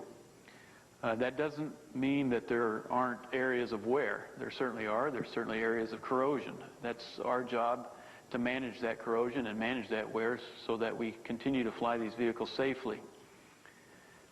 Columbia, because it was the first vehicle, had a lot more instrumentation included in its design and in its structure than the other three vehicles. And several years ago, we elected to take out much of that instrumentation because it was no longer being used. And we reduced the weight of the vehicle almost 1,200 pounds just by removing instrumentation and the associated wiring. So there really is no extra instrumentation there that would add to our detective work. And what was there before we took it out was not being used. Bill Horowitz, CBS News, and for both of you, we certainly appreciate you appearing here today. I know it's difficult. Could you tell me, please, Milt, if you told the station crew, I'm sure you have, what's happened, when that happened, and what Commander Bowersox and the rest of the crew might have said in response? Bill, I'm not able to tell you when it happened, nor am I able to tell you the response. I was clearly not focused in that. I know we can get that for you. I can give you the general time, Bill. It happened prior to 9:30 Central. This is Irene Brown, and I also wanted to express my condolences to you and your colleagues. You mentioned, Milt, that Americans often wait for a tragedy to come together, and we saw a substantial boost in NASA funding after the Challenger accident. For Ron, I was wondering if you could say what you'd wish to come about as a result of this tragedy, and how much of a hardship would it be if you have to fly the shuttle manifest with just 3 ships?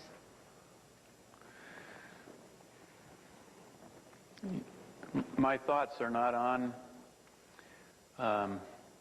what I hope to come out of this tragedy. My thoughts are still on what happened this morning. My thoughts are on 7 families, children, spouses, extended family. My thoughts are on their grief. My thoughts are on what we missed, what I missed to allow this to happen.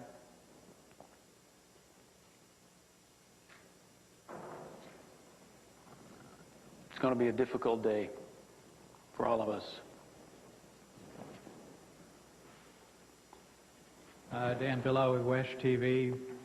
Ron, a two-part question. The first part may be a little repetition, but I want to make sure that I get it clearly. Do you have any indication at all that there was excessive heating on any part of the space shuttle, whether it was wing or tires, landing gear? And secondly,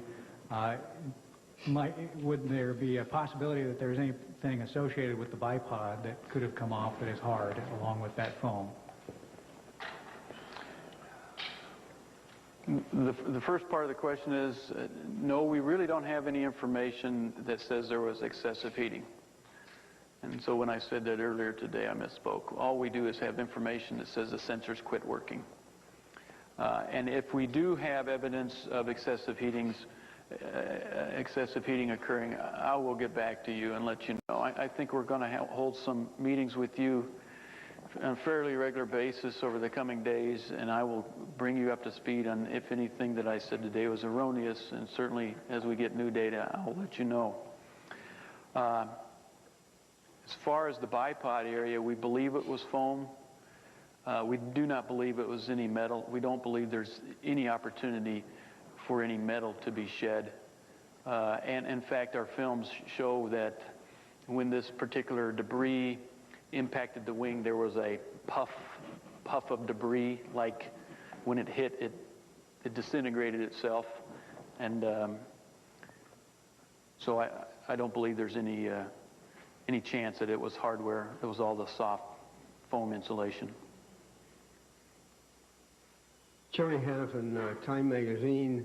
Is there any indication from what you learned so far, Ron, in this incident, that maybe the stress, we're maybe overstressing this space plane in the role reversal process? I think at one point the left bank had got up to 57 degrees. Yeah, that is not uncommon to have that type of roll reversal and bank angle. In fact, we've seen a lot steeper banks than what you just mentioned. We'll have to go back and look to see if that is a factor. That'll be part of our gathering the debris, inspecting that debris, and seeing if there's anything there that would give us a clue as to whether this was structural in nature, structural failure, whether it was thermal related or some other. So we're going to have to be some detectives and look at the debris and gather that evidence to determine what the cause was. Along Miami Herald, if you had had a sudden break in the heat envelope or sudden heating, would that have knocked out the sensors, or would you have expected to have seen a heat measurement before they quit working? Well, it's certainly speculative to try and understand the relationship between any thermal environment on whether that thermal environment would have translated into an area of wiring and then destroyed wiring. Hard for us to respond to that question today. Be glad to take that question in the coming weeks as we get some information where I can respond to it factually. Yeah, you guys are trying to help us, and we thank you for that. I mean, you can continue to ask questions like this, but everything would be a speculation, and that's not fair.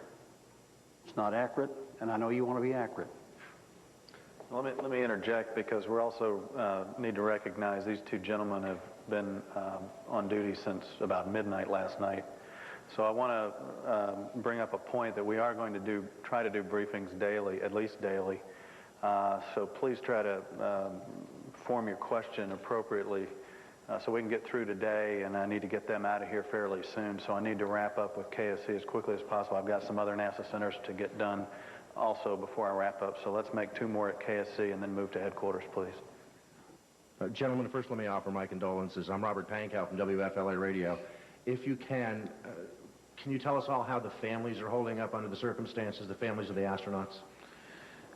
See, we don't have any firsthand knowledge, and I believe earlier in the day, Mr. O'Keefe and Mr. Reedy talked a little bit about how the families reacted, both with our administrator and with the phone call from our president. So I don't have anything to add other than what was said previously. Yes, hello, this is Philip Davis from National Public Radio. I was wondering if after the loss of communications, did you notice any deviation in the flight path of the shuttle? When we lost communications, we also lost our ability to track the vehicle. And so we had no indications whether or not we were off the flight path. We had no indications that we had a breakup. Only later, as we reviewed the TV coverage, did we see that there was a breakup. And, you know, in the control center, just to share with you, we have plots of the trajectory and how we're flying, and I know others stared at that for a long time because the tracking ended, you know, over Texas, stopped, and it was, and I reflected back what I saw with Challenger. Okay, let's go to headquarters, please. There's questions there. This is Frank Mooring at Aviation Week. For Ron, could you give us an idea of what your investigators are going to be looking for at Michoud and when they're going to start looking? We had already kicked off an effort, even prior to this morning, to try and determine why the debris was being shed from that bipod region of the tank. And the reason we kicked off that effort, because we knew we needed to understand it prior to the next flight.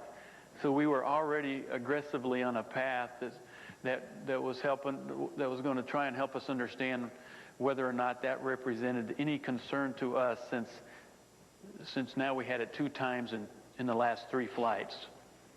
So that was a major element in our planned flight readiness review for STS-114 that's scheduled for March. So that activity was already in place, already ongoing. What we have done today is asked our external tank project team and Lockheed Martin, which is the contractor for the tank, who builds the tank in Michoud, the Michoud facility in Louisiana, to isolate certain pieces of hardware, to gather data that might be pertinent to this discussion, and to make sure that we have not put in jeopardy any piece of evidence that might be helpful to us. So we've taken those steps. Those are in place or are ongoing right now, and we'll be able to keep you aware and tell you what's happening in the coming days if there's anything that comes out of this. Charles Science Magazine. What are the contingency plans for the International Space Station in the event of a grounding of the shuttle fleet for an extended period of time? All I know today is that I've talked with our station program management. They have been in contact with all of the international partners. They understand what happened today in the shuttle program. They are going to proceed as planned tomorrow to resupply the station via the Progress vehicle. There is a Soyuz launch that is planned later in the spring, and we know that we have sufficient consumables on board to go through the end of June without any shuttle support. Beyond that, I have no further information. I hope that we get this situation resolved in the coming weeks so that it isn't an extended period of time, but that remains to be seen. In the near term, we know we have months of adequate supply on board the International Space Station, and we also know that we can help resupply them from our international partners' resources. So that's what I know today, and we'll see how that matures over time. This is Laura Meckler from the Associated Press. Could you tell us any more about how you'll approach the recovery of all the debris that is spread over such a large area, and what the NTSB's role is going to be in that, or what their role is in the investigation, and also how long you think it'll be before you know more about what happened today? We have many government agencies that are helping us respond to this tragedy. The NTSB is at our disposal. We have the FBI that is involved with us. We have local and state law enforcement. We have FEMA that is also helping us tremendously. We have been assured that we will have the assets and the efforts of our government to help us wherever we need to gather debris, get it in the right locations, identify any crew remains, get them to the right locations. All that is ongoing. It's being organized. It's a tremendous effort that has been engaged and is in the process of coming together from all different agencies in different parts of the country. I don't have much more information other than those ingredients today. As these things come together and as we start basing and we start collecting, I'll keep you informed on just how that is going and where these things are happening, and certainly will respond to your questions as this moves along. Sumana Chatterjee with Knight Ridder Newspapers. Are there any satellites that NASA, the U.S. military, commercial satellites out there that might have caught what happened, and will you be looking at images from other satellites? And just about the debris as well, you mentioned earlier that you were anxious to see certain types of debris. What types are you anxious to see? And are first responders trained for the recovery of such hazardous material? Well, we were anxious to see the pictures of the tank. As we separate from the tank, roughly 8.5 minutes after launch, we have the crew immediately get out of their seats and use some handheld, both still and motion picture video, take some shots of the tank as we're separating it from it. And we do this on a routine basis because that's our only evidence of what the tank looks like after it got to orbit. Because the tank goes about a half an orbit around the Earth and re-enters through the atmosphere and is destroyed. So we have no physical evidence other than film. And what we were anxious to see was that film, to see if it looked similar to what we had experienced on STS-12, where we shed some debris from the same area. Obviously, we're not going to get that information. So that's what we were looking for. And if you asked me any other parts of that question, I've forgotten what they were. That's all right. Lisa Sylvester with ABC News. It looks like, judging from the TV reports, what you've been finding are these smaller pieces of debris. Is it NASA's intention to try to gather as much as possible and then to try to rebuild the shuttle, much the way they did with TWA Flight 800? I don't know for a fact, but my impression is we're going to gather every piece we can find, treat this much like an aircraft incident, and see if we can solve the puzzle. That's not going to be very easy because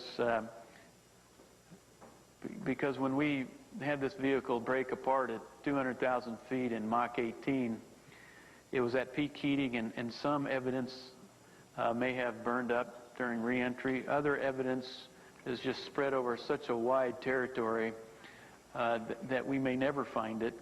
So we hope to get as much as we can, piece it together as experts think best to help us solve the puzzle.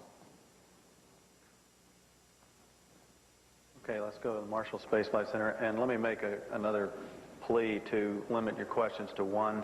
And I've got 15 more minutes for this briefing, and I'm cutting it off for the day, recognizing we are going to offer briefings at least daily from here on in. So let's go to Marshall. Jennifer Morgano, WVNN Radio. I understand the Marshall Space Flight Center managed the key propulsion elements of the shuttle. What specific involvement will the center have in the investigation? They, along with every other center, will be actively involved. We'll have their key managers, their technical experts, all coming together, much like the teams we formed when we solved the flow liner problem of the summer and the recent Bistra crack that allowed us to launch STS-107, the resolution of that issue. So we're going to pull together the management, and we've already had meetings with the center directors. We've already had our meetings with our management at headquarters. We're already assembling the technical experts and the teams, and so we're going to make wide use of their best and brightest to solve this problem and try to understand what happened and put in the proper corrective action.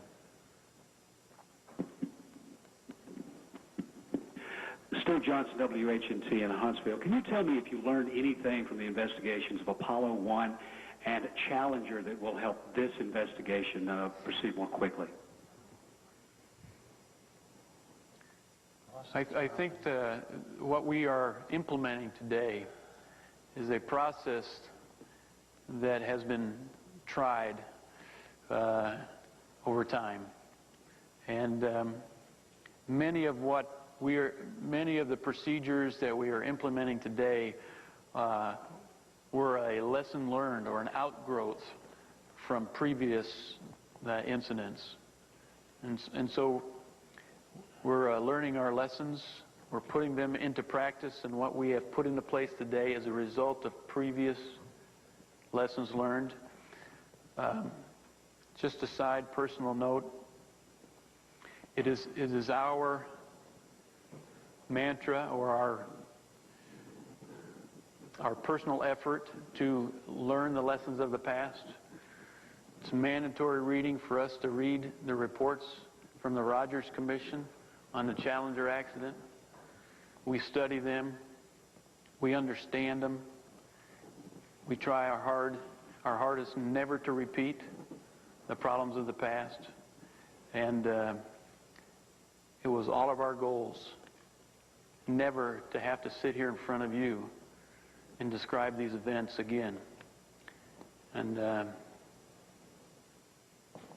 we're very disappointed. It's hard to tell you how disappointed we are, how saddened we are at this event, and somewhere along the line, we missed something.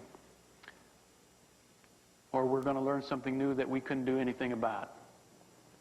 But I guarantee you, we're going to fix it. Kent Falk, Birmingham News. Could you tell me who is on NASA's rapid response team from Marshall, what the role will be, and what role Marshall is playing in the foam debris investigation from the external tank?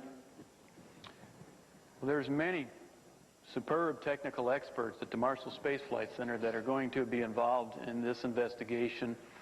I don't have at my fingertips today the names of those individuals. If we judge it appropriate in the coming days to release that, we certainly will give that information to you. Shelby Spires, Huntsville Times, Huntsville, Alabama. Can you tell me who's leading this investigation from a center perspective? Is it coming out of Johnson, or will it come out of another center? No, actually, this is being led as a one NASA activity. We have a mishap investigation team that is a standing team in case we have events like this happen. The chairman of that mishap investigation team is Mr. David Whittle. He is a trained individual in mishaps. He has gone to NTSB school. He works very closely with the other agencies. He is NASA's commander on the scene. He is the one that's leading our effort. He is on his way to our staging areas, and he will be our prime interface with all the other agencies to help us resolve this problem. So just a talented, marvelous team that we'll have pulled together to go do this. And it's a team that is named prior to each flight, standing ready just in case we have to do just these types of things. Hopefully, we never plan to use them. In this case, they're trained, and we have pressed them into service. Okay, let's go to California, to the Dryden Flight Research Center, please. Hi, Nikki Jackson with KCBS Channel 2, KCAL 9 in Los Angeles, also representing all my colleagues here in California. There have been 49 landings here at Edwards Air Force Base. When the Challenger disaster happened, it's my understanding that there was a 2.5-year hiatus. You have mentioned within this press conference that future flights might be held. Can you tell me what the impact of today's terrible events will have on us here at Edwards Air Force Base? Well, I suspect you're not gonna feel much impact at all at the Edwards Air Force Base Complex. Edwards is used as our secondary landing site in case we have bad weather in Florida and do not have sufficient consumables to attempt to get into the Florida and Kennedy Space Center facilities. Recall in Challenger, one of the reasons why it was such a long delay was because we had to do some hardware redesign to make ourselves, to get ourselves the confidence that we were safe to fly. That hardware redesign was necessary to be implemented, to be developed, to be tested and certified, and that took some time to do. We'll just have to see how this particular tragedy works through the same type of engineering and technical scrutiny. If there is some hardware change, we'll just have to work through that, and we'll work through that with dealing with the requirements that keep us safe to fly, a development, a design, certification, testing type of process. Too early yet to say whether or not that's going to be the case, and we'll let you know how it proceeds. Okay, let's go to the Jet Propulsion Laboratory for one question. Soraya Fidel with KCBS KCAL Los Angeles. Thanks again for taking our question. How is NASA responding to the family? What has NASA told the family?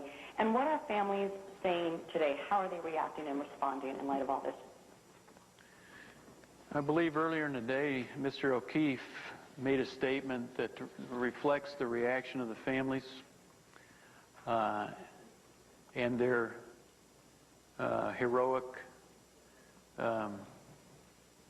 manner that they took the news, and I don't want to add any more than what has already been previously stated as to their reaction.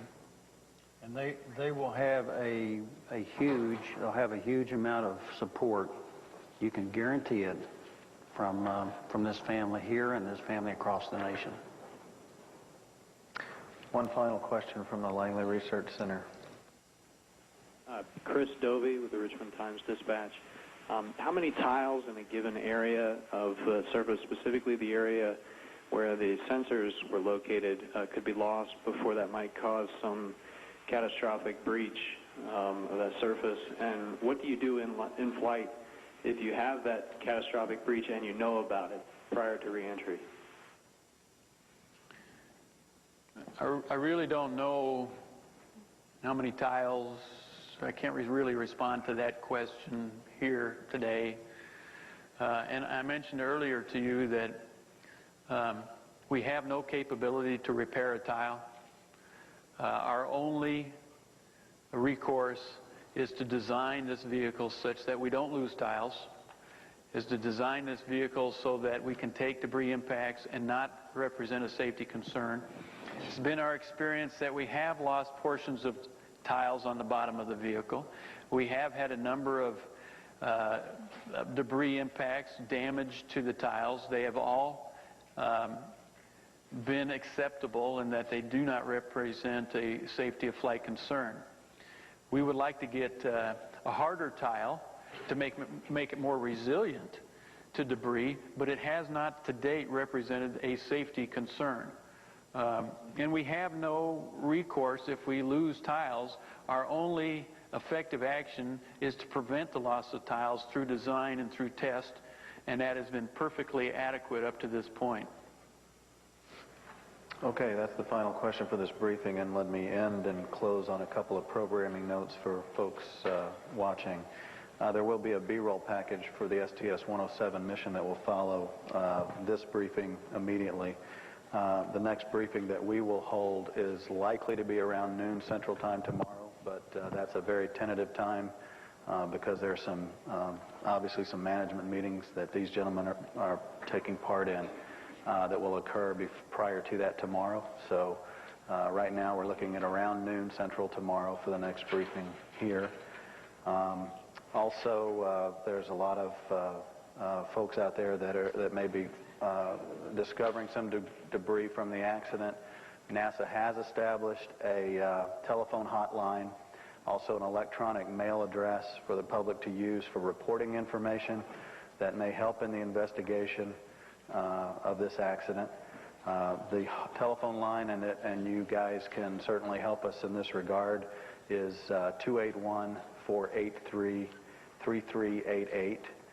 The website that right now should be online for folks to provide either text reports or images that they think may be helpful in the investigation for us. That website address is NASA MIT Images altogether, NASA MIT Images at JSC, for Johnson Space Center, at jsc.nasa.gov. And we will try to build a billboard or something like that we could put on NASA TV as well to help folks with that. So again, the phone number is 281-483-3388, and that is for the NASA hotline that has been established. Thank you, gentlemen, very much, and we will see you guys tomorrow.